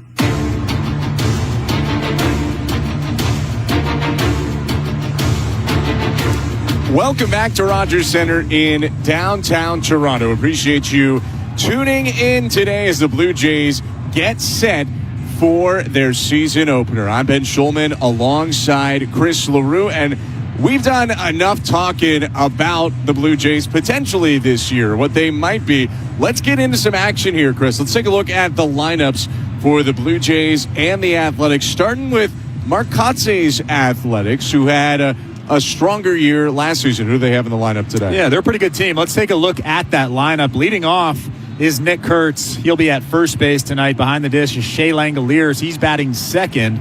Batting third is Tyler Soderstrom. He's in left field. DHing in the cleanup spot is Brent Rooker. Batting fifth is Jacob Wilson. He's at shortstop. In right field, batting sixth is Lawrence Butler. Hitting seventh is Max Muncy. He'll be at third base tonight. At second base is Jeff McNeil. He'll be batting eighth. And batting ninth is the Canadian Denzel Clark. He's in center field for the Athletics. On the mound is former Yankee Luis Severino. Leading off for the Toronto Blue Jays is George Springer. He's DHing. In left field, batting second is Nathan Lucas. Batting third is Vladimir Guerrero Jr. He'll be at first base. In right field, in the cleanup spot is Addison Barger. Behind the dish, batting fifth is Alejandro Kirk. Batting sixth is Dalton Varsho. He'll be in center field. At third base is Kazuma Okamoto. He'll be batting seventh. Batting eighth is Ernie Clement. He's at second base. And batting ninth at shortstop is Andres Jimenez. Kevin Gausman takes the hill for the Toronto Blue Jays. His first opening day start as a Blue Jay. We'll elaborate on that in a little bit. But before he charges out onto the diamond with the Blue Jays behind him, we can take a look at the Bet365 standings for the first time this year. And I'll admit, not much to report so far, but there are some games and even a couple of finals in the AL East today. There's already a final today as the Yankees have twice shut out the San Francisco Giants to start the year. The Yankees winning 3-0 today. So they are 2-0 on the year. The Orioles are 1-0, tied with the Red Sox for second at 1-0. The Blue Jays have no record to this point, and the Rays are 0-1. Those are your standings brought to you by Bet365. Mark Kotze going over some of the ground rules, it looks like, with the umpires today. He and John Schneider handing in the lineup cards. When the Blue Jays do hit the field today, they'll be in their white pants, white jerseys, and white panel caps. The white panel on the front, blue around the back, as they fashioned so often during last year's run to the World Series. On the other side, the Athletics will feature all grays and green pants. Here come the Blue Jays. Vladimir Guerrero Jr. leading them out onto the field. Over the third baseline skips Kevin Gausman. Gausman, a 35-year-old, starting off his 5th season with the Blue Jays and the final of his contract signed before the 2022 campaign. Last year, 32 starts in the regular season to a 3.59 ERA in a team-high 193 innings pitched. And fitting, he finally gets an opening day start. You would have figured he already would have had one at this point, but he gets one with the Blue Jays here for the first time. Yeah, and he's earned it. You said it. 32 games started last season. He's been rock solid for the last 4 years for the Toronto Blue Jays. But you look at the postseason last season, appeared in 6 games, 1 out of the bullpen, 5 games started. He threw 30 2/3 innings last year in the postseason. 2 World Series games on October 25th and October 31st. Opponent's batting average of 159 in the playoffs last year. Yeah, he's earned it. He's earned his first opening day start with the Toronto Blue Jays. It'll be the 3rd opening day start of his career. Gausman entering his 14th Major League season. He started against the Blue Jays on opening day in 2017 as a Baltimore Oriole, and then started for the San Francisco Giants in 2022 on opening day. And he had said yesterday, when at a podium being asked questions by the general media in Toronto, he feels like he's earned it. To this point, he's not a guy who talks about himself a ton, so when you hear him say that, you know that it's powerful. For Gausman, expect most of the same from what you saw last year. It's a 4-seamer in the mid-90s. It's a wipeout splitter is his most important pitch. He'll mix in the slider for a change of pace, and it's going to be tough for us to pick it out. I'll admit I almost never can tell when he throws it, but occasionally a changeup will be mixed in there as well. Gausman, 6'2", 205 pounds from Colorado, 35-year-old, again, his 14th Major League season. He's about to start his 5th with the Blue Jays, the final year of his 5-year, $110 million contract that he signed ahead of 2022. Rocking a white panel cap with the original Blue Jays logo, including the lighter blue on top of the Jays head and a baseball behind it. Kevin Gausman stretches his arms out for the first time this year, steps on the rubber, and flexes his arm back behind him. Now he sets Nick Kurtz in the lefty box. Gausman bouncing his lead left foot. He kicks, and the pitch. Hit back foul, and we're underway in 2026 at 7:43 Eastern with the roof closed. Oh, Nick Kurtz wasting no time jumping all over that fastball from Kevin Gausman. Kurtz, a big left-handed hitter, 6'5", 240. 0-1.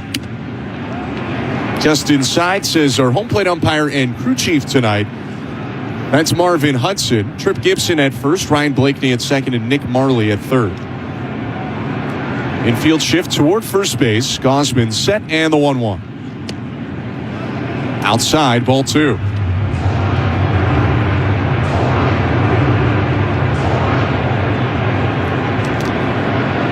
Kurtz, the left-handed hitter, coming off a year in which he won American League Rookie of the Year. 2-1 pitch. Foul tip. Gausman back to the heater. Put it past Kurtz at 93. Knocked his helmet off. 2-2.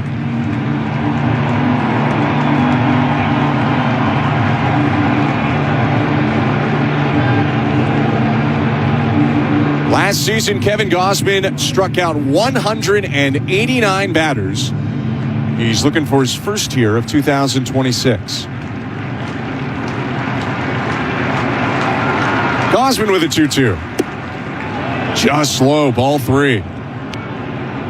Went to the splitter. Kirk tried to rip it back into the zone. It's a full count. It's a pretty good take from Kurtz. That's a good pitch. Looked like a strike and then just dove off the table. Right on left, here's a 3-2 pitch. Swing and a miss, strike 3. Stayed with the splitter, had Kurtz out in front, and there's one down. That was almost the exact same pitch. Nick Kurtz obviously not expecting that in a 3-2 count. He's expecting him to challenge him with a fastball. Kevin Gausman goes back to the split finger and throws a perfectly executed pitch down and away for the first out of the ballgame. First out of 2026 for the Blue Jays. Gausman nods now and sets. Right-handed hitting catcher Shea Langoliers steps in. Right on right, the pitch. Yanked down and away, ball 1. We're in the first inning, and it's brought to you by Armstrong Bird Food. Bring nature to your backyard with Armstrong, feeding Blue Jays since 1986. Visit ArmstrongBirdFood.com. Gausman comes home with the 1-0. Swing and a miss.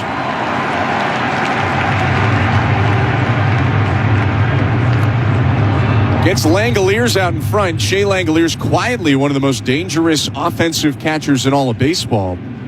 30 doubles, 30 homers last year. 1-1.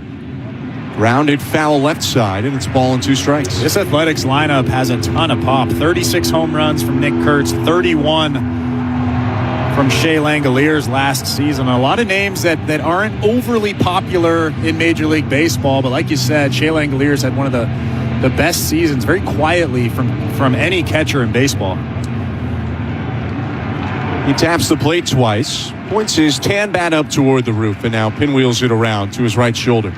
1-2 count with 1 out, the pitch. And a chopper foul left side.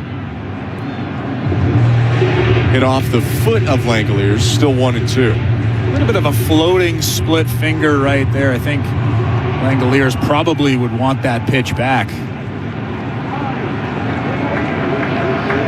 10 pitches so far for Gausman, 1 out and the base is empty. The pitch, swing and a miss, strike 3. Got him to chase in the dirt, another splitter, another strikeout. 2 down for Kevin Gausman. And that's what makes Kevin Gausman so good. He threw the floating splitter. He knew that he didn't get on top of that previous pitch. He got on top of that one. Looked like a strike, and then it bounced right behind home plate. Langoliers way out in front of that pitch. What a pitch from Kevin Gausman. Gausman looking to finish off the inning now with the bases empty. The infield shifts toward first because lefty hitter Tyler Soderstrom is up. The pitch popped up, foul, third base side, and out of play, 0-1. Defensively, Gausman will work with Alejandro Kirk today. Vladimir Guerrero Jr. on the right side of the infield at first with Ernie Clement at second. Andres Gimenez at short, Kazuma Okamoto at third. 0-1 pitch. High and outside to the left-handed hitter, 1-1. Left to right in the outfield, Nathan Lucas, Dalton Varsho, and Addison Barger.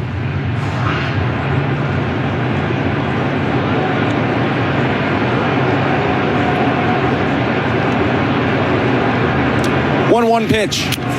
Fouled back fastball, got in tight on Soderstrom. And Gausman has a chance to strike out the side here. He's ahead 1-2. Yeah, they're really trying to tie up Soderstrom. He's a big lefty, loves to get the arms extended. He had 25 homers of his own on this homer-happy A's offense last year. 2 outs, bases empty, the 1-2. Swing and a miss, strike 3. 96 from Gausman, punching out the side to start 2026. Springer, Lucas, Guerrero come up for the Blue Jays in the bottom of the first inning. No score at Rogers Center. You're listening to Blue Jays Baseball, brought to you by your local family-owned Crown Rust Control Center. Streaming at sportsnet.ca and the Sportsnet Radio Network. XXL. Yeah, we doing it big. Yeah, we doing it XXL. Yeah, we doing doing it big, yeah, we doing it. Whoa, I make a play when I step on the plate. Hit a home run, you gon' see it in space. We getting cheese like a pizza. We from the north, that's pride, that's ether. We getting bigger and tall. We step in your house and deliver it far. We big as the sea and we big as the falls. We big as the moment when we win it all. Get a double XL huge 3-topping pizza for $19.99. Only at Pizza Pizza. At Crown Rust Control, protection runs deep because every Crown Rust Control Center is owned by a local family who cares beyond business. Your Crown Rust Control is 100% committed to their product, to you, to their community, which is your community. Protecting you and what matters to you is equally important as protecting your vehicle. Did you know spring's the best time of year to protect your vehicle from rust? For a special spring offer, find your local family-owned Crown Rust Control Center at crown.com. There's nothing worse than waiting in long lines around the ballpark. That's why Bet365 has 5-run early payout. When the team you're riding goes up 5 runs at any point in the game, they'll pay your bet out right then and there, win or lose. No waiting required. Now you can go back for another hot dog. Bet365. Download the app and see what early payouts all about. Must be 19 or older, Ontario only. Please play responsibly. If you or someone you know has concerns about gambling, visit connexontario.ca. Terms and conditions apply. You know you make me wanna. Hi, this is Ernie Clement, and you're listening to Toronto Blue Jays Baseball on Sportsnet Radio Network. Don't forget to say you will. Welcome back to Rogers Center as we open the 2026 season. Luis Severino ditches the rosin bag on the back of the hill, and we're back at Rogers Center for the bottom of the first. No score, Blue Jays and A's. Severino deals to George Springer, and the pitch is up and in, ball 1. Springer, Lucas Guerrero, as it was so many times for the Blue Jays last year. They'll hit the first 3 times here in this inning. 1-0 pitch is hit back foul. 97 from Severino. So Luis Severino, the veteran 32-year-old, his second year with the Athletics. He had a 4.5 ERA in 29 starts last year, just over 160 innings. Next pitch is hit on the ground, a one-hopper picked at second by Jeff McNeil, and one of the newest A's throws over to first to get George Springer 1 out. Luis Severino had a fantastic season away from Sutter Health Park in Sacramento last season. On the road, he was 6-2 with a 3.02 ERA. At home, he was 2-9 with a 6.01 ERA. He'll let you know that, too. It was about he will. More on that in a bit. 1 out, Nathan Lucas is up. Third baseman Muncy plays in, and the pitch is lined toward right field. Stunner step in and then making the catch, Lawrence Butler, who came in, backed up, and then made the play. 2 down. We welcome you to the Timber Mart broadcast booth. Every winning team starts at home, and every great build starts with local support. Timber Mart stores are family owned and operated, stepping up to help their communities knock projects out of the park. Timber Mart, locally owned, proudly Canadian. Back at home for the first time since November 2nd, technically, Vladimir Guerrero Jr. to the plate. 2 out, spaces empty in the pitch. In there for a strike, 0-1. Guerrero, a teammate of Severino at the World Baseball Classic. They were both with Team Dominican Republic. Severino winds and delivers, and the pitch hit foul. He's getting ahead with a sweeper there. It's now 0-2. That sweeper there backed up quite a bit. That was actually inside off the plate, tied up Vladimir Guerrero Jr. Sweeper, one of the 6 offerings for Severino. 4-seamer, sweeper, sinker, cutter, change, and slider.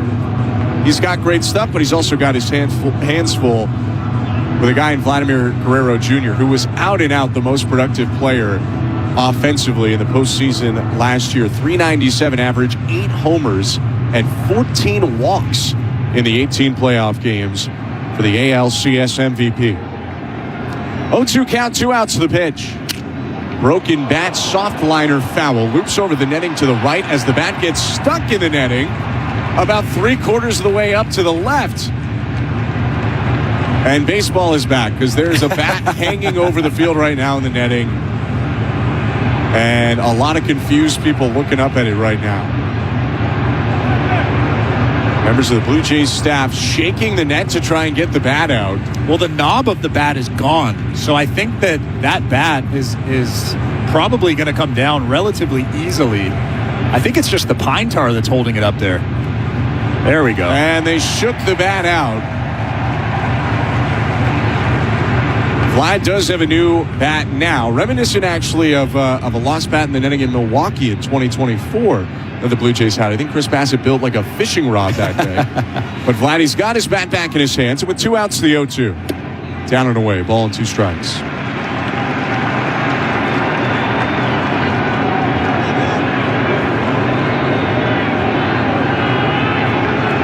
Eight pitches into his first for Luis Severino. Home half of the first, no score, and the 1-2. Down and away. You could hear Vlad spinning on that pitch. He said no to the sweeper, 2-2. That actually wasn't a bad pitch from Severino. Good take from Vlad. Blue Jays know Severino, the longtime Yankee. 2-2 pitch.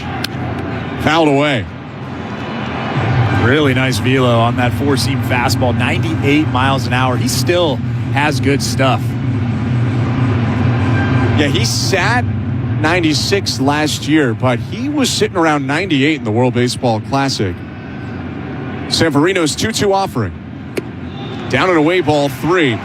Went to the changeup there. He's just not having a lot of success getting Vlad to swing at the off-speed pitches. The four-seam fastball has been good so far in this at-bat, but Vlad hasn't really touched anything else. Now we're in a full count. 2 outs and the bases empty. The payoff pitch.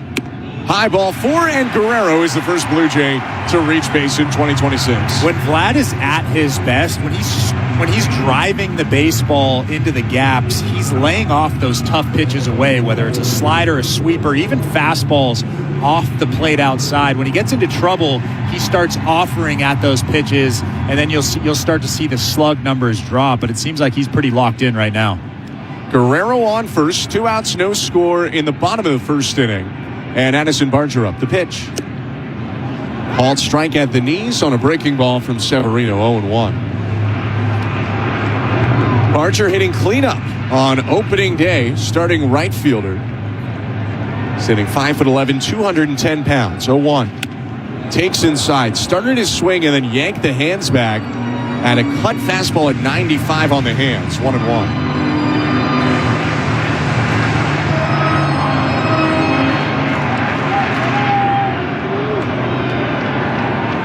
The pitch. Broken bat pop-up, third base side, and foul. Ricochets off some hands onto the dugout. One fan in a baby blue sprawls out on top of the dugout to grab the foul ball, 1-2. That's the first good cutter that Severino has thrown in this ball game. Perfectly located up at the hands of Addison Barger. That's what you want from a right-handed pitcher to a left-handed batter. Throw that thing right at the hands, and I mean the result was there. Just shattered his bat. Second broken bat so far for Luis Severino. Got Vladdy's bat before he walked him. Now he breaks Barger's bat, and he's looking to finish off the inning here. Guerrero on first, 2 outs and no score. Home half of the first inning. The 1-2. Swing and a miss. He got him. Elevates at 97. Severino pitches around the 2-out walk. No score after an inning. You're listening to Blue Jays Baseball, brought to you by your local family-owned Crown Rust Control Center. Streaming on the Sportsnet app and the Sportsnet Radio Network. The Blue Jays are back, and Canada is excited to cheer on their 50th season. Whether you're swinging for the fences at the ballpark or stepping up to the plate with those spring projects at home, Access Storage can help you make room for it all. From tools and bikes to boxes and seasonal gear, Access Storage gives you the extra space you need all season long. Try 4 weeks free today. Visit accessstorage.ca for details. Access Storage, official storage partner of the Toronto Blue Jays. Let's go, Blue Jays. Well, let's start the bidding off with 1,200. Do I have 1,200? North Toronto Auction is all unreserved and everything will be sold. A 2-day public live auction starting today at 9 a.m. with industrial equipment, light commercial vehicles, and non-runners. Then tomorrow, it's cars, trucks, and SUVs, all selling unreserved. 1,700 going once. Bid in person or online. North Toronto Auctions is now part of Euro Auctions. Register at northtorontoauction.com and bid on public vehicle auctions across Canada. Everything will be sold.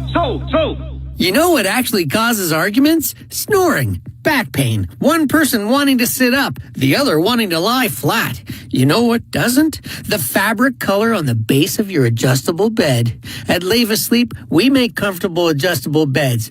Better for your back and better for your relationship. During our different color clear out, save up to 60%, plus save the tax. Same better bed, just last year's colors. And when they're gone, they're gone. Leave Asleep, the better bed. This is Toronto Blue Jays baseball. Strike three. Kevin Gausman strikes out the side. On Sportsnet 590 The Fan and the Sportsnet Radio Network. Second inning is brought to you by Bet365. At Bet365, you can watch thousands of live games, build your own bet, and you can even make a bet while the game's still being played. 19 plus, play responsibly. Ontario only. No score Blue Jays and A's, the opener of the 2026 season. Brent Rooker will hit against Kevin Gausman to start the second. Right on right, the pitch. Swing and a line drive, looping out to deep center field. Varsho goes back, hunches over, and makes the catch. First time Gausman uses his defense this year. There's one out. Well, against a guy like Brent Rooker, you'll take that if you're Kevin Gausman. One pitch, one out. Rooker had 30 home runs last season. The top four guys in this lineup have a lot of power. Drops off a little bit after that, but getting Brent Rooker to fly out on one pitch is a big out. With Rooker retired, the American League Rookie of the Year runner-up Jacob Wilson to the plate, the twitchy right-handed hitting shortstop. The pitch. Called strike 0-1. Wilson, 6'2", 190 pounds, hit .311 last year. Early in the year, looked like a shoo-in for Rookie of the Year until his teammate Nick Kurtz ran away with it. 0-1 pitch. Slap to right side. Barger on the run. It's tailing foul. It'll slice into the seats. And Gausman ahead 0-2. Nick Kurtz only appeared in 117 games last year and was still able to win Rookie of the Year. I think if he played in the NBA, he would not have won. There's some rules in the NBA where you have to play a certain amount of games to be eligible for those awards. 0-2.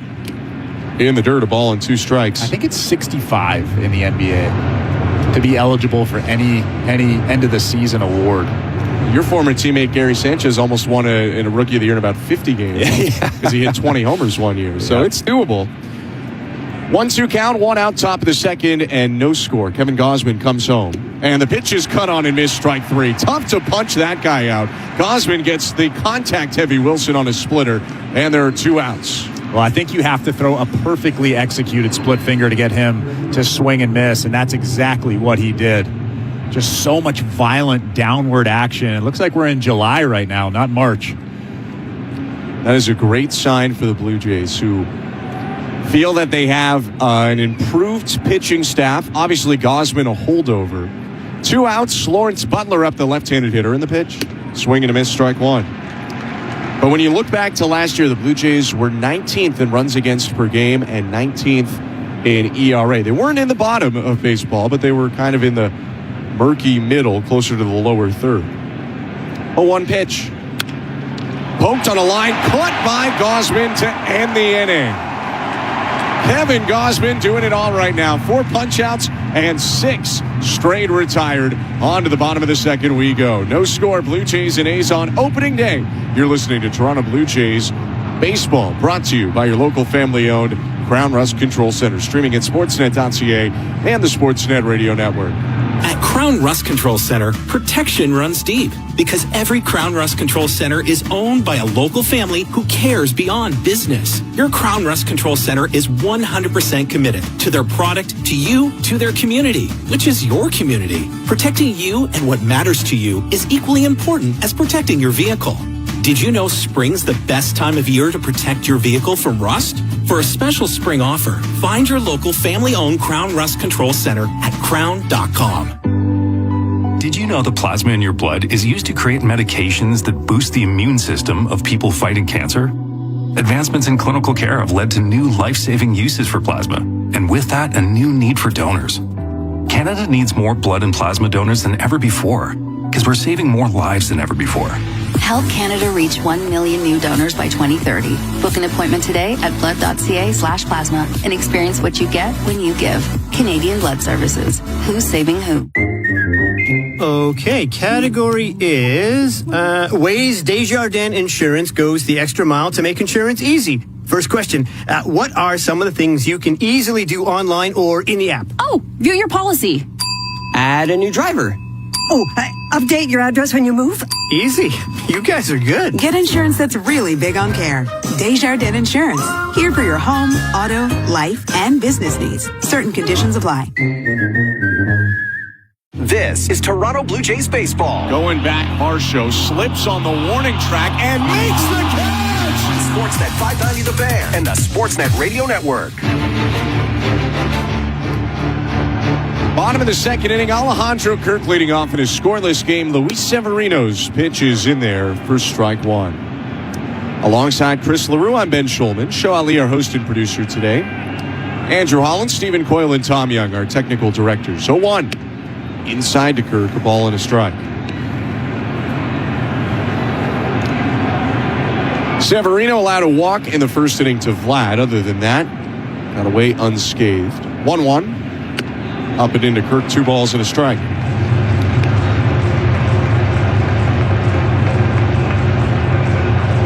Chris, you had mentioned him still having great stuff. Through 6 99-plus pitches in the WBC. 2-1. Outside 3-1. Sat around 98, and in his 7 1/3 innings for the DR, combined against the Netherlands and then against the United States, he gave up only 2 runs. Behind Kirk, though, 3 balls and a strike. Severino offers home. Called strike. Kirk stepped out before the pitch landed. 3-2. As good as Severino can be, and we all see this stuff, we're watching him throw consistently in the upper 90s. He does lose the zone from time to time, and that's when he gets himself into trouble. He falls behind 2-0 or 3-0, and then he has to come in with a meatball, and then he gets hit around a little bit. Payoff pitch. Kirk fights it off, looping it right side, but it'll hit the netting foul. But there is absolutely no doubt that he still has elite stuff, and he proved that in the World Baseball Classic and on the road last season. Did before last year sign at the time the largest contract in athletics history. It has been surpassed a couple of times since. 3 years, $67 million. Payoff pitch. Kirk sprays another foul to the right.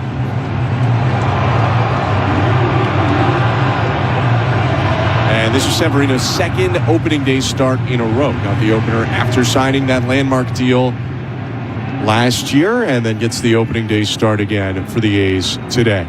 3-2 pitch again. Kirk hits it high, deep right field. Butler back on the warning track to make the catch, curling toward the corner. And that'll be the first out of the inning, but Alejandro Kirk puts some pretty good wood on the ball on his first piece of contact this year. Yeah, he narrowly missed his first home run of the season. Lawrence Butler was maybe about 5 feet from that wall in right field, but that's a good sign for Alejandro Kirk, going the other way with some authority here. With 1 out now, the pitch to Dalton Varsho. High ball 1.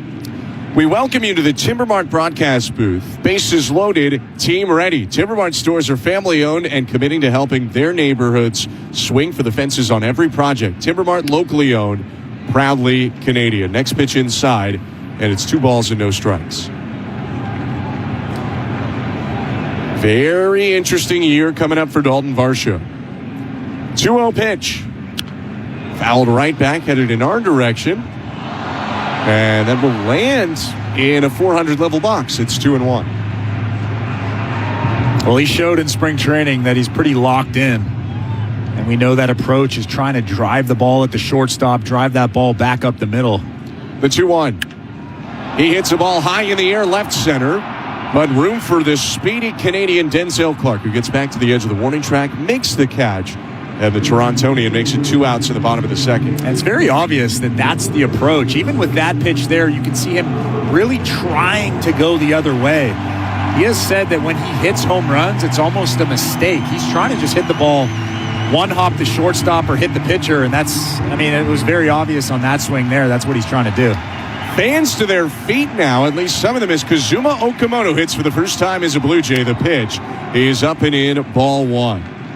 Brought over was Okamoto after 11 years at NPB with the Yomiuri Giants. The former Giants captain faces a 1-0 and foul tips it, ball and a strike. I wonder if Okamoto feels comfortable here at the Rogers Center. It kind of has the Tokyo Dome vibe to it. 1-1 pitch. High, 2 balls and a strike. Talked with him earlier today, and he admitted unique emotions on this opening day. He's been the captain of the biggest club in Japan for a while, but this is different. 2-1. Check swing, pitch inside, appeal down to first. Trip Gibson said he went 2-2. New challenge for Kazuma Okamoto. A 6-time NPB All-Star, 2-time Golden Glover. 2-2 pitch. Swing and a miss, strike 3. 98 from Severino beats Okamoto. 2 strikeouts and 2 scoreless innings for the Athletics right-hander. All pitchers so far onto the third we go in a scoreless, hitless game. You're listening to Blue Jays Baseball, brought to you by your local family-owned Crown Rust Control Center. Streaming on the Sportsnet app and the Sportsnet Radio Network. Heard of Uline? You know, the have-it-all in-stock, ready-to-deliver shipping and industrial supply specialists. The company that does things for you that are unheard of, like keeping 41,000 items in stock in our own warehouses. With customer service reps on the line to get you what you need, when you need it, 24/7, 365, every time. Maybe you heard it here first. Want to hear more? Visit uline.ca. ULINE, your shipping and industrial supply specialists. Every great goal starts with a great assist. And on the road, that assist is Yokohama. This season, upgrade your ride with confidence. For a limited time, get an up to $125 rebate when you purchase 4 select Yokohama tires. Plus, enter the Play Hard Drive Safe contest for your chance to win $400 in hockey gear every week. More grip, more control, more confidence for every drive. Yokohama, play hard, drive safe. There's nothing worse than waiting in long lines around the ballpark. That's why Bet365 has 5-run early payout. When the team you're riding goes up 5 runs at any point in the game, they'll pay your bet out right then and there, win or lose. No waiting required. Now you can go back for another hot dog. Bet365. Download the app and see what early payouts all about. Must be 19 or older, Ontario only. Please play responsibly. If you or someone you know has concerns about gambling, visit connexontario.ca. Terms and conditions apply. Hola, soy Vladimir Guerrero Jr. Está escuchando a Toronto Blue Jays Baseball en la radio de Sportsnet.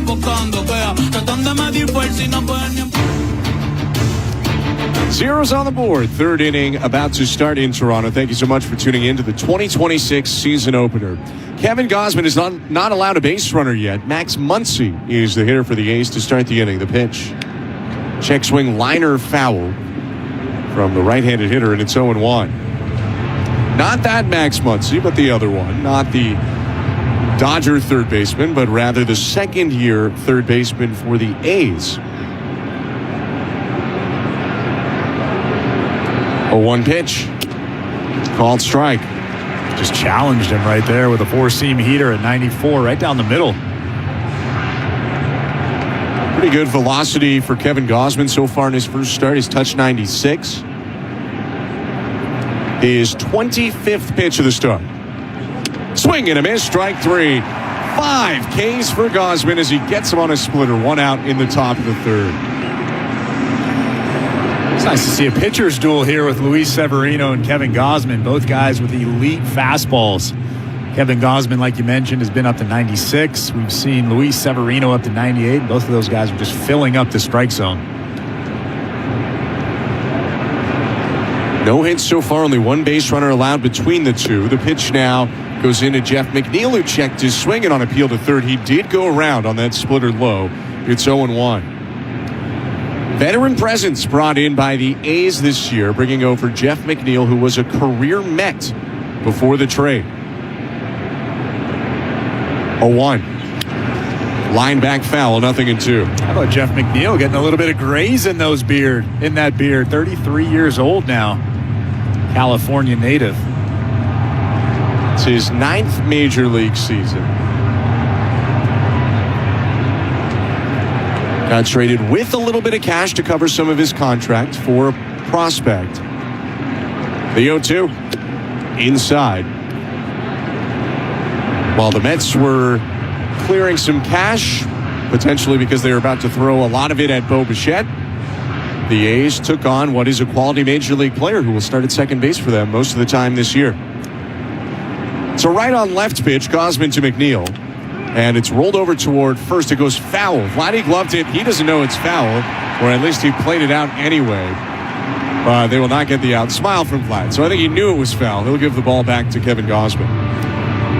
By the way, if you weren't with us earlier, another thank you so much to Crown Rust Control for being back with us as title sponsor for the 2026 Blue Jays season. We're so excited to have them back aboard. Find your local Crown Rust Control family at crown.com in Kingston and Belleville, Ontario. Crown Rust Control, proud sponsor of your Toronto Blue Jays radio broadcasts. So Vladdy back playing deep at first base after that ball was ruled foul. He will play right on the cut of the turf. McNeil settles back into the lefty box. White cleats, white batting gloves for McNeil. 1-2 pitch. And he hits it foul off to the left.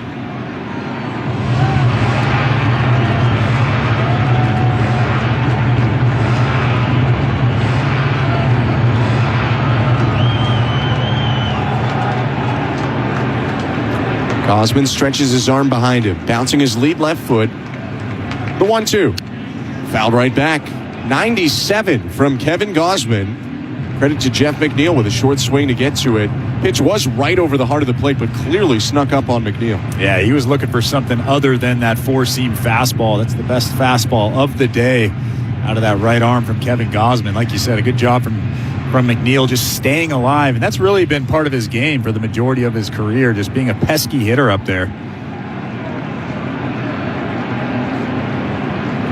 The 1-2. Looked like the slider right there. Missed down and in. It was the slider. 2 balls, 2 strikes. It actually wasn't a bad slider. It looked like a fastball. From time to time, we'll see that slider get a little bit loopy, a little bit of a hump to it. That one there looked like a dart, and then just went to the back foot of Jeff McNeil. 2-2 pitch. Check swing. Pitch was low. Appealed at third, and he did not go, says Nick Marley. Full count.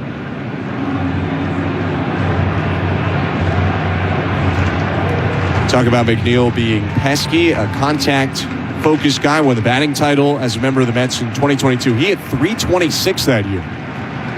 3-2 pitch. And he shoots the ball on the line to short. Caught on a knee by Andres Jimenez. 2 outs. And you can see that's really all he's trying to do. He's not trying to hit the ball with any kind of authority. He's just trying to find a hole. And he hit that ball right at Andres Jimenez, who is shaded up the middle. But he's been a good hitter for a long time. Didn't have a great season last year, but like you said, he won a batting title in his career. That's a credit to Carlos Fablis and the folks with the algorithms defensively as well, getting Jimenez to the right spot. 2 outs, base is empty. Torontonian Denzel Clark goes first pitch swinging and pops it over the first base dugout into the seats. 0-1. It was cool to see a big applause for Denzel Clark coming out when the A's were announced for pregame warm-ups. Clearly, a lot of these fans, knowing Clark's roots, may be seeing him play for Canada in the WBC. 0-1 pitch. Foul to the right, 0-2. He told me before the ball game he's keeping the pass list a little bit smaller this year. 7 on Friday, which is today, 10 tomorrow, and then 20 on Sunday. 2 outs, base is empty, no score, and the 0-2 pitch. Called strike 3. Fastball on the corner freezes Clark. 6 Ks, 3 shutout innings for Kevin Gausman, who's not allowed a base runner thus far. Middle of the third, Blue Jays looking to break the deadlock. Ernie Clement will hit for the first time when we come back. You're listening to Blue Jays Baseball, brought to you by your local family-owned Crown Rust Control Center, streaming at sportsnet.ca and the Sportsnet Radio Network. The legendary Yeti thrives in cold environments. Just like my Subaru, all-wheel drive is like having an extra pair of Yeti legs. The Yeti's natural habitat is in colder climates, but it's been spotted all over Canada. Just like Subaru, we go everywhere, enjoying winter with the little ones. They grow up so fast. Legendary winters await, so hurry into your local Subaru dealer for lease and finance rates as low as 0.5%. Conditions apply. See dealer for details. Subaru, uncommon comes standard. Meet iPhone 17e. A whole lot for a lot less. With an almighty all-powerful A19 chip. And Ceramic Shield 2, built to survive this. And this. And a 48-megapixel fusion camera with 2 times optical quality zoom. And double the starting storage of iPhone 16e. And long-lasting battery life for hours of watching the studio. That's the dream! And it comes with Apple Intelligence. And you can charge it with USB-C or with MagSafe accessories. And a whole lot more. All for a lot less. Get the new iPhone 17e at Bell today. Battery life varies by use. Pricing compared to iPhone 17. Hey, Ray Ferraro here. If pain is stopping you from moving, footwear and orthotics are really the simplest way to get you back on track. And Kintec does it better than anybody else. I've no question that Kintec has helped me stay active, taken away any barrier to movement that I might have. It's made such a positive impact in my life, I've brought my whole family to Kintec. Book your assessment today at kintec.net.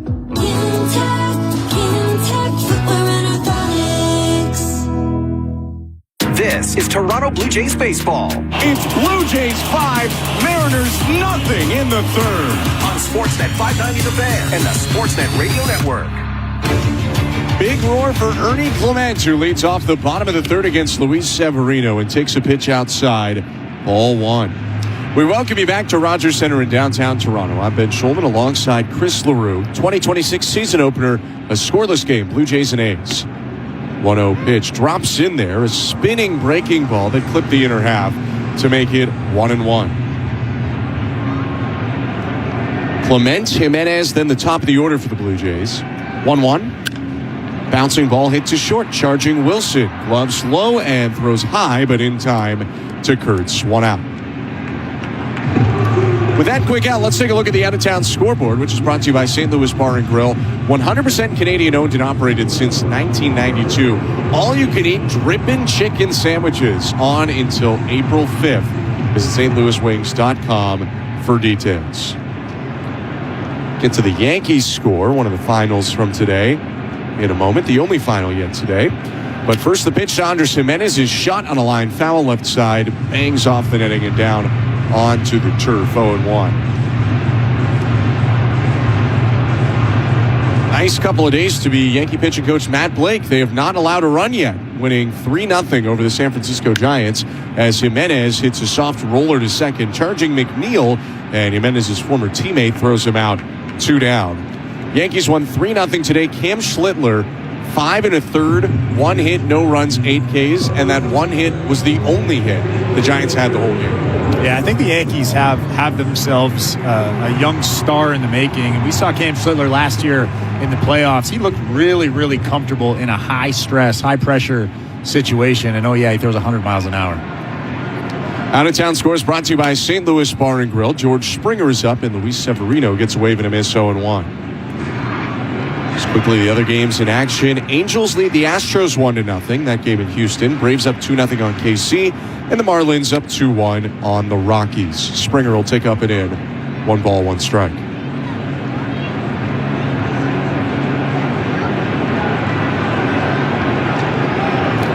One pitch to George Springer. Fouled back 1-2.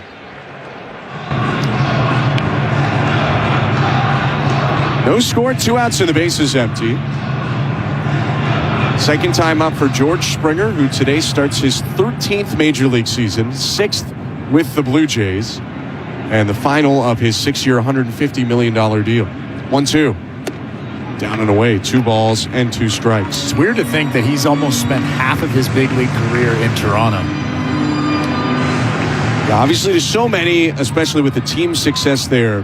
He is tied to Houston, but almost equally to the Blue Jays at this point in his career.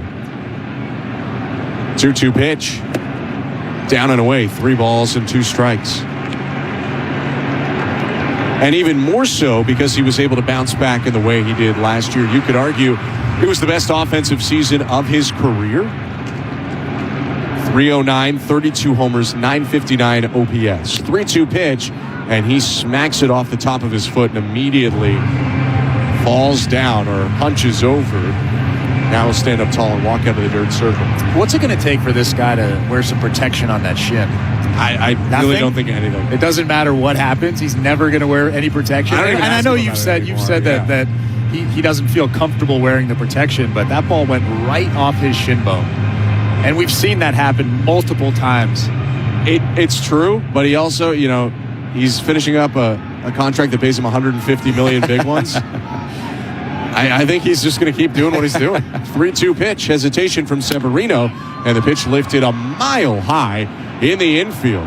Langoliers shuffling along the third baseline, gives way to Severino, who makes the catch, because pitchers are athletes too. After 3 innings, no score, no hits in this game for either side. On to the fourth we go. You're listening to Toronto Blue Jays Baseball, brought to you by your local family-owned Crown Rust Control Center, streaming on the Sportsnet app and the Sportsnet Radio Network. Finding great candidates to hire can be like, well, trying to find a needle in a haystack, but not with ZipRecruiter. Its powerful technology actively finds and invites qualified candidates to apply to your job. So while other companies might deliver a lot of hay, ZipRecruiter finds you the needle in the haystack. See why 4 out of 5 employers who post a job on ZipRecruiter get a quality candidate within the first day. Try ZipRecruiter for free at ZipRecruiter.ca/Canada. That's ZipRecruiter.ca/Canada. ZipRecruiter. Spring. Ready to start your spring organizing? Create space in your garage, closets, and basement with Access Storage. Try 4 weeks free. Details at accessstorage.ca. Buy Canadian, stored Canadian. A northbound moment by Side Launch Brewing. Everything up here just makes sense. Yeah, even the loons make sense. Hear that? Sounds like pass me a northbound lager. Northbound lager. Loons, they really get me. Sure they do. You can escape to the north with Side Launch Northbound Lager. Crisp and refreshing, proudly crafted in Ontario. Found at LCBO and beer stores. This week at Real Canadian Superstore, get 1 pound of strawberries for only $2 each. Plus, get it delivered with your first year of PC Express Pass at just $2.50 per month. Conditions apply. See flyer for details at superstore.ca/flyer. This is Toronto Blue Jays baseball. Barger to the plate. RBI double, Miles Strawn. It's 5-2 Blue Jays. On Sportsnet 590 The Fan and the Sportsnet Radio Network. Welcome back to Rogers Center. 4th inning action. The 4th inning is brought to you by Bet365. At Bet365, you can bet live in-game on game props, totals, and the money line. Download the app for the latest odds. 19 plus, play responsibly. Ontario only. Nick Kurtz at the top of the order for the A's, leads off. Scoreless game. Kevin Gausman is not allowed a base runner through 3 innings. Right on left, his pitch goes home to Kurtz. And he misses low with off speed. The splitter at 84. 1-0. He's filling up that strike zone. 38 pitches now for Gausman. Just 10 balls.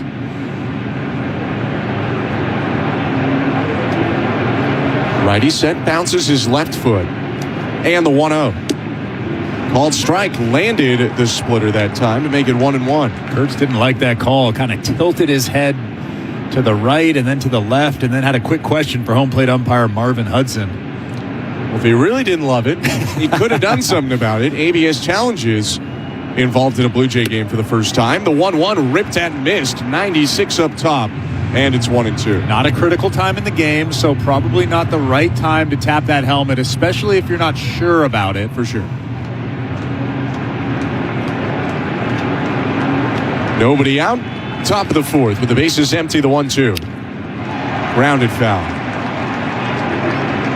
I do just like the dynamic that a guy can turn around and be like, that was a bad call. And the ump says, all right, go for it. Use your challenge. You think it was that bad? I'm sure that's what Marvin Hudson said. Because if it's obviously bad, the situation shouldn't matter. If it's way off the plate, guys are going to challenge a lot of the time. Another 1-2 goes home from Kevin Gausman to Nick Kurtz. Check swing, appeal to third. He did not go, says Nick Marley on the elevated heater. Kirk thought so, but he'll toss back to Gausman, 2-2. But you're also supposed to make that decision as a hitter or a catcher or pitcher immediately, right? So you can't look back at the umpire, have a quick conversation with him, and then tap the helmet. Yeah, it's 2-ish seconds is what you're supposed to do. 2-2. Outside ball 3. Gausman licks his fingers, wipes them on the right side of his pants, pulls on the brim of his cap, and stretches his arms above his head. Back on the rubber, the righty punched out Kurtz in the first on a 3-2 pitch. In the fourth, here's another 3-2 to Nick Kurtz. And it's hit away foul to the left. Just challenged him with that heater right there. Nick Kurtz a little bit behind.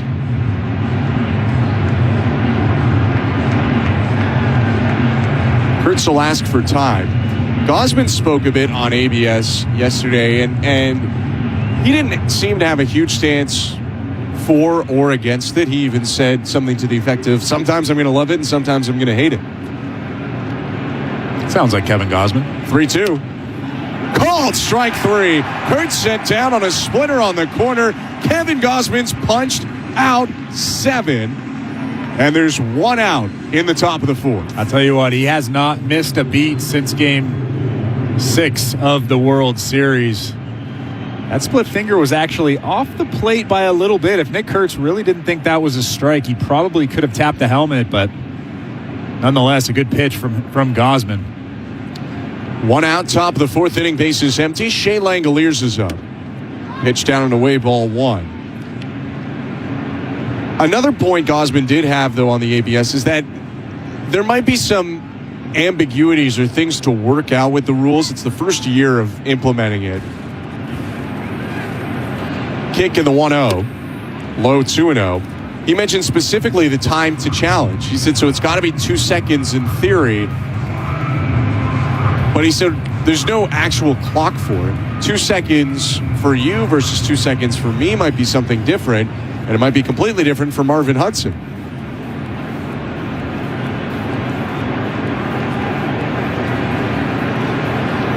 2-0 pitch. Called strike. Back in the zone with a fastball at 92. Well, I have yet to see somebody, and I did 5 games in spring training, so I have 5 games worth of ABS experience, but I have yet to see a hitter look back, ask the umpire a question, and then tap the helmet. I'm sure we'll see it at some point. 2-1. Inside ball 3. And I'm guessing that you hadn't seen that. You've done more games, you did more games in spring training than I did, so. No, the only instance that I know of someone not getting a challenge did involve Gausman on the mound and Kirk behind the plate and a ball getting away. 3-1. Hit high in the air, deep left field. Lucas turns immediately. That ball is gone. Home run, Shea Langoliers. He starts the scoring with a blast to left, and it's 1-0 A's in the top of the 4th. Well, we talked about Shea Langoliers and the sneaky pop. 31 home runs for him last year, but that was just a hanging split finger on the inside part of the plate, and Langoliers did not miss it. That was a pretty good swing from him. They were trying to go away, but that split finger ran back over the middle and almost to the inner third. For a guy who hit 31 homers last year, his first of the season in 2026, and the A's are on top. Pitch to Tyler Soderstrom, called a strike 0-1. It's really his first mistake of the ball game. He's thrown 51 pitches, and he's thrown 1 mistake, and Langoliers made him pay for it. First hit either side, by the way, ends up in a bullpen. 0-1. Check swing, bouncer, third base side, tough play. Okamoto charges, throws off balance to first. Big stretch by Vlad to the splits for the out. Soderstrom's a decent runner and tapped that ball in a swinging bunt. Okamoto with a nice play to get onto it. Vlad with a nice stretch to keep it from being an error. And there are 2 down. The A's will not challenge. Well, there have been some questions around Okamoto and can he handle third base in the major leagues, and that's really the first tough play for him this season, and it was perfection. 1-0 A's, 2 down, bases empty, top of the 4th. Brent Rooker up in the pitch. Swing and a miss, strike 1.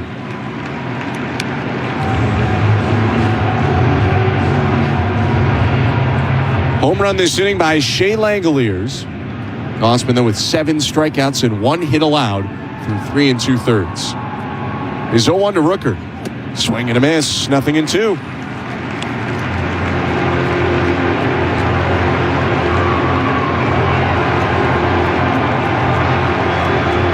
7th season for Rooker, the former SEC Player of the Year at Mississippi State.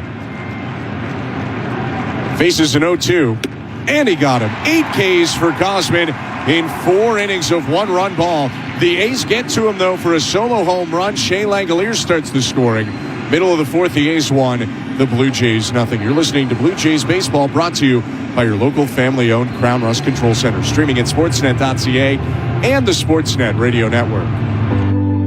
Did you know the plasma in your blood is used to create medications that boost the immune system of people fighting cancer? Advancements in clinical care have led to new life-saving uses for plasma, and with that, a new need for donors. Canada needs more blood and plasma donors than ever before, because we're saving more lives than ever before.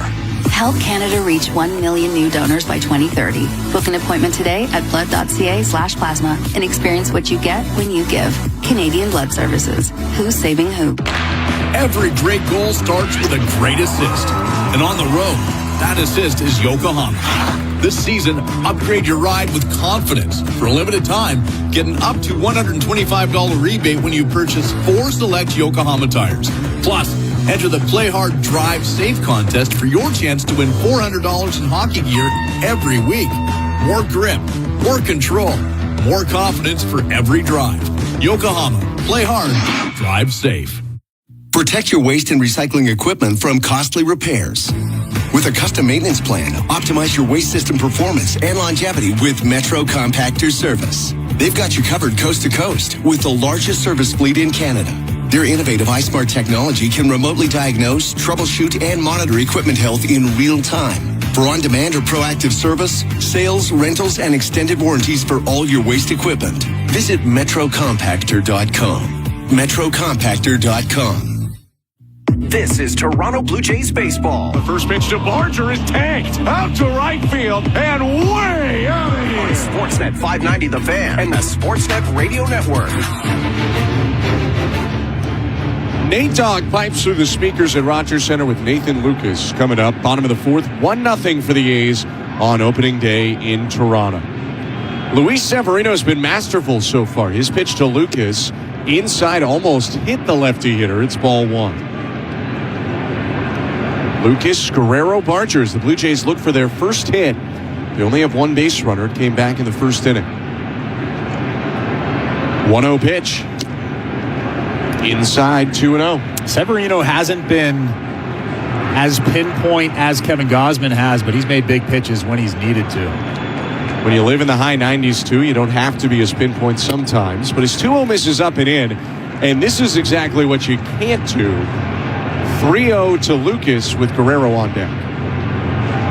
Yeah, and I'm assuming that Nathan Lucas has the take sign right here, especially with Vlad standing on deck. The pitch. Called strike. Grab the inside edge with 97. A's just started the scoring. Shea Langoliers, the first base runner for the A's, came with 1 out in the 4th when he homered to left. 3-1. Swing and a miss. Lucas going for it all on that cutter. Waves through it, full count. It's a pitch that he's really relying on tonight.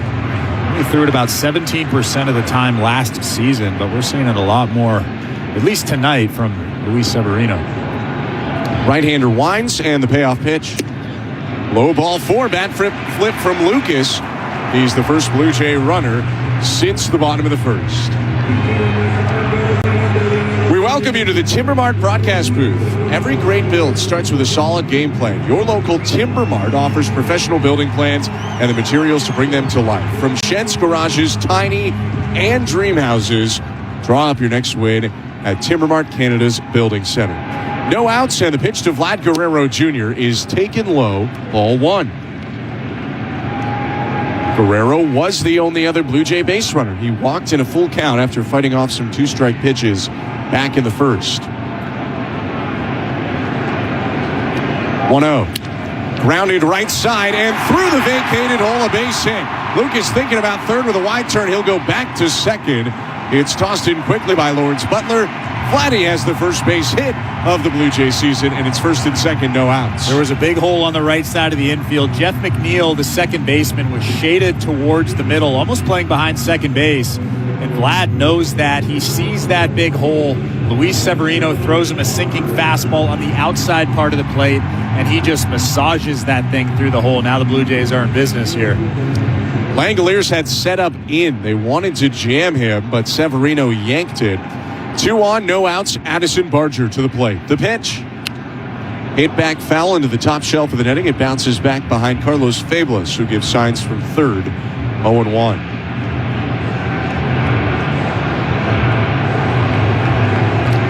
One nothing A's. Blue Jays with their first chance with a runner in scoring position all season.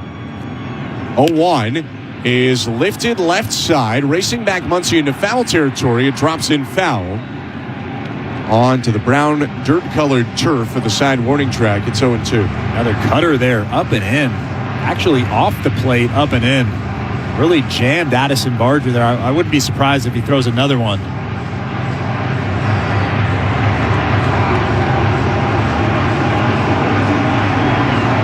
Barger asks for time, adjusts his royal blue batting gloves that match his helmet. He's all white from jersey pants down to his white Nike cleats. Lead runner Lucas on second, Vladdy on first, and with no outs, the 0-2 pitch. Bouncer over the mound. Shortstop Wilson Glove steps on second one, throws to first for a 6-3 double play. You couldn't have put it on a tee more for the A's middle infielder. Up to third goes Lucas. There are 2 outs. And like we talked about earlier, Luis Severino hasn't been perfect in tonight's ball game, but he's made big pitches when he had to. Just threw his best fastball of the ball game, 98.1 miles an hour. Addison Barger hits into a big double play for the Athletics.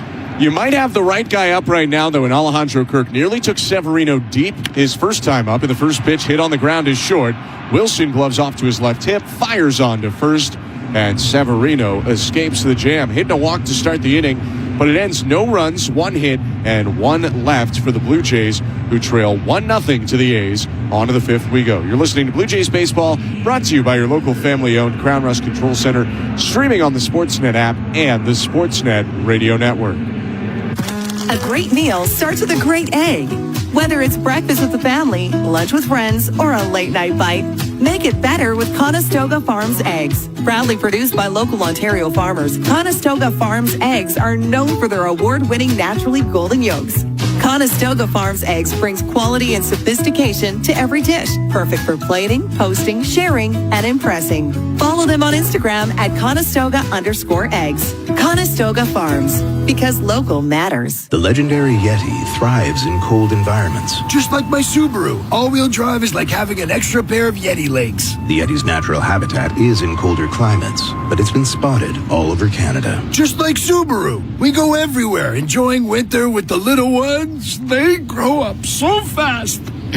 Legendary winters await, so hurry into your local Subaru dealer for lease and finance rates as low as 0.5%. Conditions apply. See dealer for details. Subaru, uncommon comes standard. I finished a 5K in 94th place, right after a man wearing jeans. Then a volunteer gave me a medal. But I don't want participation trophies, unless they're from Bet365. With their daily prize matcher game, I win by matching gold coins, cherries, and more. Take that, Denim Man.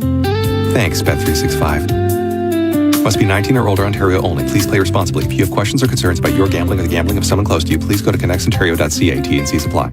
This is Toronto Blue Jays baseball. Swing and a miss, strike 3. Barrios retires 7 in a row On Sportsnet 590 The Fan and the Sportsnet Radio Network.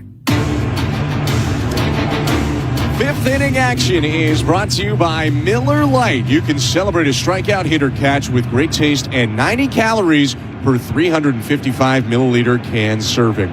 Miller Lite, the official beer sponsor of Major League Baseball in Canada. Must be drinking age. Celebrate responsibly. 1-0 for the Athletics over the Toronto Blue Jays. Top of the 5th. Game 1 of the season, both sides. Kevin Gausman on the hill, and his pitch to Jacob Wilson hit foul to the right, 0-1.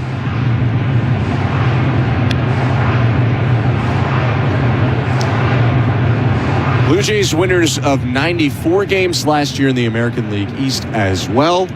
The A's 76 games. They finished 4th in the East last year. 0-1. Swing and a miss, 0-2. They're going to be better this year, though. Which one? The Athletics.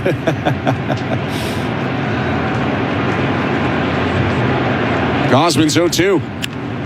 Wilson flips it high in the air, right side foul. Vladdy charging back, side warning track, looked to lean into the netting, but it hit too high on the netting for him to make any play, and it's still 0-2. That's Vlad's bread and butter right there. Going back in foul territory, looking up at the ball, looking down at that short foul territory wall over there. He wanted to make that play too. He hit his fist into that netting. He'll return to first now. He plays way off the line with the right-handed hitter up. And Gosman with an 0-2 pitch. On the ground to second. Routine play for Clement. One step to his right. Picks it up, throws over to first. And there's one out in the inning. You mentioned the A's getting better, in part potentially, and this is not all of it to be clear, but their division arguably has gotten a little bit worse, which isn't the worst thing for the A's. The Houston Astros maybe not expected to be quite as good as they were last year when they won 87 games. One out, and the pitch to Lawrence Butler is in there, strike one. Speaking of, we go to the St. Louis Bar and Grill out-of-town scoreboard, where the Astros did just score a run. Although more news literally as I said that from that game. We'll get to it in a second. 0-1. Low, 1 ball, 1 strike. So a moment ago, the Astros had tied the game with the Angels 1-1 because former Blue Jay and former Astro Yusei Kikuchi threw a wild pitch that brought in a run, but the Angels have struck back. 1-1. Breaking ball misses low. 2 balls and a strike. 3-run homer by Josh Lowe for the Angels in the top of the second, and Los Angeles is up 4-1 on the St. Louis Bar and Grill out-of-town scoreboard. Right on left matchup with Lawrence Butler. 1 out, top of the 5th, the pitch. Butler buckled by a splitter, called a strike. It's 2-2. Is it strange to you, Ben, that Josh Lowe and Brandon Lau do not play for the Tampa Bay Rays anymore? At least they don't play for the same team. I mean, I had about enough of that. 2-2. Swing and a miss. He got him. Kevin Gausman pulls the string with another splitter, punches out Butler. That's his 9th K, and there are 2 outs in the top of the 5th. Yeah, that was a good one. That thing started right down the middle. Looked like a fastball. Got Lawrence Butler way out in front. I talked about this last inning, but Kevin Gausman has been pretty much as close to perfect as he can be, and just one mistake. Shea Langoliers unfortunately didn't miss it. 2 outs, Max Muncy up the pitch. Bounce to the plate, 1-0.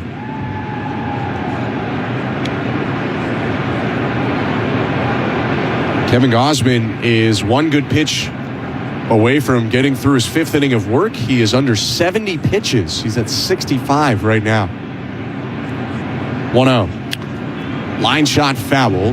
Bit of a hanger he threw right there, but it hung enough that it would have landed inside. Muncy could only pull it way foul. It's 1-1.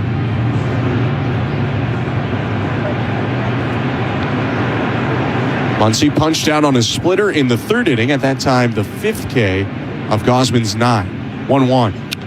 Foul back, and Gausman ahead 1-2. Can't get strikeouts if you don't get to 2 strikes, and he has just been relentlessly in the zone.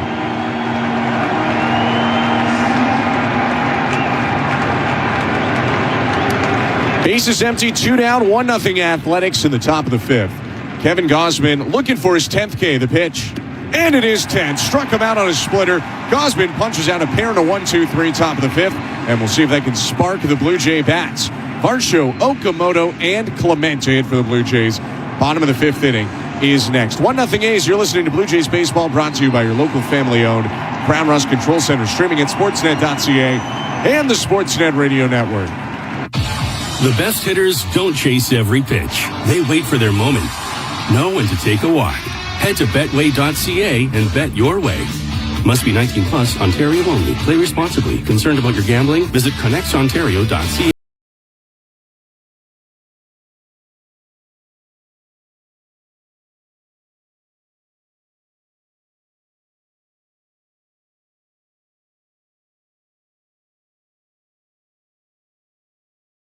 a coin. Heads, you grow your business. Tails, you earn on your cash. Most banks make you pick a side. Float says, be all in. With Float, eligible Canadian businesses get up to $3 million in flexible, interest-free credit to keep building. All while their idle cash earns up to 4% interest in Float. Spend on credit and earn on balances. Heads and tails. Being all in means giving your business both. Learn how Float is all in on Canada at floatfinancial.com. These days, it's hard to believe what you read, what you see, or even who to trust. At Brigmanis Prera, we've been building trust for over 30 years. If you've been involved in a serious accident, call Brigmanis Prera for advice that you can count on. Consultations are always free, and there's no obligation. I'm Ron Prera, managing partner. At Brigmanis Prera, honesty, integrity, and expertise aren't just words. It's my promise to you. Brigmanis Prera, you have a friend who's a lawyer. Contact us at bplawyers.ca. This is Toronto Blue Jays baseball. 0-2 swing and a miss, strike 3. On Sportsnet 590 The Fan and the Sportsnet Radio Network. Welcome to the Timbermart broadcast booth. Don't sit on the bench when it's time to build. With flexible financing options through the Timbermart Project Card, you can get started today and keep your project moving. Timbermart, Canada's building center. 1-0 A's, bottom of the fifth. Dalton Varsho chops at the first pitch, fouls it off his own ankle, and Severino gets ahead of him 0-1. In the Timbermart broadcast booth as we start the 50th season of Blue Jays baseball, I'm Ben Schulman alongside Chris LaRue. Show Ali, our host and producer today, Andrew Holland, Tom Young, Stephen Coyle, our technical directors. Just some of the people, part of the great team that will be with us on the Sportsnet Radio Network this season. 0-1. Foul tip, and it's 0-2.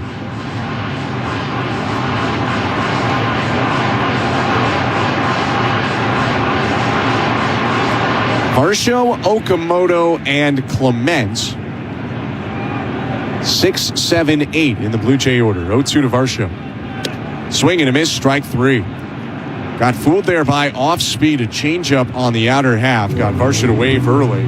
And there's one out on only the third strikeout for Luis Severino. Not a ton of movement on that changeup. It was a little bit elevated, but the good thing about Luis Severino and that changeup is the arm speed. The arm speed looked exactly like the fastball. And obviously Dalton Varsho was way out in front of it. Pitch to Kazuma Okamoto is called a strike 0-1. Last strikeout victim for the Blue Jays was Okamoto in his first major league at-bat in the second inning. He's 0 for 1, and the 0-1 pitch. Breaking ball right on the corner. That's unfair. A sweeper to the perfect spot, called strike 0-2. One out, bases empty. Slight shift to third. The 0-2. Down and away, a ball and 2 strikes. It's almost like a frisbee. A lot of horizontal movement. He overloaded him with fastballs in the first inning. Now he's thrown him nothing but spin in the fifth. The 1-2 pitch is hit very high, but quite foul off to the right. Still 1-2.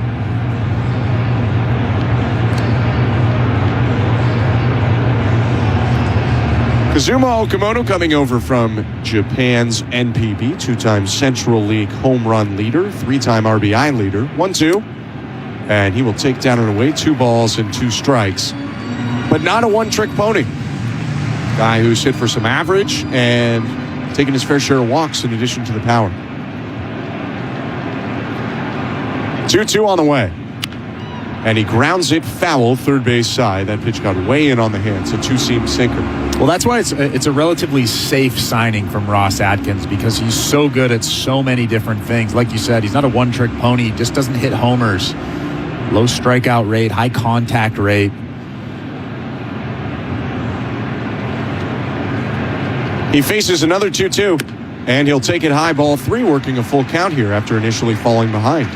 And like we saw earlier in the ballgame, pretty good at defense as well. Had a real nice play at third base that helped the Blue Jays to an out in the fourth. 1 out, and the 3-2 pitch. Outside, ball 4. Skip and a spin for Okamoto as he sheds his shin guard and bat. He's on base for the first time in the major leagues as he walks down first. It's a good at-bat from Okamoto.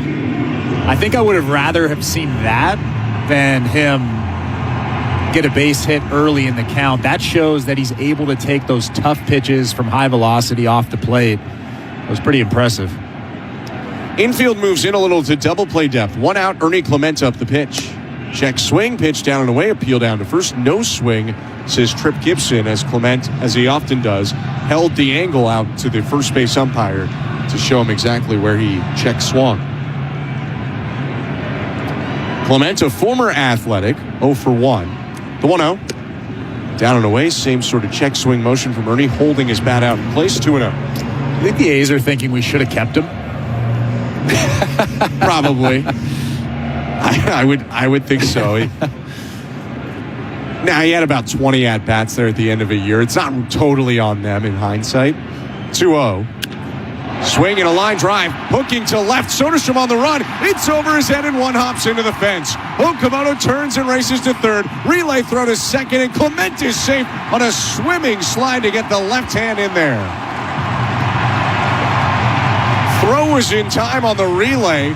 It went Soderstrom to Wilson to McNeil, but Ernie Clement must have had some acrobatics, although I think Mark Kontze is going to ask about a challenge. I'm wondering if Ryan Blackney is saying that Jeff McNeil blocked the base at second base. I think you're right.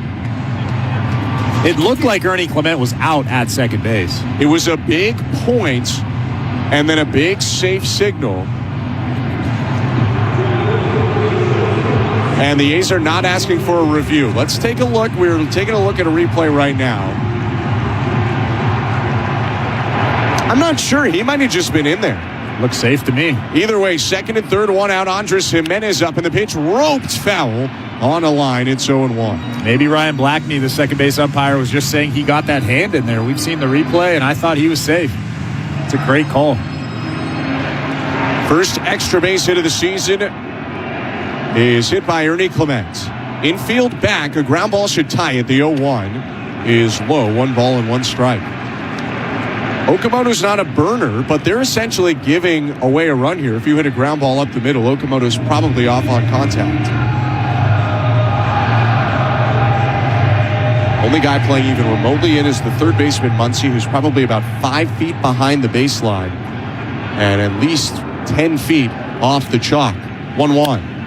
Hit in the air, left center, on the run at Clark, and it's down in the middle of Clark and Soderstrom on miscommunication, rolling to the warning track. In to score Okamoto. Right behind him, Clement. Jimenez all the way around to third on a 2-run triple that gives the Blue Jays their first lead of the season. Well, you could tell that something was up in the outfield. Denzel Clark was hesitant. Tyler Soderstrom was hesitant. That's Denzel Clark's ball all day long. You have to be the guy out there that takes control. Denzel Clark was looking at Soderstrom almost the whole way. Ball drops in, goes all the way to the wall, and Andres Jimenez ends up at third base with a triple and a couple of RBIs. What a huge break for the Blue Jays. Just killer for Luis Severino, too. That ball is debatably not deep enough to score a run on a sac fly. It at least would have been a question. Instead, both runs come in, and now the Blue Jays continue their threat with a runner on third and 1 out. It's a mound meeting initiated there by pitching coach Scott Emerson. Gave the outfielders a time to talk to each other as well, and now everyone will break. The infield is in for the A's. It's 2-1 Blue Jays with George Springer up and a runner on third, 1 out.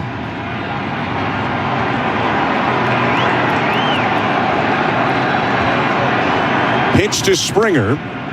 Called a strike, 0-1. And you said it, Okamoto isn't slow, but he doesn't run all that well. So if Tyler Soderstrom catches that ball, specifically if Denzel Clark catches that ball going towards third base, I don't think he scores. 0-1. Springer hits it foul, 0-2. Fielding run value is Fangraph's all-encompassing metric for defenses. It rated the Blue Jays as the best defensive team in baseball last year, and the A's as the 22nd best defensive team in baseball last year. 0-2. Lifted by Springer toward right, shallow and near the line. Butler racing and tagging Andres Jimenez. Butler makes the catch, foul territory. Jimenez dekes like he's going home, but the throw skips in No chance for Jimenez to score. He'll go back to the bag, and there are 2 outs. That was a really nice play from Butler down that right field line. He had to deal with that pole in foul territory. Didn't reach into the stands, but the glove was maybe parallel with that fence, and then made a perfect throw to home plate to keep Andres Jimenez at third base. 2 outs, where the Blue Jays have taken the lead this inning on the Andres Jimenez 2-run triple. He's on third, bottom of the 5th, and Nathan Lucas hitting. Severino's pitch, inside, ball 1. Now, a moment ago, I would have understood if people said, hey, Ben, I don't even understand what fielding run value is. And I totally get it. I myself at times skeptical of defensive metrics, but the reason I go to it, if you just look at errors, the A's and the Blue Jays were 2 errors apart as a team last year. That play that just happened will not go down as an error. It'll go down as a triple. But clearly, that's a defensive lapse that has given the Blue Jays both their runs in the game. 1-0 pitch. Lucas moves out of the way of another pitch inside, 2-0.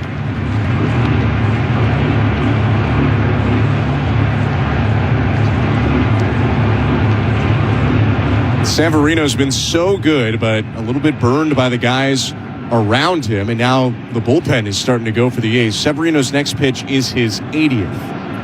2-0. Lucas fouls it right off the mask of Shea Langoliers. Actually, it might have been the home plate umpire who got it in the mask.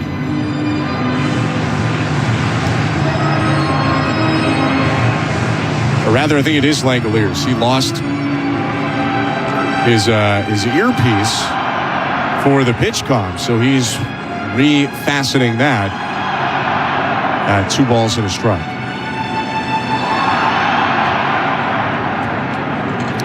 Still Jimenez on third. Nathan Lucas looking to drive him in. Lucas drove in 65 runs last year. 2-1 pitch. Rounded foul in between the legs of Lucas and into the backstop. 2-2. Now look for Nathan Lucas to go the other way. We've seen him shoot that big hole on the left side of the infield so many times. Shortstop Jacob Wilson is shaded up the middle. Now he's kind of wandering back to where a shortstop would normally play. That hole's a little bit smaller now, but Nathan Lucas loves to go the other way on the ground. Yeah, looks like they just marshaled the young shortstop back into the traditional spot. 2-2 pitches, high, ball 3. That'll make it a full count with 2 outs. Lucas already has a walk in this game. He's 0 for 1 with a walk and a lineout.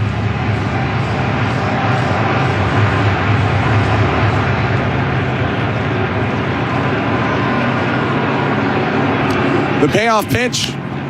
Grounded foul, still 3-2. The Blue Jays would probably be okay with him taking another walk here with Vlad standing in that on-deck circle.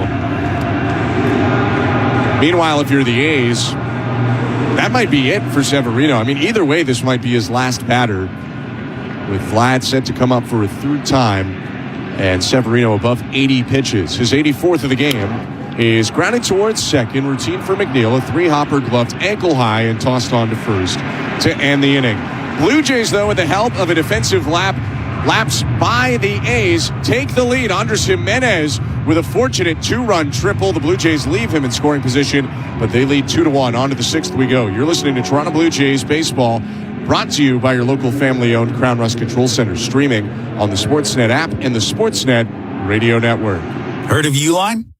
You know, the have-it-all in stock, ready to deliver shipping and industrial supply specialists. The company that does things for you that are unheard of, like keeping 41,000 items in stock in our own warehouses, with customer service reps on the line to get you what you need when you need it 24/7, 365 every time. Maybe you heard it here first. Want to hear more? Visit uline.ca.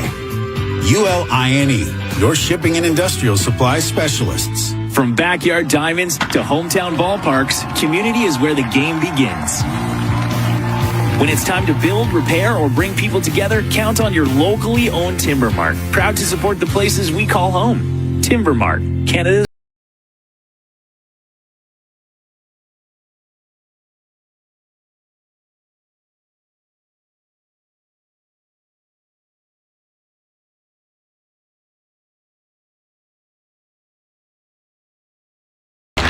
Every great goal starts with a great assist.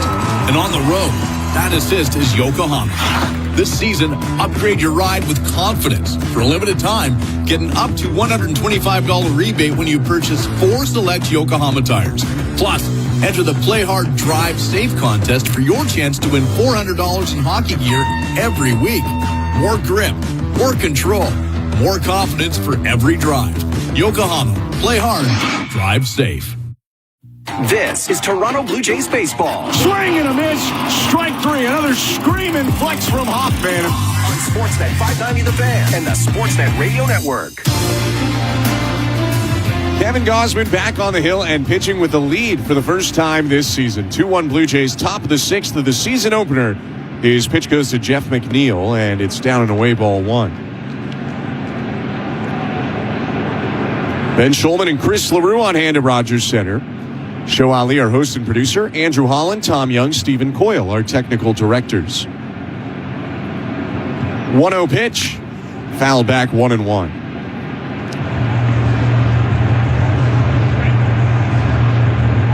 It's the 50th season opener for the Blue Jays. And speaking of our producer and host, Show Ali, great note from him, courtesy of Sportsnet Stats.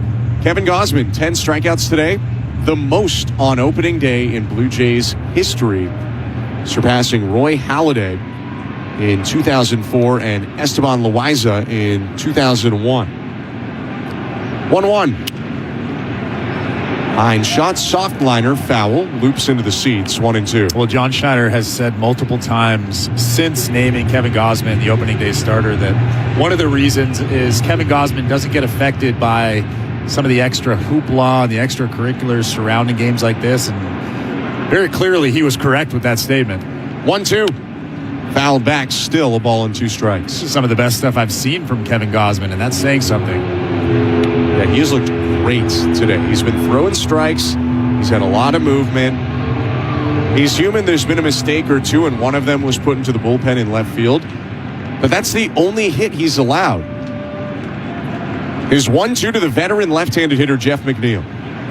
And he got him looking. 11 Ks for Kevin Gausman as he froze him with a splitter at 84. 1 out. Well, not sure if Jeff McNeil disagreed with that call or he was frustrated with himself for not swinging the bat. He arched his back, but that pitch was fantastic right at the bottom of the strike zone. Of course, Alejandro Kirk framing it perfectly.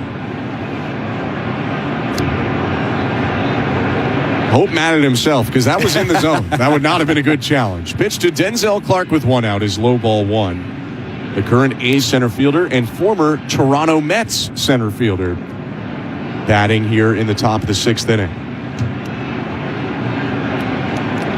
Third baseman Okamoto plays in. So does Vlad, maybe halfway in at first. Middle infielders are back. 1-1 to the speedy Clark. Swing and a miss.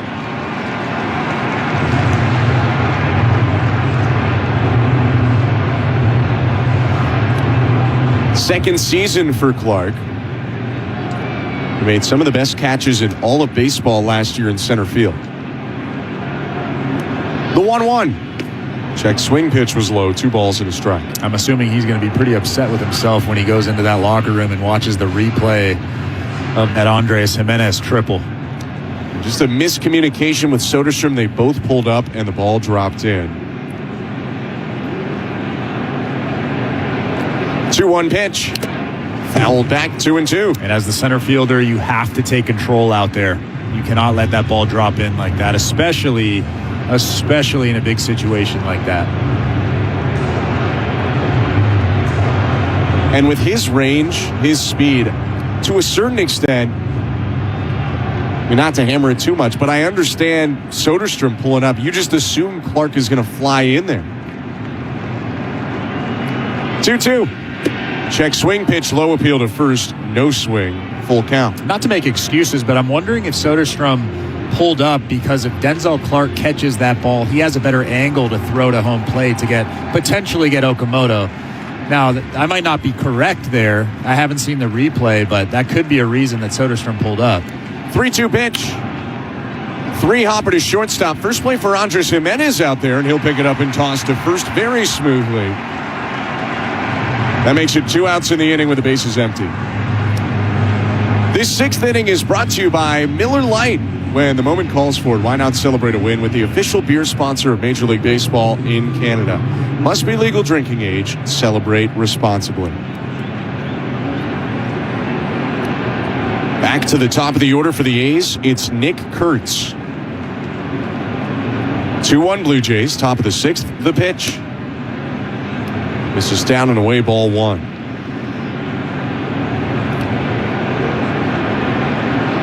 First action we've seen in the Blue Jay bullpen coming now with Gausman at 80 pitches. Mason Fluharty's up in left field. 1-0. Called strike.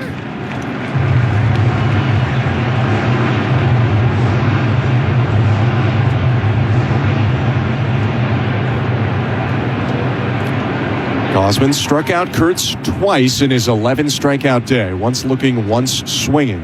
The 1-1. Hit very high, a pop-up back of third, foul territory left side, and into the seats over the netting. Okamoto gave it a look, and now he takes a look into his cap as he figures out his positioning here with 2 strikes and 2 outs. That is a strong man standing in that batter's box, just 23 years old. 6'5", 240 pounds.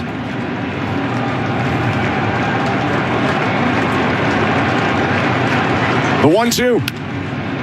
One hopper to third. Pick at the hip by Okamoto and throws in plenty of time to get Kurtz and end the inning. Another nice play at third by Kazuma Okamoto. Another 1-2-3 inning for Kevin Gausman, who has faced 1 above the minimum through 6 innings. Middle of the 6th, 2-1 Blue Jays. You're listening to Blue Jays Baseball, brought to you by your local family-owned Crown Rust Control Center. Streaming at sportsnet.ca and the Sportsnet Radio Network. Okay. First question. When does Desjardins Insurance suggest you switch to winter tires? Below 7 degrees. Easy. Nice. Next, what's a smart way to save money on your home insurance? Switch to Desjardins Insurance and you can save up to $900 when you bundle home and auto. Easy. Get insurance that's really big on care. Desjardins Insurance. Here for your home, auto, life, and business needs. Certain conditions apply. Tires. Tire sale on now at Lacombe Quick Lane. Get the best prices on tires guaranteed every day. Tires for all makes and models, all seasons, all brands. Don't overpay, don't wait. And with these snowy roads, now is the time for a $29.99 wheel alignment check. Fast, affordable, and smart. Lacombe Quick Lane makes it easy with free pickup and delivery to fit your schedule. For all things tires, go to lacombequicklane.ca. Best prices, period. Following is a message from the Canada Action Coalition. It's time to build. For too long, projects that power our country have been delayed or denied. We must build pipelines, power plants, ports, railways, and roads now to develop and export more of our resources, which will secure jobs, strengthen communities, and protect our economic future. Oil, natural gas, mining, and all of our natural resources make us stronger, fueling families, businesses, and our ability to compete in a changing world. We have to build here, and we have to build now. Learn more at timeforaction.ca. Hi, this is Tyler Heineman, and you're listening to Toronto Blue Jays Baseball on the Sportsnet Radio Network.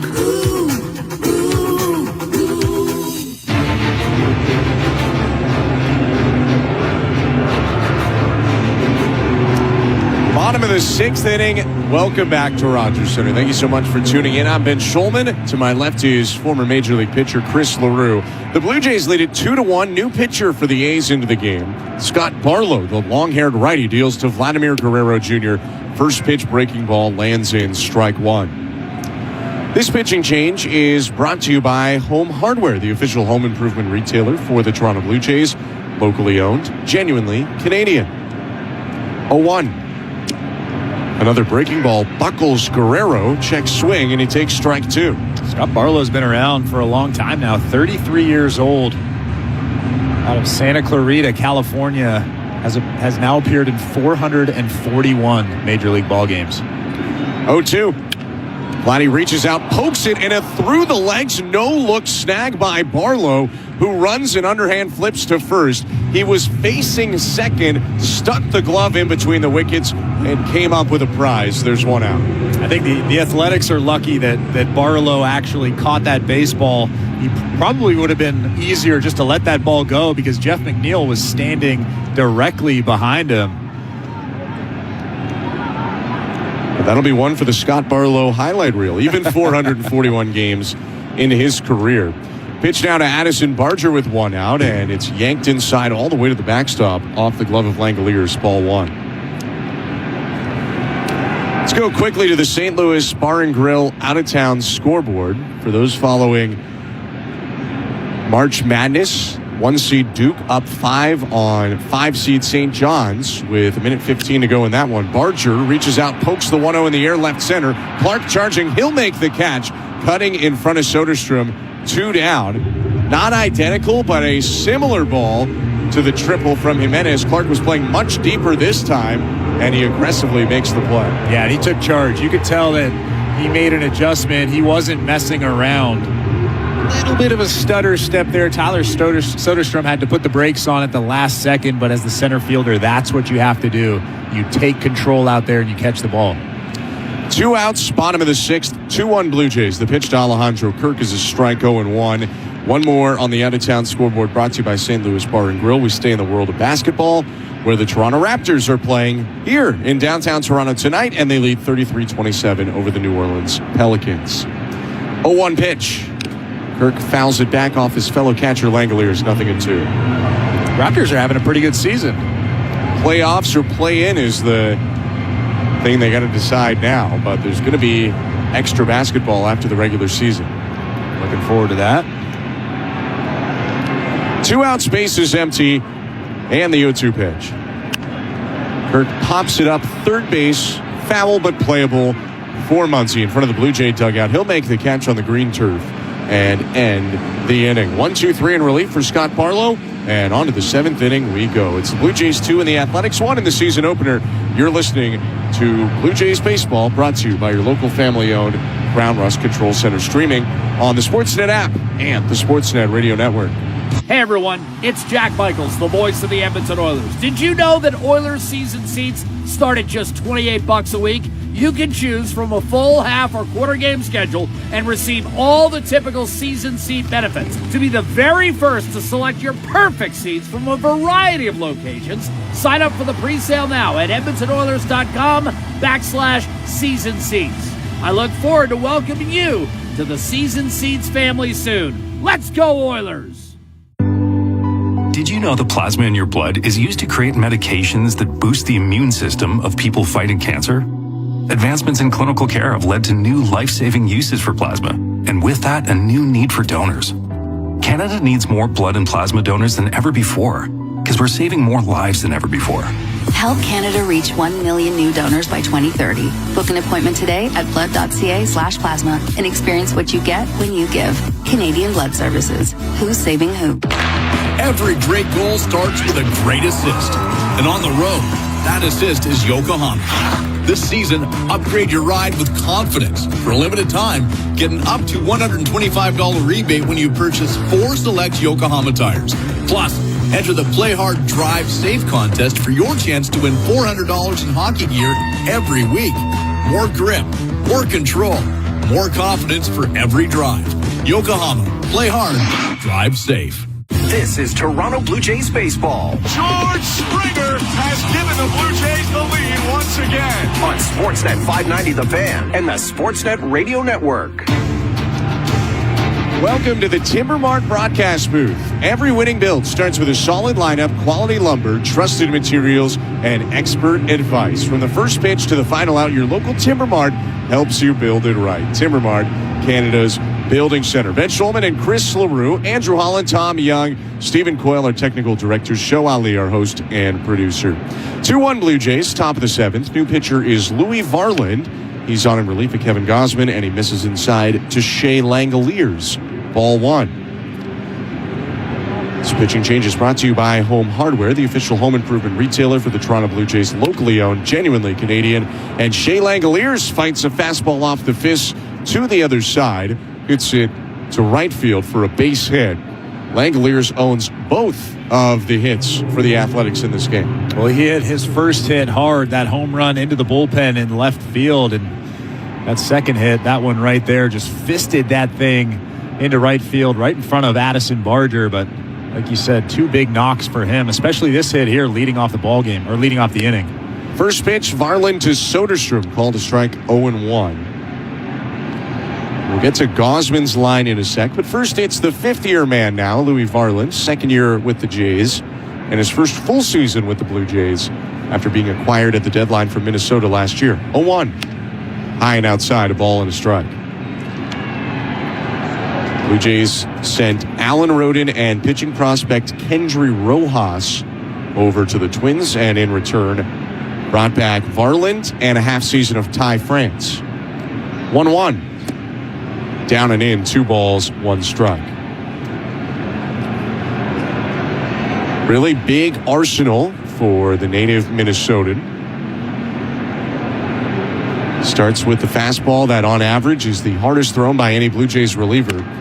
2-1 pitch misses up top, 3-1. That was 98.5 from Louis Varland, who will run it up into the triple digits.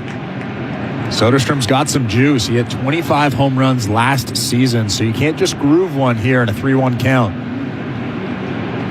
3-1 pitch. Outside ball 4. An ominous start to the inning. Base hit and a walk has put 2 aboard for the A's with nobody out. That's why a good changeup would be such a beneficial pitch for Louis Varland. He's already thrown one in this outing, but he hasn't shown that he can throw it for a strike. And I know that Brent Rooker's a right-handed hitter, so you probably don't want to throw him a changeup. But you do want a ground ball and get 2 quick outs. And a changeup is a pitch that you can get that ground ball on, and you can easily sneak 2 quick outs. But Louis Varland has to throw a strike here. Varland's entire mix, he's got the change, like you said, he had featured this inning. 4-seamer, knuckle curve, slider, and sinker. But it's mostly 4-seam, knuckle curve. So nobody out, first and second. It's 2-1 for the Blue Jays over the Athletics. And the right-on-right pitch to Rooker is grounded foul into his foot, 0-1. Now, if you don't remember, Varland pitched 15 times in the postseason last year to set a new Major League record. Blue Jays started his spring a little bit slower to allow him some extra time after that labor-intensive October. 0-1 pitch is thrown right by Rooker at 99. A swing and a miss. It's 0-2. 15 times he appeared in the playoffs. The Blue Jays only played 18 games. Yeah. There aren't that many off days in the playoffs.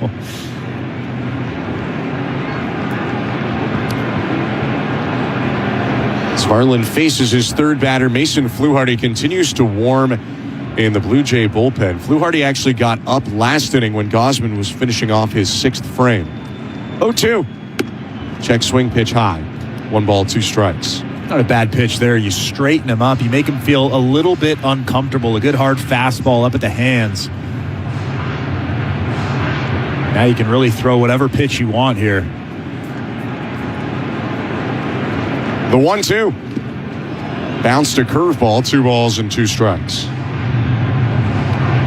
By the way, speaking of Kevin Gosman, final line for him in his first opening day start as a Blue Jay.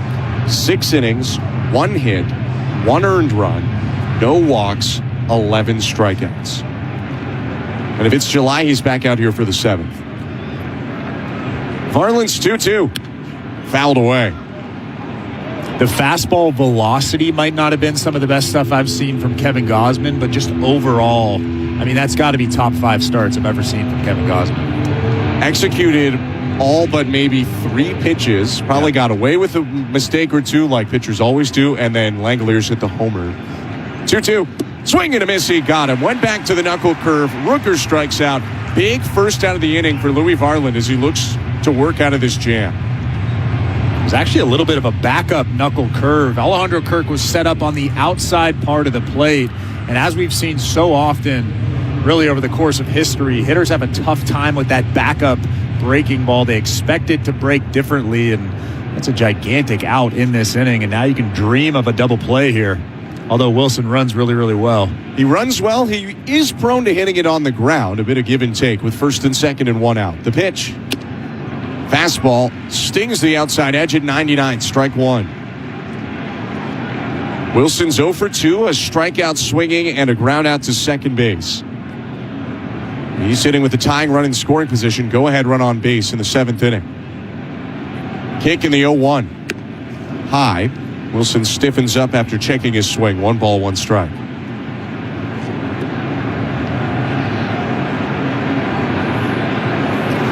Garland presses his glove into his left thigh. Now brings his hands together at his chest. The 1-1 pitch. Ground into second base. Clement flips to Jimenez for one. Andres Jimenez to first for the inning-ending 4-6-3 double play. Garland gets into trouble and gets himself out of it with a well-placed ground ball, and it's 2-1 Blue Jays at the 7th inning stretch. The first OK Blue Jays of 2026 coming up. You're listening to Blue Jays Baseball, brought to you by your local family-owned Crown Rust Control Center, streaming at sportsnet.ca and the Sportsnet Radio Network. At Crown Rust Control, protection runs deep because every Crown Rust Control Center is owned by a local family who cares beyond business. Your Crown Rust Control is 100% committed to their product, to you, to their community, which is your community. Protecting you and what matters to you is equally important as protecting your vehicle. Did you know spring's the best time of year to protect your vehicle from rust? For a special spring offer, find your local family-owned Crown Rust Control Center at crown.com. Heard of Uline? You know, the have-it-all in-stock, ready-to-deliver shipping and industrial supply specialists. The company that does things for you that are unheard of, like keeping 41,000 items in stock in our own warehouses. With customer service reps on the line to get you what you need when you need it 24/7, 365 every time. Maybe you heard it here first. Want to hear more? Visit uline.ca. ULINE, your shipping and industrial supply specialists. Every great goal starts with a great assist. And on the road, that assist is Yokohama. This season, upgrade your ride with confidence. For a limited time, get an up to $125 rebate when you purchase 4 select Yokohama tires. Plus, enter the Play Hard, Drive Safe contest for your chance to win $400 in hockey gear every week. More grip, more control, more confidence for every drive. Yokohama, play hard, drive safe. This is Toronto Blue Jays baseball. Marger into second with a first inning 2-run double. It's 2-0 Toronto. On Sportsnet 590 The Fan and the Sportsnet Radio Network. Blue Jays lead it 2-1 in their season opener. Bottom of the 7th inning, same pitcher, Scott Barlow is on. And the first pitch to Dalton Varsho is a spinning grounder hit to third. Playing in, Muncie Fields from the turf throws to first. 1 pitch, 1 out for Barlow is recorded. 4 outs in 9 pitches. He's Chris LaRue. I'm Ben Schulman. Blue Jays looking to start off the season on the right foot. Although history would tell you that doesn't totally matter. Kazuma Okamoto is up with 1 out. The pitch from Barlow. Called strike 0-1. I remind you that they got kind of bludgeoned on opening day last year and won opening day 2 years ago. And neither was really foreshadowing things to come. 0-1 pitch. Swing and a miss. 0-2. That was a fun Blue Jays talk. I was listening to that on the drive home last year. Yeah. Jays Talk with Blair and Parker will follow the game broadcast here on the Sportsnet Radio Network. 0-2 to Okamoto. He reaches out, pokes one left center, down for a base hit. First major league hit for Okamoto. Second time on base. Save that ball. This guy's looked real good in his major league debut. And the crowd loves it. Yeah, savvy crowd here in Toronto. They know how special that is for Okamoto. Doesn't matter how old you are. Hitting in the major leagues is very different than hitting anywhere else. They felt like not only did this guy have the tools, but internally he had what it takes to make the transition. Former captain of the Yomiuri Giants. Pitch to Ernie Clement, hit foul, 0-1. And Vladdy faking a toss in the crowd when they got that ball back before handing it over to the authenticators. It's just beside the Blue Jay dugout. Okamoto leads off first. 2-1 Blue Jays, 1 out, bottom of the 7th. Barlow's pitch. Swing and a miss. Nasty breaking ball from Scott Barlow. Off-speed stuff is his bread and butter. And it's 0-2. That swing from Okamoto really shows that he can cover the zone. It was a tough pitch from Barlow. He was out in front, and he was able to just flick the wrists and find a way to get it into the outfield. 0-2 pitch. Ground ball to third, fielded fair by Muncy. Throws to second one. That's the only out they'll get. Muncy had to range it a long way toward the chalk. Wasn't sure that was staying fair, but he reeled it in backhand and threw to second to cut down Okamoto. Clement to first on a fielder's choice, 2 down. Comes Mark Kotze out of that dugout. It's going to be Barlow's last pitch of the ball game. And that means that it's a pitching change brought to you by Home Hardware, the official home improvement retailer for the Toronto Blue Jays. Locally owned, genuinely Canadian. Blue Jays up 2-1. 2 outs, runner on first, bottom of the 7th. Before Andres Jimenez faces Hogan Harris, we go back to baseball control with our host today, Show Ali. Thanks, Ben. Welcome back inside Baseball Control. Show Ali here with you. Let's check out that St. Louis Bar and Grill out-of-town scoreboard, including our game. 8 games on the MLB calendar tonight. Couple other games going on right now. Miami up 2-1 on Colorado as that game is going to the top of the 9th inning in Miami. The Braves are up 6-0 on the Royals, top of the 8th inning there. Bottom of the 7th inning for us, 2-1 over the A's. The Angels currently leading the Astros 4-1. And starting in about 10 minutes, the Guardians will take on the Mariners in Seattle, of course. That series starting a couple of days ago on opening night. Some other scores already in the books, including the Yankees continuing their series against the Giants in San Francisco. A 3-0 win for the Yankees, who are off to a 2-0 start to the season out west. Cam Schlittler going 5 1/3, allowing just a single hit, no runs or walks. He notched 8 Ks while grabbing the win. Aaron Judge blasting his first home run of the season to open the scoring. A 2-run bomb. Giancarlo Stanton with a solo shot as well. The late game tonight will be Diamondbacks at Dodgers, 10:10 p.m. Eastern, 7:10 p.m. Pacific. Emmett Sheehan on the mound for the Dodgers. Blue Jays baseball brought to you by Crown Rust Protection. Let's get you back down to the Rogers Center. Here's Ben Schulman and Chris LaRue. Thank you very much, Joe. The left-hander Hogan Harris takes over for the A's. The lone lefty they break the season with in their bullpen comes on to face Andres Jimenez here in a same-handedness matchup with 2 outs and a runner on first. 2-1 Blue Jays. Andres Jimenez drove in both runs with a 2-run triple in the 5th. The pitch inside, ball 1. Now, was there a miscommunication / mental error leading to that ball dropping in? Maybe, but 100 years from now, it'll say 2-run triple by Andres Jimenez, who takes the 1-0 up and in, 2-0.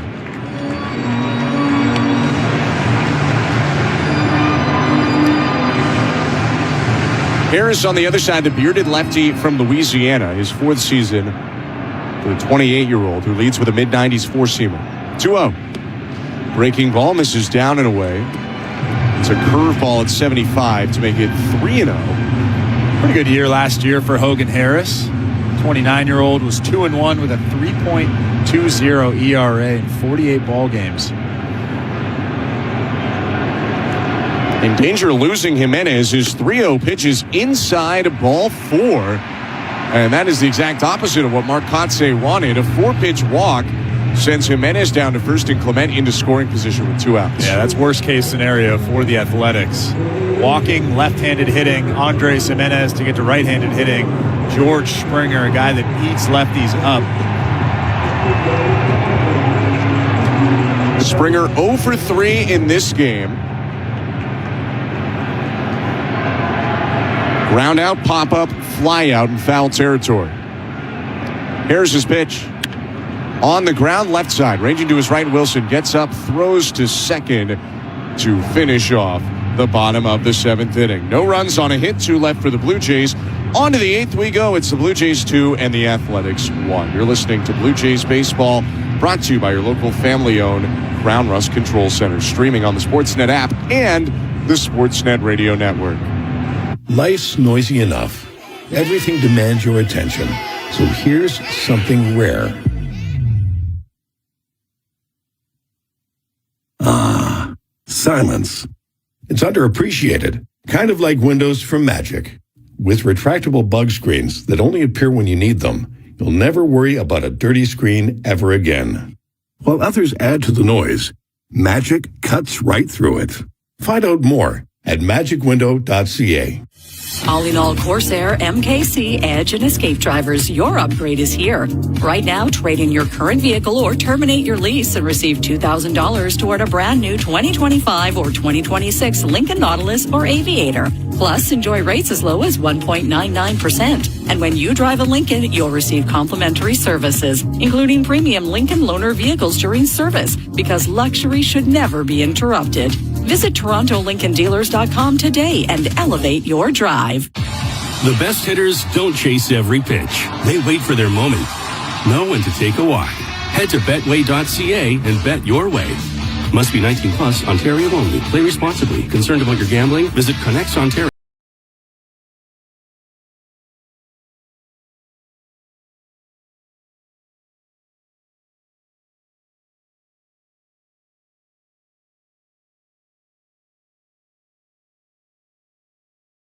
This is Toronto Blue Jays baseball. Swinging a liner, caught at third on a slide by Ernie Clement. On Sportsnet 590 The Fan and the Sportsnet Radio Network. 8th inning of the season opener and a pitching change for the Blue Jays, brought to you by Home Hardware, the official home improvement retailer for the Toronto Blue Jays. Locally owned, genuinely Canadian. Throwing from down under, not Australia, but instead negative 60 degrees. It's the Submariner, Tyler Rogers, making his Blue Jays debut. He'll face Lawrence Butler to begin the 8th, and from underneath, he drops in a sinker for strike one. And I think he quickly is going to become a fan favorite. It already sounded like people were oohing and awing at that first pitch strike. Right on left, the 0-1. Line drive, foul left side. A little bit more on that sinker was Lawrence Butler. It's 0-2. Well, you were talking about Shea Langoliers earlier being very quietly one of the best offensive catchers in baseball. Tyler Rogers is very quietly one of the best relievers in all of baseball. 421 career games, a career ERA of 2.76. 0-2. Tapper back behind the mound. Rogers to the backside of the hill. Gloves, throws over to first, and he makes his own first out in a Blue Jay uniform on not an easy play. Backpedaling on the downslope of the hill, looking up at the baseball. You're dealing with that rosin bag. Like you said, you're dealing with the downslope. And then you have to find the bag, catch the baseball, find the bag, and make a perfect throw. And Lawrence Butler runs actually really well. Nice play from Tyler Rogers. So one out in this top of the 8th inning. An early test for this bullpen, protecting a 2-1 lead. First pitch to Muncy, misses low ball one. In a moment, we'll take a look at the Bet365 standings watch. 1-0. On the ground, right side, long run, Clement reaches out near his left ankle, throws on the run across his body for the second out. A great play from Clement. We go to the Bet365 standings watch, and Chris, it is riveting. The Yankees are still 2-0. The Orioles and the Red Sox are 1-0. Blue Jays have no record, and the Rays are 0-1. American League East pretty tough right now. 4-1. 2 outs, top of the 8th inning. Our standings watch brought to you by Bet365. It's Jeff McNeil up. Former Met takes up and in ball one.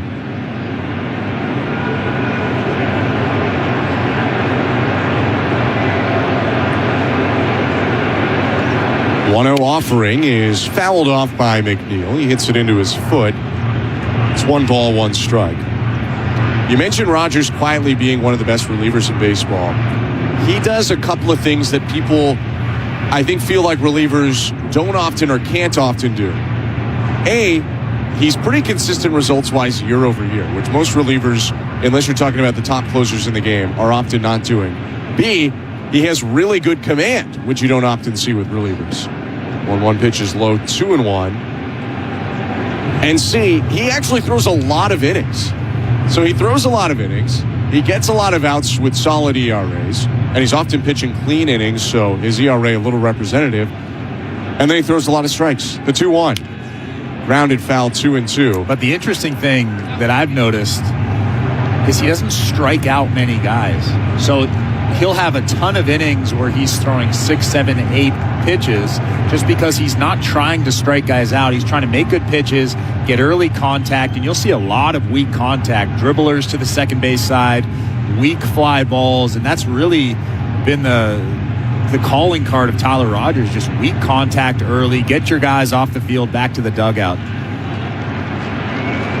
We're going to finish off this top of the 8th. His 2-2 is outside. That'll make it 3-2 with 2 outs and the bases empty. To provide some context to what you were saying there, Chris, 48 strikeouts in 77 and a third innings for Rogers last year, but he only walked 7, and his whip was below 1.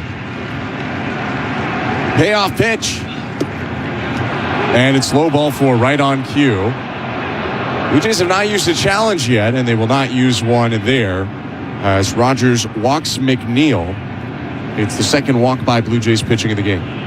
If Tyler Rogers gets out of this inning right now, as Pete Walker is going to come have a chat with his entire infield, and he has a relatively clean inning, albeit he did walk a guy right there, I guarantee that he will still be frustrated with this outing because he walked somebody. He's a guy who's pretty tough on himself. I talked to him after his spring outing, and granted, this is spring training. When I was talking to him, it was relatively early. He had pitched something like an 8-pitch inning, but because he didn't land enough first pitch strikes in that inning, he was not happy with himself. Clearly, like, it was not an act he was putting on. He was clearly upset with what he had put out there. It's a very high standard for himself. And this is the first time the Blue Jays ask him to pitch in a big spot. Up by 1, 2 outs, top of the 8th inning. And we're going to have a pinch hitter right now for the A's. They want to throw another left-handed bat into the fold. So they'll lift Denzel Clark and bring on Carlos Cortez.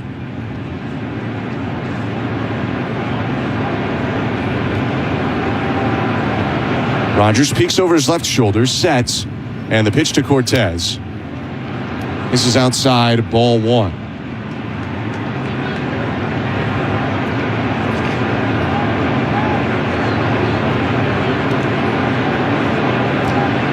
Cortez, 28 years old, from Orlando, Florida. Faces a 1-0 and bounces a very high chopper to second. Clement has to wait on it. Gloves, snap throw to first in time for the out to end the inning. A scoreless inning, 3 groundouts induced by Tyler Rogers in his first frame as a Blue Jay. And on to the bottom of the 8th we go. The Blue Jays lead it 2-1 over the Athletics. You're listening to Toronto Blue Jays baseball, brought to you by your local family-owned Crown Rust Control Center, streaming on the Sportsnet app and the Sportsnet Radio Network. Every great goal starts with a great assist. And on the road, that assist is Yokohama. This season, upgrade your ride with confidence. For a limited time, get an up to $125 rebate when you purchase 4 select Yokohama tires. Plus, enter the Play Hard, Drive Safe contest for your chance to win $400 in hockey gear every week. More grip, more control, more confidence for every drive. Yokohama, play hard, drive safe. Spring is just around the corner, and that means Chevrolet's Truck Month is back. For a limited time, get $6,000 in total cash purchase discounts on the 2026 Chevrolet Silverado 1500 Custom Trail Boss, Canada's most affordable 2-inch factory-lifted V8 truck. With Silverado's off-road capability combined with its powerful 5.3-liter V8 engine, you'll be ready to take on whatever lies ahead. Hurry in, Truck Month won't last long. Visit your local Chevrolet dealer for details.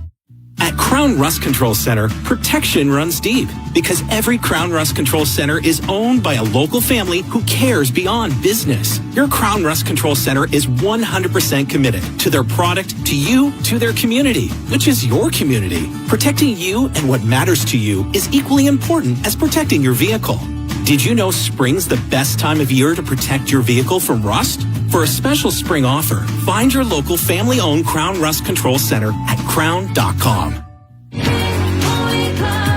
Hey, this is David Schneider. You're listening to Toronto Blue Jays Baseball on the Sportsnet Radio Network.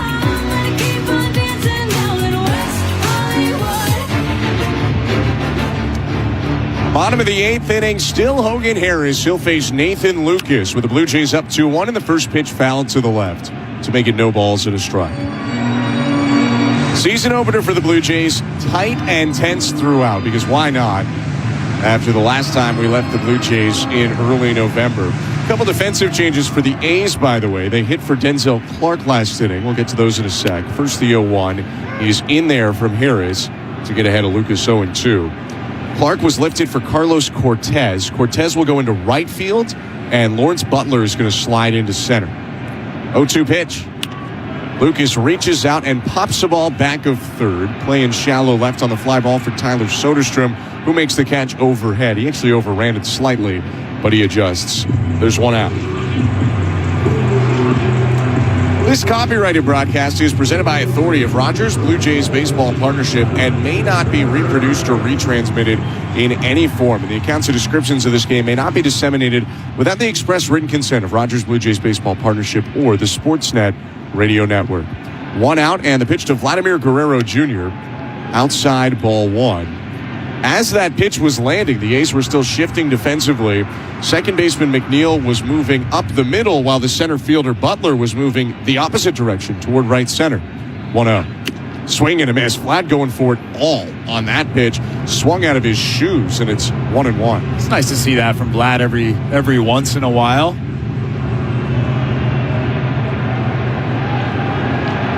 Line from Harris, and the 1-1 is a tapper in front of home plate, fielded by the catcher Langoliers in fair territory. He will throw down to first, and there are 2 outs. I think off the bat, Vlad actually thought that ball might have been foul. Bounced right in front of home plate at about 30 feet in the air. So 2 outs in the bottom of this 8th. Reliever Hogan Harrison for the Athletics, and while the A's have 2 guys up in their pen, Jeff Hoffman is up in the Blue Jay bullpen, preparing for the 9th inning save opportunity. Pitch to Addison Barger. Fastball pops the glove on the corner. Outside corner at the knees, and it's 0-1. It's a good fastball, 97 miles an hour from Hogan. There's discussion that he might close some games for them this year. The 0-1. Outside 1-1. No clear closer in the A's pen. The complication is he's their only lefty. So if you close him, you don't really have a lefty for the middle innings. 1-1 pitch. Outside 2-1. He's got a really nice delivery. Smooth. Just slow leg lift. It's almost like a starter. The 2-1. Grounded foul, 2-2. Has started some games in his career. 15 games started for Hogan Harris, 83 ball games overall, but I mean, there's no denying that the stuff is electric. Even count with Barger, 2-2 with 2 outs and the bases empty. The pitch sprayed toward the Blue Jay dugout and actually into the third base camera well. It appears everyone's all right, thankfully. And it's still 2 balls and 2 strikes.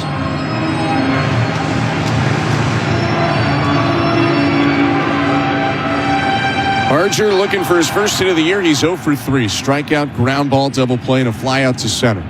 2-2 pitch. And he lifts this one shallow left, moving in Soderstrom into a jog to make a one-handed catch and send us on to the 9th. Blue Jays looking to wrap up a first victory of the year. They're up 2-1, and we'll be back for the 9th inning in just a couple of moments. Jeff Hoffman entering for the Blue Jays. You're listening to Blue Jays Baseball, brought to you by your local family-owned Crown Rust Control Center, streaming on the Sportsnet app and the Sportsnet Radio Network. Let's flip a coin. Heads, you grow your business. Tails, you earn on your cash. Most banks make you pick a side. Float says, be all in. With Float, eligible Canadian businesses get up to $3 million in flexible, interest-free credit to keep building. All while their idle cash earns up to 4% interest in Float. Spend on credit and earn on balances. Heads and tails. Being all in means giving your business both. Learn how Float is all in on Canada at floatfinancial.com. A serious car accident can change your life in an instant, but a team of trusted legal and medical experts can clear your path to recovery. I'm David Himmelfarb, HimPro's managing partner. Let my team demonstrate the HimPro advantage. It's how we negotiate with insurance companies, build a winning case, and deliver the largest settlement. Call 833-4HIMPRO for a free consultation or visit himpro.ca.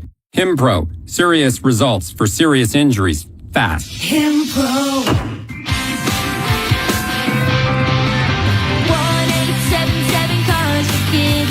K-A-R-S Cars for Kids. 1-877 Cars for Kids. Donate your car today. Call 1-877-CARS-FOR-KIDS to reach a friendly live agent. Donation's super easy, and your car can be picked up as soon as tomorrow. Call us now and get a maximum tax credit. Donate your car today.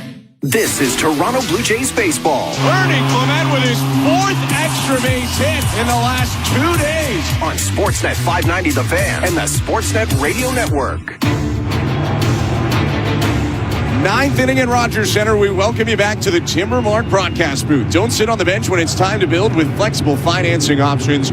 Through the Timber Mart project card, you can get started today and keep your project moving. Timber Mart, Canada's building center. I'm Ben Schulman. To my left, Chris LaRue. It's 2-1 Blue Jays. Top of the 9th inning, Jeff Hoffman, the closer, is in. He faces the top third of the A's order. The pitch to Nick Kurtz. Swing and a miss. Got him out in front on a first pitch off speed. It's 0-1.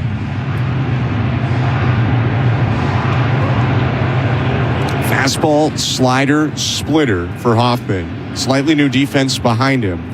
The 0-1. Fastball in there. Called strike at 97. It's 0-2. That's a really nice sequence and also nice velocity. We haven't seen 97s from Jeff Hoffman for quite some time. But I like the fact that he flipped in that slider first pitch. Nick Kurtz is probably looking for something hard over the middle of the plate, something he can drive. You don't want to give him something down the middle first pitch. Ahead of Kurtz, 0-2. Hoffman kicks, steals home, and missed outside. It's a splitter he threw right there. But that 97, though, that's got to feel good, not only for Jeff Hoffman, but for John Schneider standing over there in that dugout.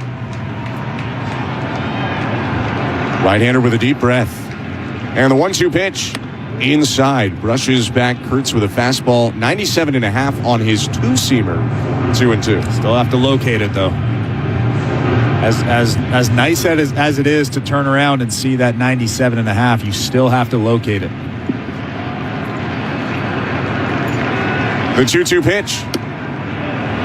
Just outside, Kurt taps the head. Our first ABS challenge of the game, and it could be for a strikeout here. Right now it's 3-2. Roar from the crowd as we look to the video board, and he got him. Jeff Hoffman strikes out Nick Kurtz. Credit to Alejandro Kirk on the head-tapping ABS challenge.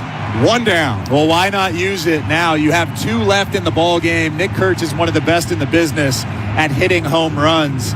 And that's a very, very close pitch. If there's anybody on this field that I trust, it's Alejandro Kirk. He taps the helmet right away. Nick Kurtz can't believe it.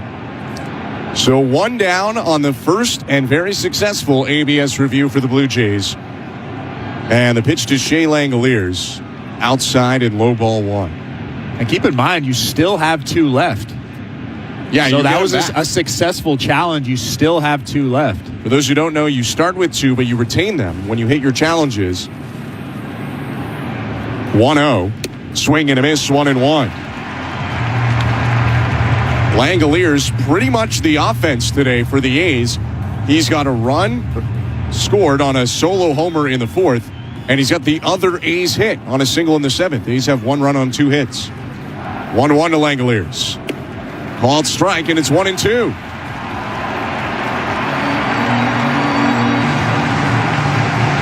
Langoliers will ask for time. Hoffman got ahead of Kurtz. 1 ball and 2 strikes, and now he does the same to the number 2 hitter in the A's lineup. I wouldn't mind an elevated heater here. If you're going to go up, though, you have to get it up out of the strike zone. 1 shake and then a nod from Hoffman, hunched over in a set. Stands tall, kicks, and the 1-2. Lifted out to center field and deep. Varsho sprinting back on the warning track at the wall. He leaps. It's gone. Shea Langoliers with a game-tying homer, and it's 2-2 in the top of the ninth inning. And they did try to go up with that heater, but I think it caught too much of the strike zone. Langoliers with his second home run of the ball game, and Jeff Hoffman hunched over on the mound. If you're going to go up with 2 strikes, you have to get it out of the strike zone.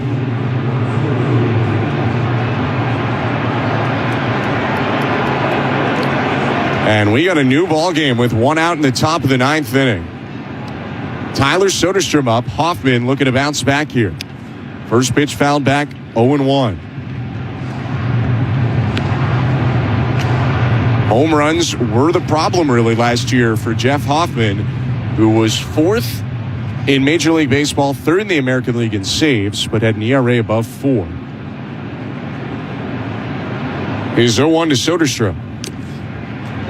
Fouled into the glove of Kirk. It's 0-2. I think it all just comes down to locating better. We're seeing really nice stuff from Jeff Hoffman, and I'm really encouraged by everything. Just the fact that he missed his spot by about an inch or 2 to Shea Langoliers, and it's a new ball game. 0-2 pitch, swinging bunt, third base side, foul.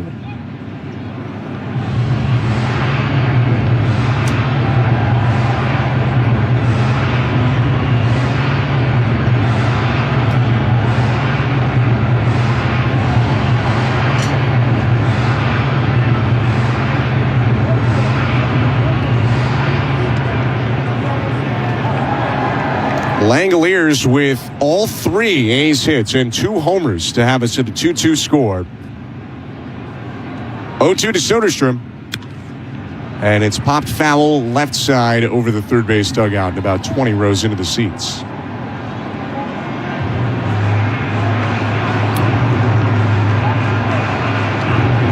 That home run has activated potential ace closer Justin Sterner.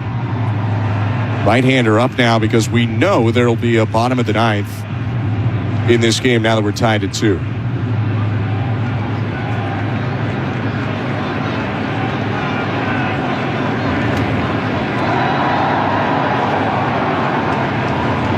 Hoffman rocks and deals. Swing and a miss, strike 3, but it gets away from Kirk deep in foul territory. Kirk on the run, throws down to first. The throw was wide. It wouldn't have been in time anyway. Drop third, strike. Strikeout for Hoffman, but safe at first is Soderstrom, and there's still only 1 out. I think the only chance that Kirk had to get the out at first base is if he picks that ball up on the run and makes a really tough throw, or at least an attempt to first base. Once you look down at the baseball, plant that right foot, that guy's safe at first base. But that's a big runner out there at first base for the Athletics, especially with Brent Rooker standing in that batter's box, a guy with a lot of pop. The pitch to Rooker, and it's hit away foul, 0-1. 2-2 is the score, Blue Jays and the Athletics. A couple of homers for the A's, and the Blue Jays with a bit of a break. A 2-run triple on a miscommunication in left center helped the Blue Jays score a pair. 0-1. Swing and a miss by Rooker. Hoffman getting the slider past him, and it's 0-2.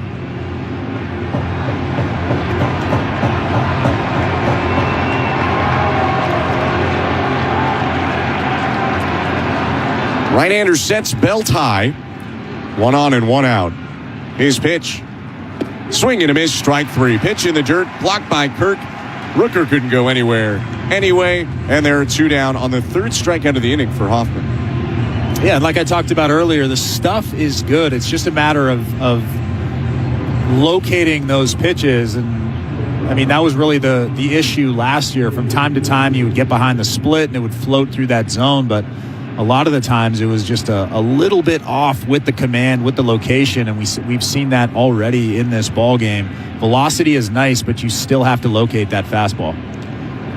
2 down, top of the 9th inning. Go-ahead run on first, and the pitch to Jacob Wilson lands in, strike 1.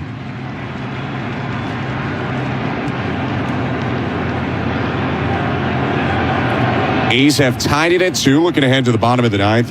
Kirk Varsho Okamoto set to hit for the Blue Jays. 0-1 pitch. Hit toward the left field corner and foul. My apologies. Omitted the fact also that Miles Straw has entered the game to play left field, bumping Nathan Lucas to right field. Addison Barger has been lifted, although he is due up 9th right now in terms of where the Blue Jays are in the order.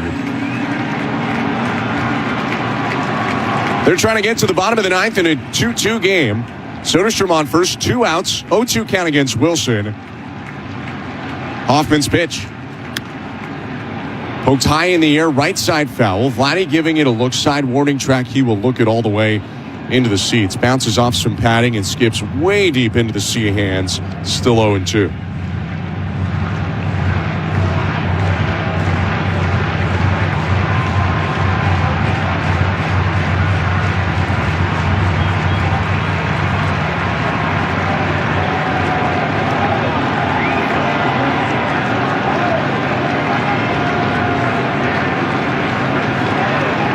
Set by Hoffman, his 21st pitch of the inning on the way.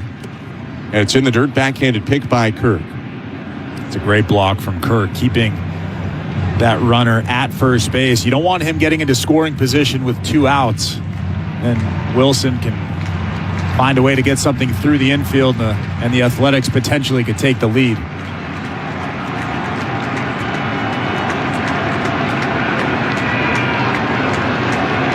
Step off, throw to first, and a dive back in by Soderstrom. Should mention the number of pitches for Hoffman, not because he hasn't been in the zone. 17 strikes to 4 balls. He's gotten to 2 strikes on all 4 of the hitters he's faced, or all 5, I should say, within the first 3 pitches, but he has struggled to put them away and gave up the 2-strike homer to tie the game. 1-2. Swing and a miss, he got him. 4 strikeouts in the inning for Jeff Hoffman, including the drop third strike, but Shea Langoliers, with his second home run of the game, extends this one. On to the bottom of the 9th we go. Blue Jays 2, Athletics 2 in the 2026 opener. You're listening to Blue Jays Baseball, brought to you by your local family-owned Crown Rust Control Center, streaming at sportsnet.ca and the Sportsnet Radio Network. Hey everyone, it's Jack Michaels, the voice of the Edmonton Oilers. Did you know that Oilers season seats start at just $28 a week? You can choose from a full, half, or quarter game schedule and receive all the typical season seat benefits. To be the very first to select your perfect seats from a variety of locations, sign up for the pre-sale now at EdmontonOilers.com/season seats. I look forward to welcoming you to the season seats family soon. Let's go Oilers! Did you know the plasma in your blood is used to create medications that boost the immune system of people fighting cancer? Advancements in clinical care have led to new life-saving uses for plasma, and with that, a new need for donors. Canada needs more blood and plasma donors than ever before, because we're saving more lives than ever before. Help Canada reach 1 million new donors by 2030. Book an appointment today at blood.ca/plasma and experience what you get when you give. Canadian Blood Services. Who's saving who? Hi, this is Jeff Hoffman, and you're listening to Toronto Blue Jays Baseball on the Sportsnet Radio Network.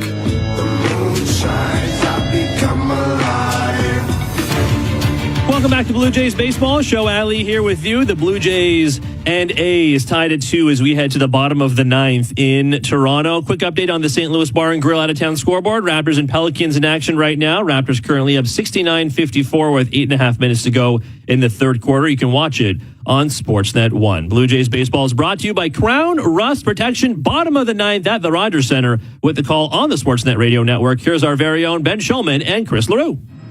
Well, Joe, it's the opener of the 50th season in Blue Jays history, and if the Blue Jays are going to win this game, they're going to in style.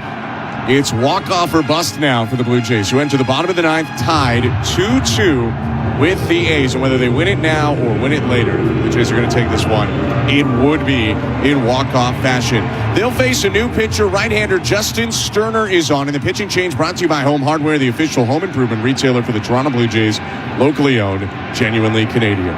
First pitch to Alejandro Kirk is hit back foul 0-1.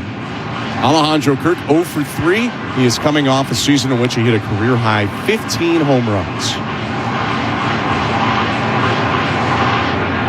Sterner hunches over. The bearded right-hander brings his hands together, stomach high. 0-1. Check swing and a called strike. Might have actually foul tipped off the bat into the glove. It's 0-2 either way. Kirk Varsho, Okamoto, and 1 run will win it for the Blue Jays. 0-2. Down and away, a ball and 2 strikes.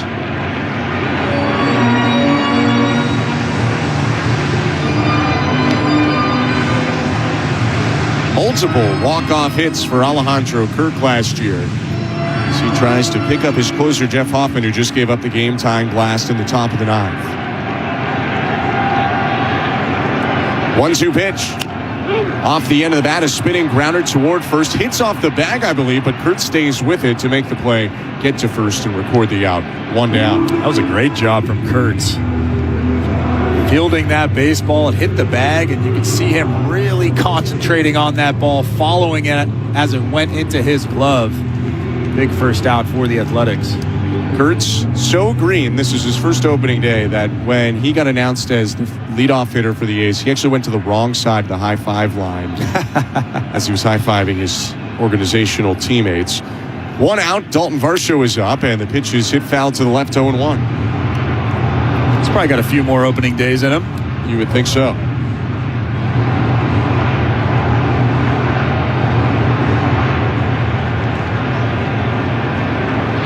Two-2 score, bottom of the 9th inning. Justin Sterner deals home, and Varsho takes high and outside. Sterner, 29-year-old Louisiana native. Originally an undrafted free agent signing by the Marlins. Big part of the A's pen last year. The righty's 1-1. A's tap back toward the mound. He'll wait on it. He'll race toward first and flip it over there to get Varsho. And very quickly, 2 outs. Kazuma Okamoto is going to try and stop us from going to extra innings. Brendan Little is warming up down in that bullpen for the Jays. Big spot for him if he's going to come into this ball game in extra innings, have to throw strikes, and obviously, as we've seen, that's something that he's been working on. Looked good in spring training, though. That fastball is up to 98 miles an hour. Kazuma Okamoto to the plate, 2 outs, bottom of the 9th, and the pitch is called a strike. It's 0-1. Both teams have both their challenges remaining, by the way, and will get a challenge in extras if they burn them. 0-1. Outside, 1 ball, 1 strike. Okamoto today 1 for 2. He's got a single, a walk, and a run scored.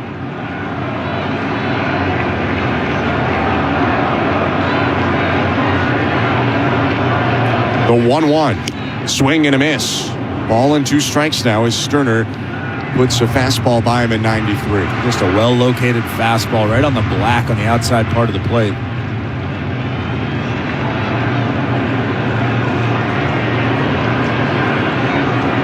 The 1-2. Shot to the right side, a base hit, second of the game for Okamoto, and the Blue Jays have the winning run on with 2 outs.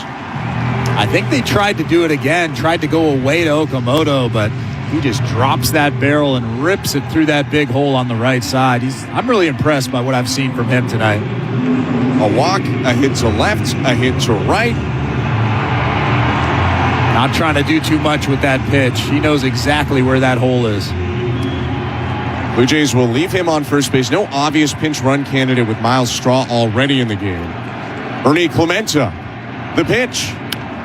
High chopper over the head of the third baseman, Muncy into left field. Okamoto around second. He'll wheel to third. Clement into second with a double, and the winning run 90 feet away.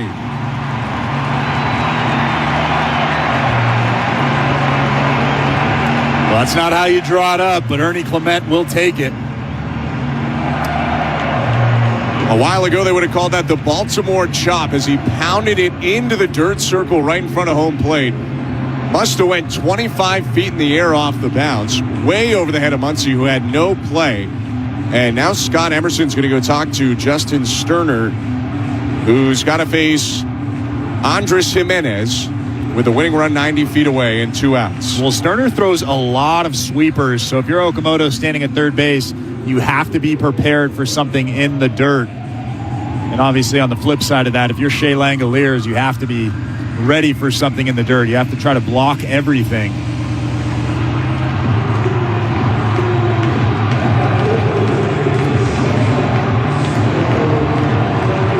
Jimenez Jimenez drove in the 2 Blue Jays runs earlier in the 5th inning on a triple. He's also walked. He's 1 for 2.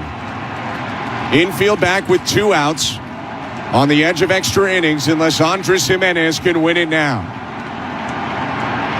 The pitch. Down and in, ball 1. The one thing you know if you're Jimenez, you're probably going to get challenged. George Springer's up next, and Justin Sterner likely wants nothing of George Springer here in the 9th. 1-0. Called strike on the inner half with a cutter. He evens the count at 1-1. That looked like a challenge pitch. It also looked like Andres Jimenez either wasn't looking for that pitch or he was taken all the way. Okamoto on third is the winning run. Clemente's behind him. The 1-1. Grounded up the middle into center field. Blue Jays win. Okamoto scores. Andres Jimenez walks it off, and season 50 starts the right way.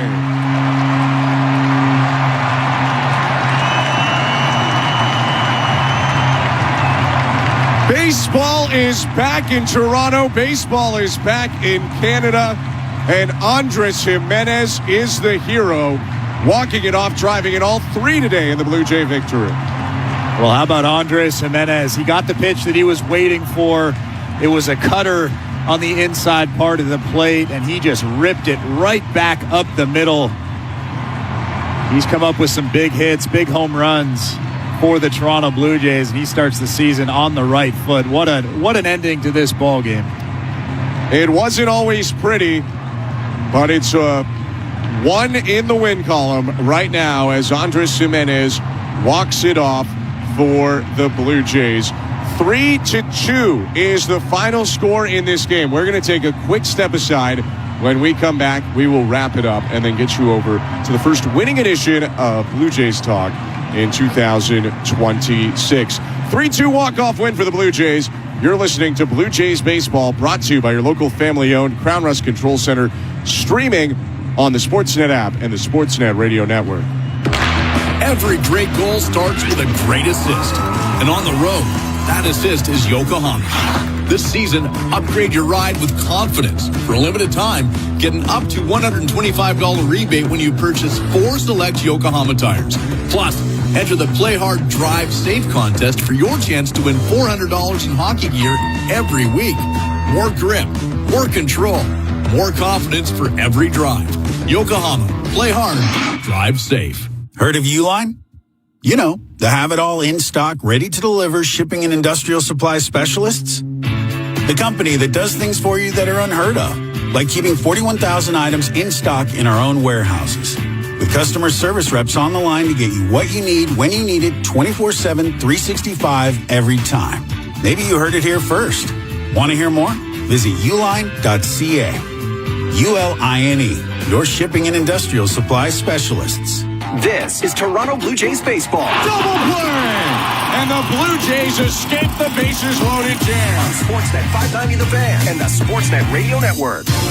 Andres Jimenez walks it off for the Blue Jays. We welcome you back to Rogers Center. The Blue Jays just won 3-2 and in progress. Let's join Jimenez on the field with Sportsnet's Hazel May.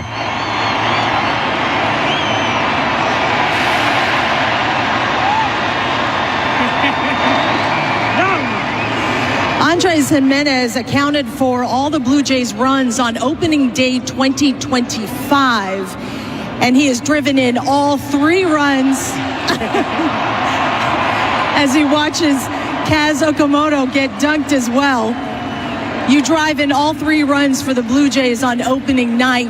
Take us through that at-bat against Sterner as you see Okamoto there just 90 feet away from the winning run. Yeah, first of all, he did a great job putting great at-bat together, and then Ernie gave me the chance to hit, and then I was trying to get a good pitch to hit, and good things happen.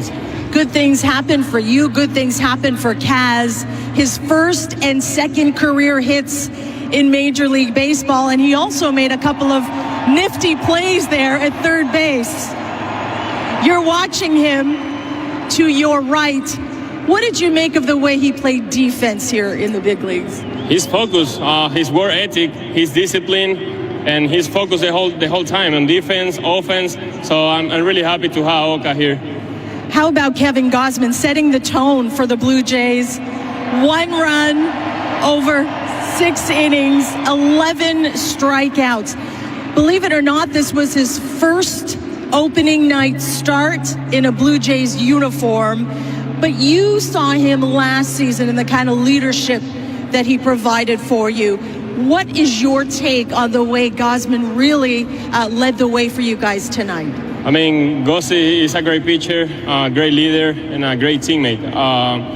I'm glad for him to get his first opening day start, and I'm happy to have Gossi on this side. And he did what he does. You know, he's a great pitcher, and he helped us to win. Congratulations, Andres Jimenez.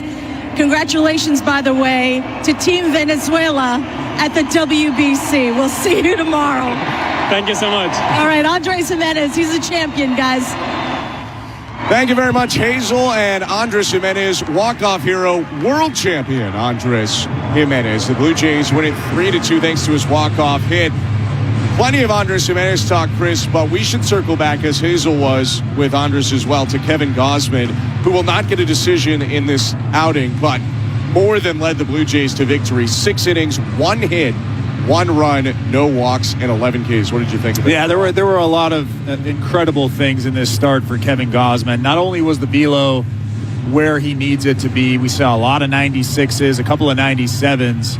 I think the location was exactly where Kevin Gausman needs it to be to have a ton of success. You look at the total, 6 innings, 1 hit, 11 strikeouts. But the thing that jumped off the page to me is he didn't walk anybody. And this is a guy, is when he's at his best, when he is in total control, he is throwing strikes where he wants it. This is a guy that really works with 2 pitches the majority of the time in order for him to have success. Not only does he need to have the split finger working, but he also needs to be locating the fastball exactly where he wants to, and he did that tonight.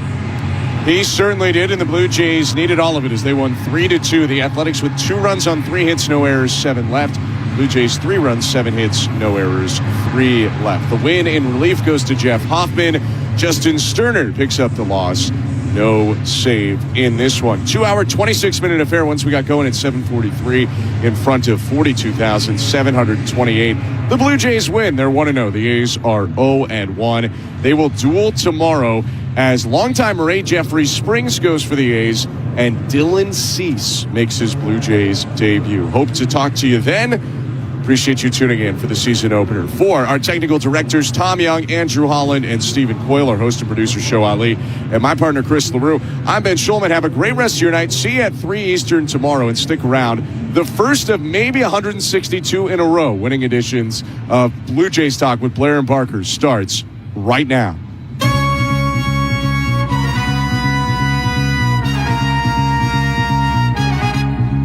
All right, Kevin Barker. Now that was routine. 3-2, the Blue Jays have won their opener of the 2026 season. 3-2 over the Athletics. Andres Jimenez, 3 RBIs, walking it off with a bouncer up the middle. The bottom of the Jays order, Okamoto, Clement, Andres Jimenez doing all of the damage. It is Blue Jays Talk with Jeff Blair and Kevin Barker, the first Blue Jays Talk of the year. The numbers, well, you probably know them, but let's give you a refresher. 416-870-0590, star 590, 1-888-666-0590. You can text us, 590-590. The People's Text line is always open, as my friend Show Ali reminds me. Standard message and data rates may apply. Where do you want to start, Kevin? I mean, originally, I was going to talk about Kevin Gausman and Kevin Gausman's comments in spring training to Shai Davidi that, we might lead the majors in strikeouts this year. Yeah. And then he goes out and strikes out 11, which is a club record in opening day. Nice. Then Jeff Hoffman comes in, strikes out 4 batters in an inning, still gives up a home run, and then Andres Jimenez comes in and walks it off, 3 RBIs. Kaz Okamoto going to remember this one for sure. 2 hits, 2 runs, and a 2-out single in the 9th inning off Justin Sterner, turning into the winning run. So I've given you 3 places to go, Barker. You go where you want to go. I like offense, so let's start with Andres. You know, the year that he had last year, the struggles that he had hitting the velocity last year, you can tell he's made a conscious effort of the stride foot. The stride foot's got to get down. It allows everything to work in unison. It allows everything to be in line towards your target. It allows you to stay inside the baseball. Last year, how many times you see him take a cutter in and hit that thing up the middle the other way? I can't remember, but he did that twice tonight. Took a fastball in, hit that thing to left field for 2 RBIs. He took that walk-off, that cutter in, but it starts from the ground up. Him getting his foot down on time like that, just everything works the way it's supposed to work. And when it works, Jeff, you get the big-time hit. So I kind of like that. I told you this, and I've been telling you for a while. He's my pick to click. Just that sort of, you need that presence at the bottom of the lineup, turning it over for the big guys. You'd rather have George hitting 13 or 14 2-run homers than 25 solo shots. Good start tonight for Andres. What you make of Kaz Okamoto? That is barring getting your first hit as a home run.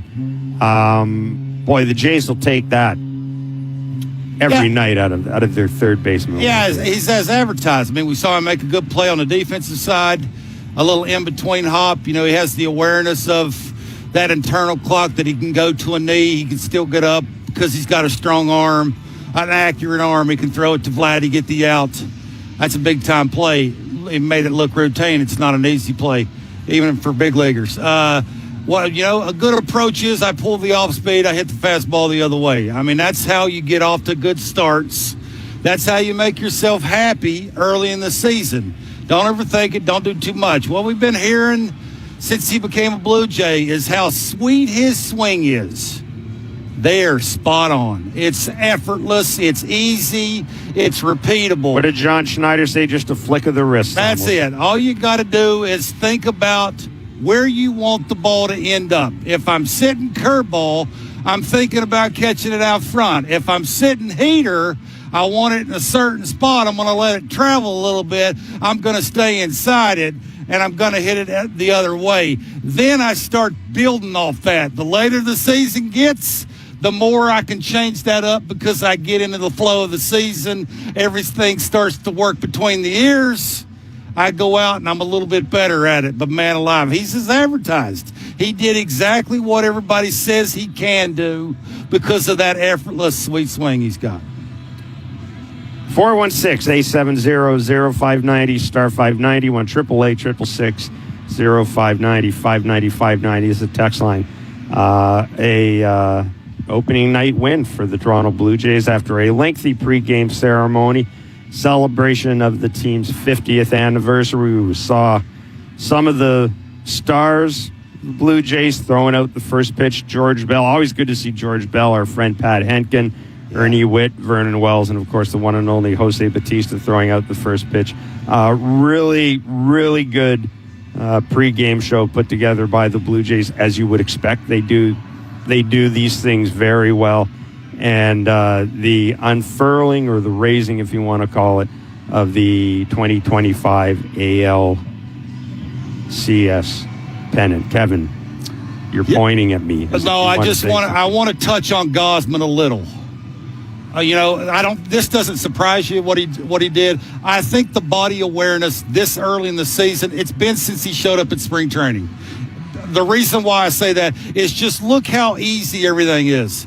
I get in the flow because I know where my body's at. I know how much I need to turn. I know where my shoulders need to go. I know where my release point is if I'm aware of where my body is when my foot races off the ground. That tonight is exactly what that is. You see the consistent velocity? He ain't trying to reach 97. He can do it because he knows where his body is. He knows how much it needs to turn to get it out front, to have a snap off of his fingers, to allow that thing to look the same till the very end, and then you get swings like that. Dudes that look like they shouldn't be big leaguers because that guy is dominating you the way he was. So good for Kevin. He's fun to watch. I've been saying this for a bazillion years. Anybody that wants to ask me, he's the one dude in the show that I'd buy a ticket to watch pitch. Any concerns about Jeff Hoffman? Absolutely. Without a doubt. Look, this is the first time he's stepped on the mound at the Rogers Center since let's face it, since Game 7 of the World Series. We all know what happened to Jeff Hoffman in that game. We all know how much he was beating himself up after the game. Here he is, his first outing here of the year, and home run. You know, the second home run, admittedly, Shea Langoliers. It's the second home run of the night, but home run to dead center. I mean, what do you do if you're John Schneider? Well, I'd be careful when I throw him. You know, again, it ain't the team's fault that Jeff's going through this. Again, ain't nobody saying Jeff's not a great dude and everybody's rooting for him. And, you know, the velocity was way up tonight. That was, again, effortless.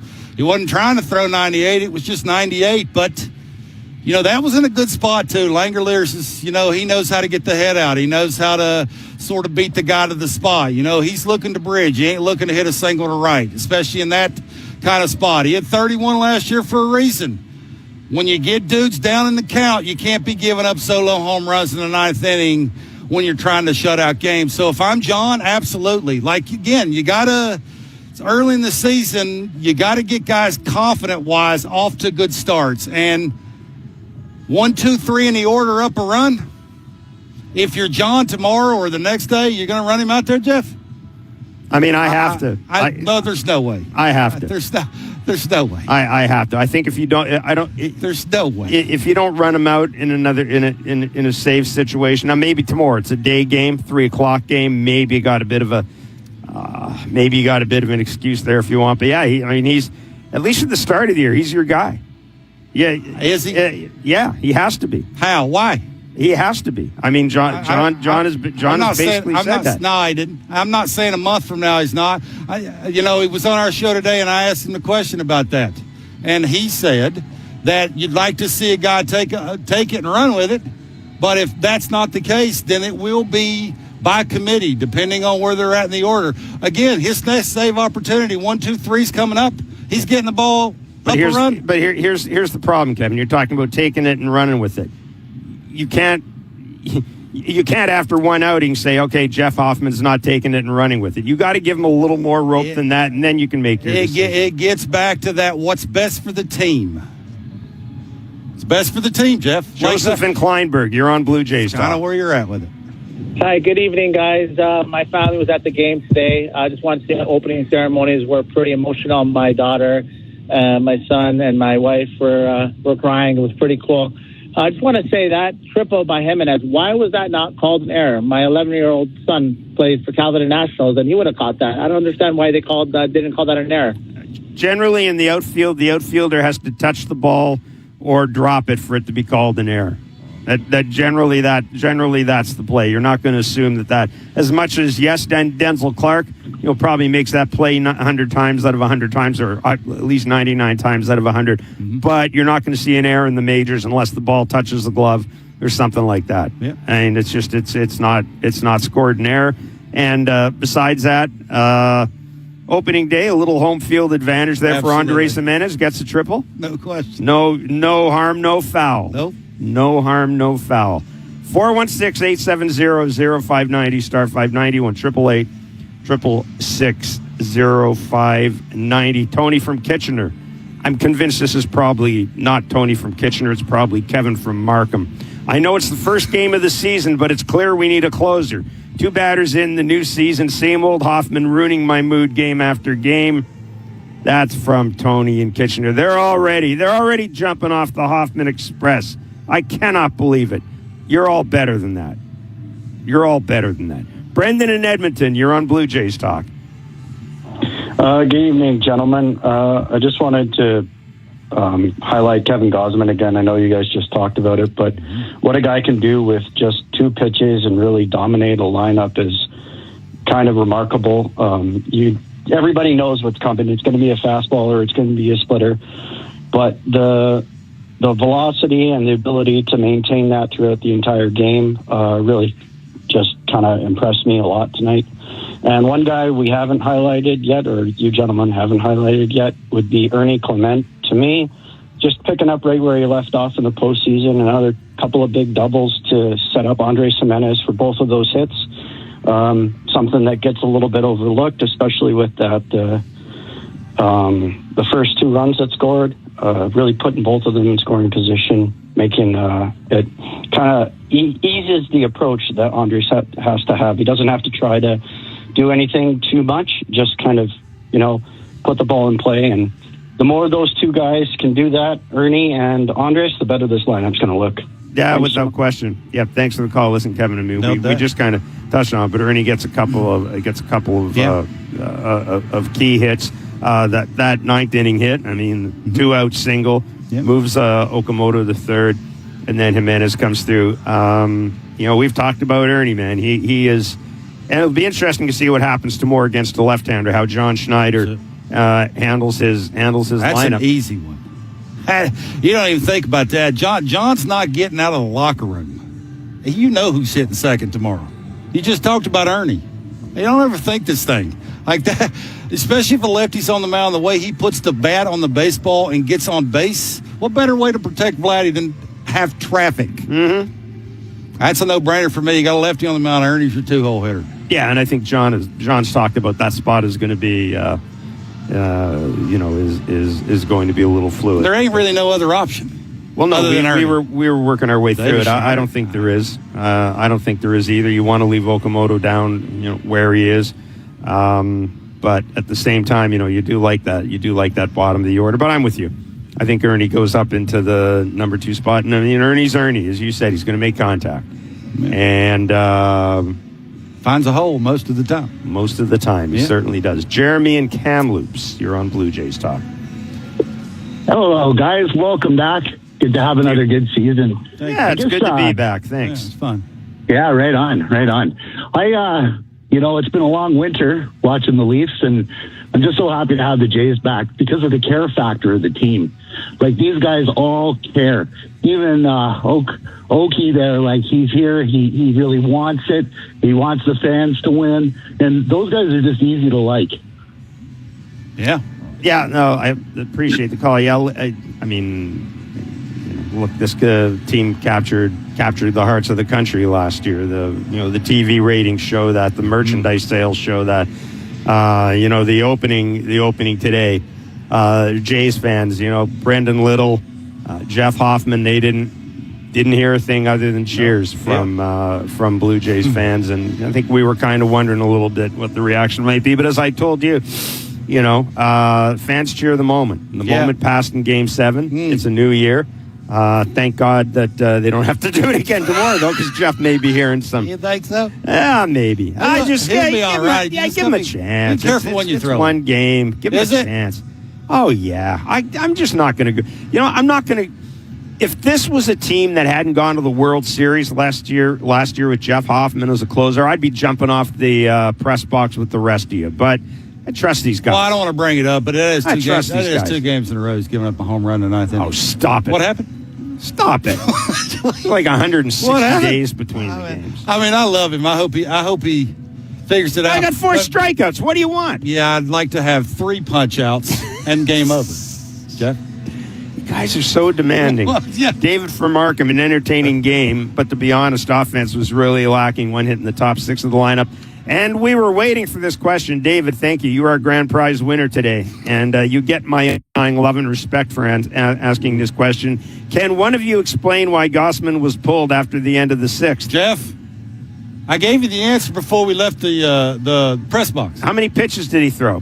I don't know, somewhere in the 80s. In the 80s. Tell me why they would have taken him out. The most pitches he's throwing in spring this year was 78. That was in his last start. You've got, third time coming. I just didn't have a problem with it. I didn't have a problem with it. Yeah, he's third 35. time coming up, the guy facing him is a guy that's homered off. Okay, don't overthink it. He's 35. He led Major League Baseball last year in innings pitched. He didn't throw 80 pitches in spring training.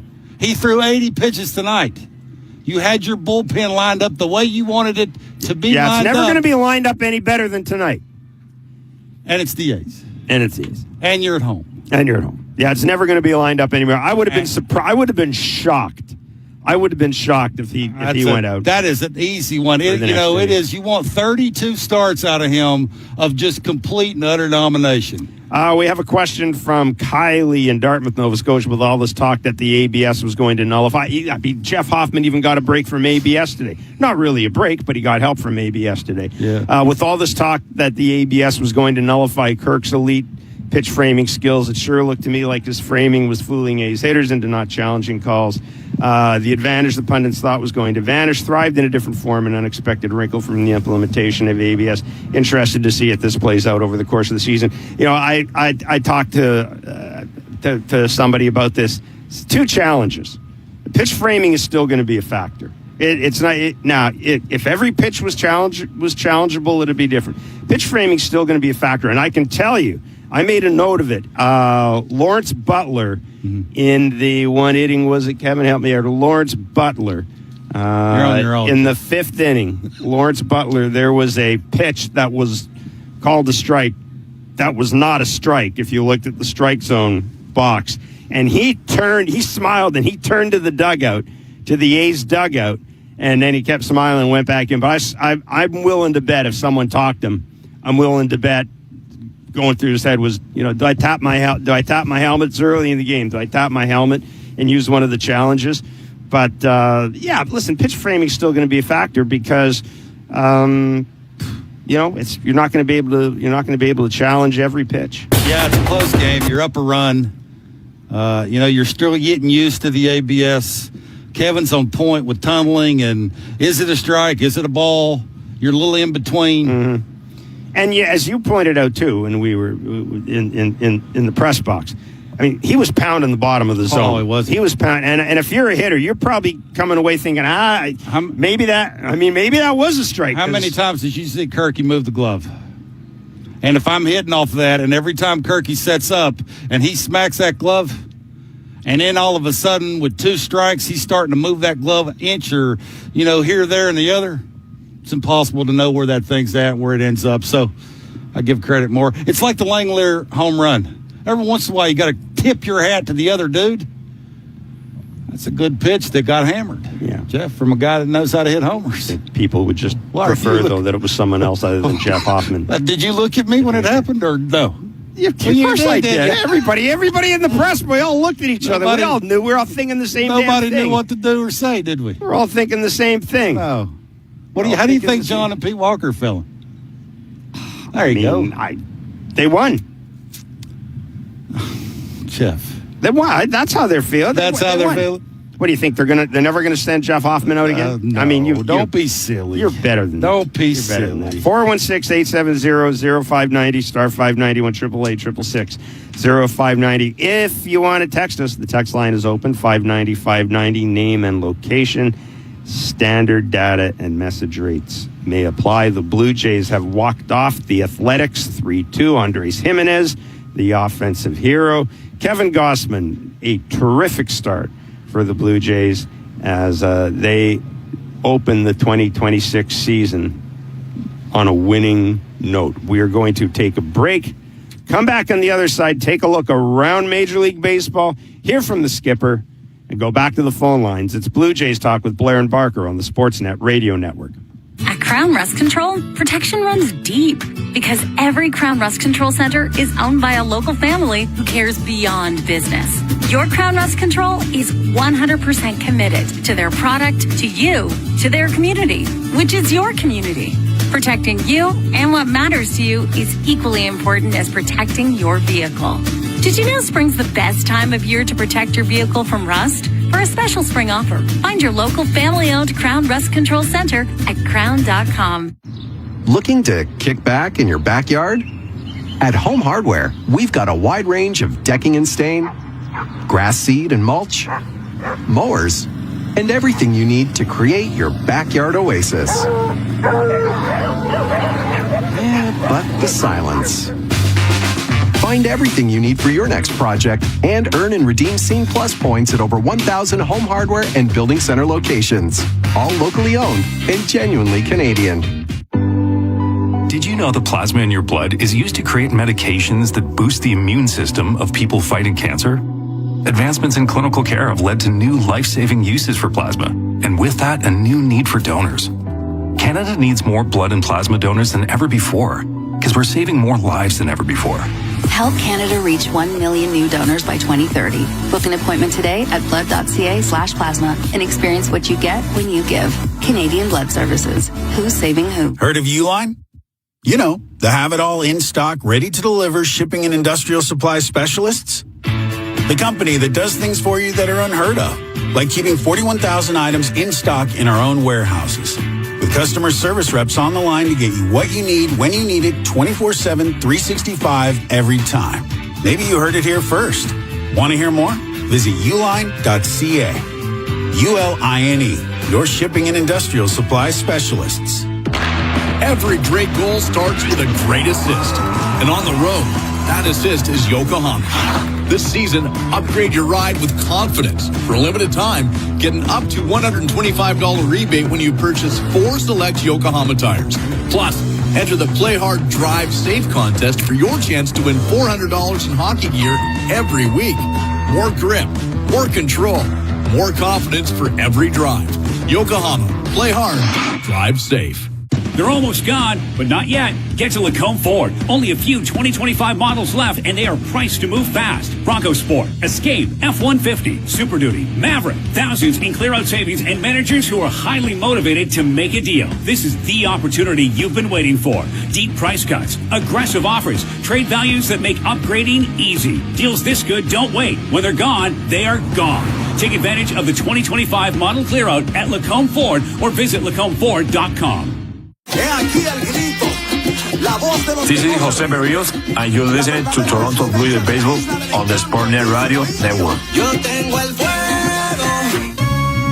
3 strikeouts on 15 pitches out of the chute, pretty good against a really good top of their order, that can do damage, obviously. So, we've talked to Kev about this kind of thing, in years past. He's so mellow. He just kind of, game 2, game 1, whatever. But I think being through enough postseason games and, it's his 3rd opening day start with, Baltimore and then San Fran and today, I think that he's been through enough and he's at the point in his career where it doesn't really faze him. He was warming up in the dark at one point, I think, with all the lights and all the stuff. But I think just, again, man, there's a lot of guys that were in spots last year that it's tough to replicate, when you're in the postseason in the World Series. And this is kind of one of those with all the stuff going on. So I think he did a tremendous job of just being normal. Days like today, you just have to be normal. I thought we did a good job of that.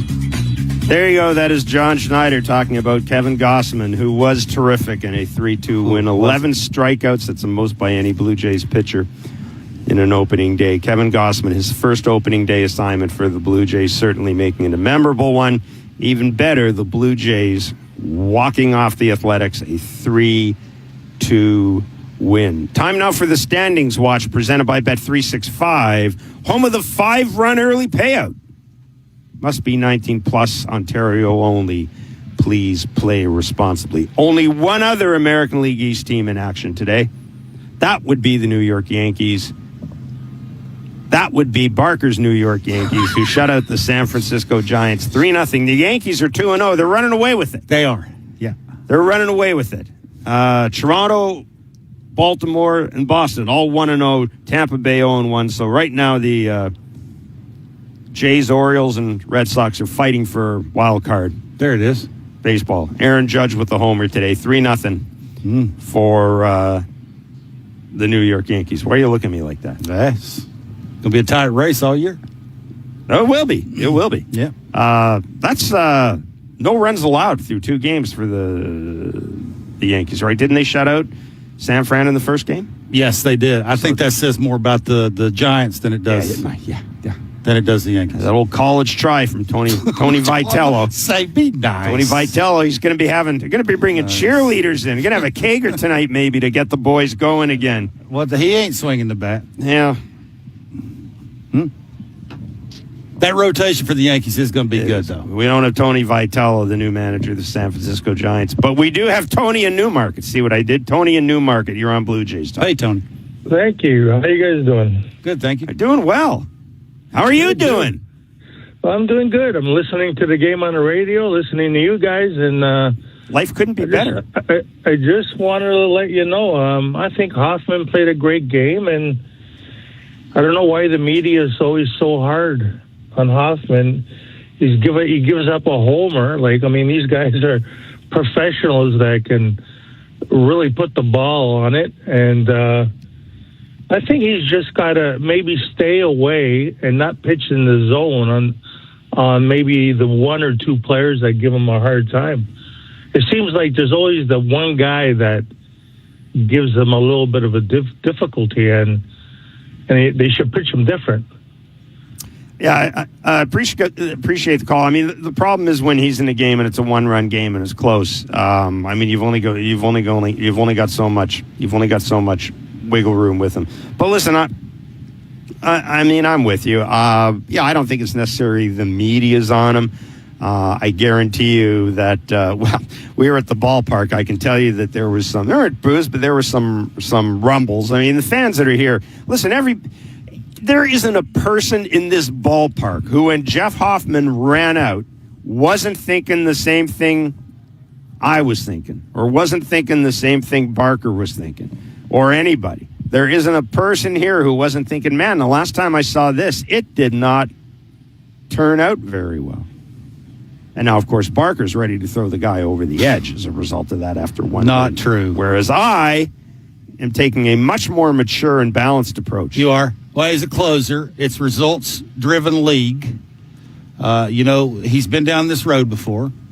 I would think he'd be the one guy, if you would ask John or Pete Walker or Ross Atkins, that you would think and hope that would get off to a really good start. Basically, you'd see the 98 with the tight slider and the eliminate and split finger, and nobody could get a hit off it. I would think they would tell you. That could still happen. Seeing this. He has 4 strikeouts tonight. Yeah, I mean, he gave up. It's giving up the lead. It's the part of the order you threw it to. It's got nothing to do with the media trying to pick on him. He's a great dude. Everybody's rooting for him.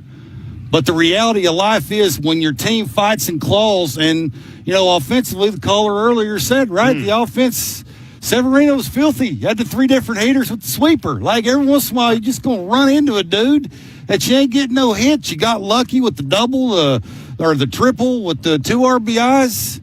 You need your dude to come in and be your dude, and right now, for whatever reason, it's just not working out for him. So game. It'll be something going forward, I'm sure. Game. It gets back to that, where you're at in the order, what the matchups look like. And then once he starts getting a little bit more comfortable and get some outs and get some momentum and get the snowball rolling down the hill, then you can put him back in the 9th inning. Does it really matter if he's the 9th inning guy? As long as you're getting the outs and winning the baseball game, who cares who pitches the 9th? I think that's where they're at. They don't really have a true, here it is, go get him guy. Do they? One game. Yes or no? One game. I'm tired of what I'm tired of 15 homers last year, Jeff, and you know what? I want to hear from somebody. 68 innings. I want to hear from somebody who knows something. So let's go to the manager, John Schneider, when he's been asked about Jeff Hoffman, his closer. What were your thoughts when Jeff Hoffman gave up the home run after the challenge that was successful and then getting 4 Ks? Yeah, I thought I was weird that there wasn't a challenge up to that point, and you can see how that can flip a game, fairly, drastically. I thought Hoff threw the crap out of the ball, 98. I mean, Shea Langoliers had their 3 hits and he had 2 homers. I thought that Hoff threw the ball really well. In terms of reliving it, no, you're locked into the moment. I said that, last year's over. Today's a perfect example of last year's over, and there's probably so many narratives you can line up. And, he hits a ball that Varsh hit with the bases loaded. It's like, you guys can have a freaking field day with that. You know what I mean? Like, whatever, great. I think, it's like how we persevere into this year is what's important, So watching Hoff's stuff, I thought it was electric tonight. So it was a good hitter putting a good swing on 98 at the top of the zone. So totally different from that regard, but love the fact that he struck out 4. John, just specific to Hoffman's stuff, him being 98, he talked a little bit in spring about trying to find ways to be able to stay at that type of velocity. What are some of the conversations in terms of usage that you guys kind of see moving forward so that you can stay at that velocity level? Yeah, I think using him a little bit more regularly, and not being pigeonholed into 3-4 days off at a time without touching the mound, and hopefully his stuff can kind of maintain and hold like it has before, and not that it didn't. But there was a time where he's gassed last year, like a lot of guys were. Him, Little, Garcia, those guys that were gassed. So I think just using him a little bit more regularly and keep the stuff where it is. He worked his ass off to get into good shape and to have it be where it is right now. So we just have to continue to work to keep it there. There you go. That is John Schneider defending Jeff Hoffman. Kevin Barker, don't you feel ashamed of yourself now for jumping? Well, you could have a follow-up question and say, hey, John, where would you might use him the next time? Would it be the 9th inning with the lead? Would it be the 7th inning in a tie game? Would it be the 8th inning down a run? When would you use him next? Probably the 9th inning. I mean, that's the thing going forward is, he's going through a little bit. He's a human being. He gave up a homer. I know he punched out guys, and the stuff was way better than it's been in a very, very long time. Nobody can argue that. The reality of life is he gave up a homer, and he gave up the lead. So how do you do that? Again, he's going through it. He's a human. Did you see when he gave up the homer, how he looked on the mound? I did. Both hands on the knees, bent over, head down. He's a human being. We're rooting for him. We want him to be the best. And I'm assuming if they want to end up where they want to end up, it will be a lot determined on where and how much he's going to pitch at the end of the game. But right now, there's some unknowns. Like, I'm sure John and Pete Walker aren't oozing and, just... Well, I hope they're not oozing. I mean, they're not... I'm trying to be nice about this, but the reality of it is that they're a good team that's trying to go somewhere. And this is just, again, they're not going to release him and never pitch him again. Man, we're in trouble if I'm the guy trying to be nice in this show. I am nice. Let's go to Chris in Stony Creek. Go ahead, Chris. Hey, Chris. How are you guys? Hi, guys. Let me just say, I wish you guys a great season. I was super pumped all year for this. And Jeff, I think you're a nice guy. Okay, don't worry about that, bro. Buddy, I've been calling you back since it was the Jeff Blair show. You remember that?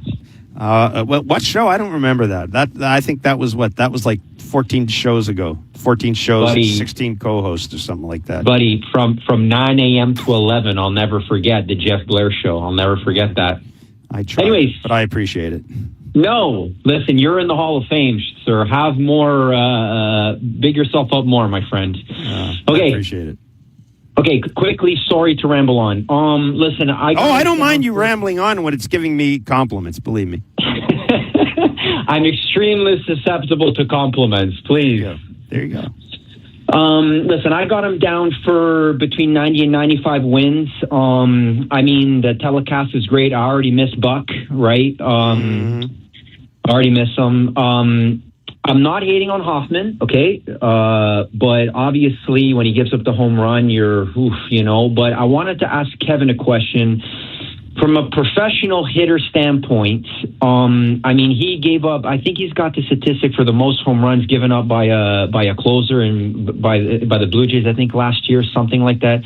What do you see in the way that he pitches, Kevin, that he gives up a lot of home runs? Because these aren't just obviously they're good swings, but what is it? Is there no movement? Is it a very these guys can kind of see what's coming? What do you see that makes this guy susceptible to giving up so many home runs? Yeah, thanks for the call, Chris. That's a great question, and I'm sure that Pete Walker and Jeff Hoffman are trying to figure out the exact same thing. I mean, from afar, the obvious thing would be location, and sequencing. We heard John a lot. He was on our show, Jeff, and I think you started asking him, how can Jeff turn this thing around? And he started mentioning that was when the velocity wasn't great, right? And then you had to, you had to throw the slider at the right time. You had to throw the split finger at the right time to set up the fastball when you did throw it. Even if you're throwing 98, you got to locate. For me, I think he hit his spot tonight. It looked to me like Kirky wanted that up and away. Didn't it look that way? I went back and watched video 2 or 3 times of it, and boy, it sure looked to me like on a 1-2 count, they wanted the ball up and away from Langoliers. I mean, I think Chris LaRue said you wanted it a little higher. Yeah, I don't know. I mean, it's 98 on the edge up. I mean, every once in a while, again, you just go through it as a player, and you run into the guy, Langoliers, who likes the heater and gets paid to do one thing, Jeff. That's hit the ball in the seats. He hit one off speed last year out of 31 for a homer. The first homer off of Hoffman or off of Gosman was a split finger in on a 3-1 count.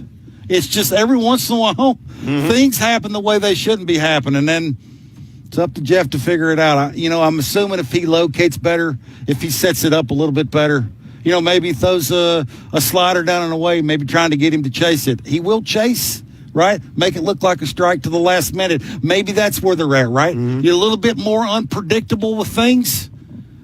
I don't know. I've never hit off of him, but it sure looks to me like when he misses a little, Jeff, he don't get away with it. He pays for it. So yes, sure seems that way, right? It certainly does. So hopefully he can turn the corner and figure it out. 3-2, the Blue Jays have beaten the Athletics in the first game of the 2026 season. This is a 3-game series. Game 2 goes tomorrow, 3 o'clock to 3:07, actually, first pitch. Squeeze one more call in. Tony in Cornwall. Hi, guys. Hey, Tony. How you doing? Doing well. Welcome back. Yeah, welcome back. It's been a long winter, and I was anticipating the first game of the season, and I'm glad you guys are back. Enjoy to hear both of you banter back and forth. I don't know who wins the arguments in the bar after the games, but you're both great. You know what they say: love and hate is great as long as you get the name right. You're funny, Tony. That is true. That's great. Listen, guys, I'm a little bit with the concern about giving up a home run first game of the season. I don't know, man. It's a disaster. Honestly, guys, I think I couldn't get over the series last year. It took me a month just to even talk to people that were Montreal. I originally came from Expo territory, and all my friends in Montreal are like, "Oh, bro, you're supporting Toronto." I'm like, "Yeah, Toronto's in Canada. So what? Guerrero, his dad played in Montreal. I can love anybody I want." And, it was hard. It was really hard. But, the good thing about it, you won the game. Tomorrow's a new day. And hopefully, I got off track, but Clement, is that how you pronounce his name? Clement or Clement? Clement. In Montreal, I'm sure they pronounce it Clement. And knowing Ernie, he would probably love to have it pronounced Clement, but it's Clement. Ernie Clement.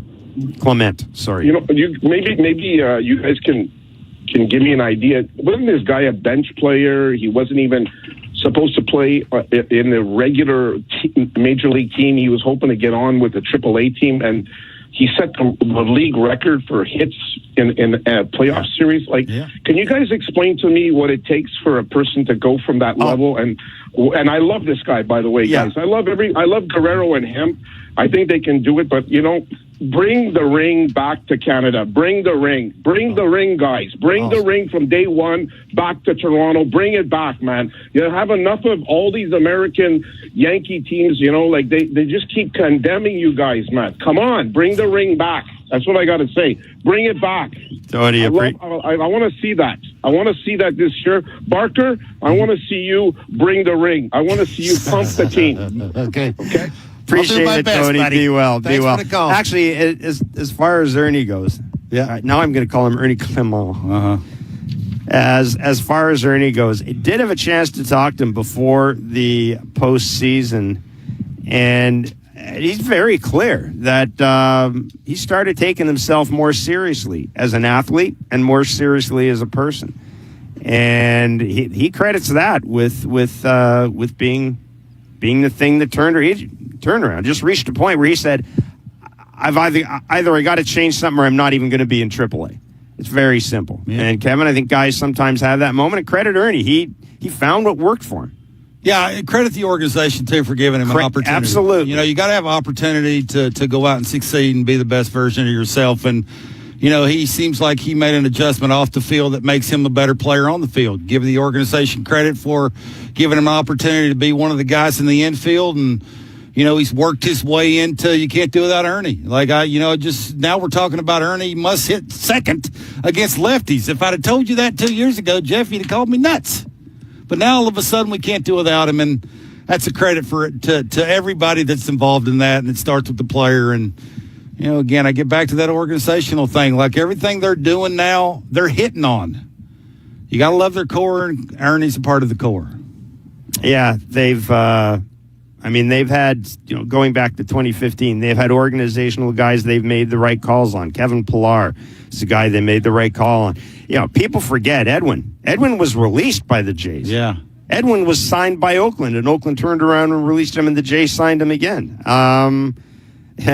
Jose Bautista came here not as a superstar. He came here in a trade for Robinson Diaz. And it's not just the Blue Jays. There's a lot of teams that do that find these guys, and who knows why it happens. In Jose Bautista's case, he got in with the right hitting coach. It just, sometimes stuff happens, and, it's one of the things I really like about baseball more than any other sport is you do have a late bloomer. You do have guys who can at 27, 28, or 29 where something just clicks. Every good team has to have an Ernie Clement, Absolutely. right? Where he just comes out of nowhere and all of a sudden he's a part of your team and he's an everyday guy and you fill in the blank. You put him anywhere you want to put him. Yeah. He's the guy was on the USWBC. Plug and play. Yeah. That's the kind of guy he is, right? And good for Ernie. He's must watch. I love watching him. Yeah, no, he, his performance in the postseason, and then getting asked to go to the thing with the WBC is there's some guys that I think, man, they go to the WBC and they get in that clubhouse and they're with Aaron Judge as a teammate. All of a sudden, they got all these guys, Alex Bregman, and their teammate, and I think you come out of there with an even bigger spring in your step. And again tonight, Kaz Okamoto, Ernie Clement, Andres Jimenez, that's where he got the offense from. The bottom of the order. There it is. The bottom of the order really coming through for the Blue Jays. So, 3-2, the Blue Jays have opened the season with a win. Second game of the 3-game series goes tomorrow afternoon at the Rogers Center. And, of course, you can catch it all on Sportsnet 590 The Fan and the Sportsnet Radio Network. So, hey, listen, thanks so much to Crown Rust Control for being back with us as title sponsors for the 2026 Blue Jays season. We're so excited to have them aboard. And as always, you can find your local Crown Rust Control Center at crown.com in Kingston and Belleville, Ontario. Crown Rust Control, proud sponsor of your Toronto Blue Jays radio broadcasts.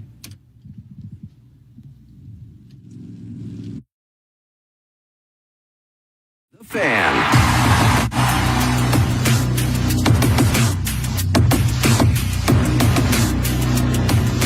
An age 50 non-smoker can obtain $500,000 coverage for a month premium of $110. Level rate for 20 years. That's right, guaranteed level rate for 20 years. If you're a smoker, we have great rates for you as well. At Termbusters, we specialize in policies of $500,000 and above.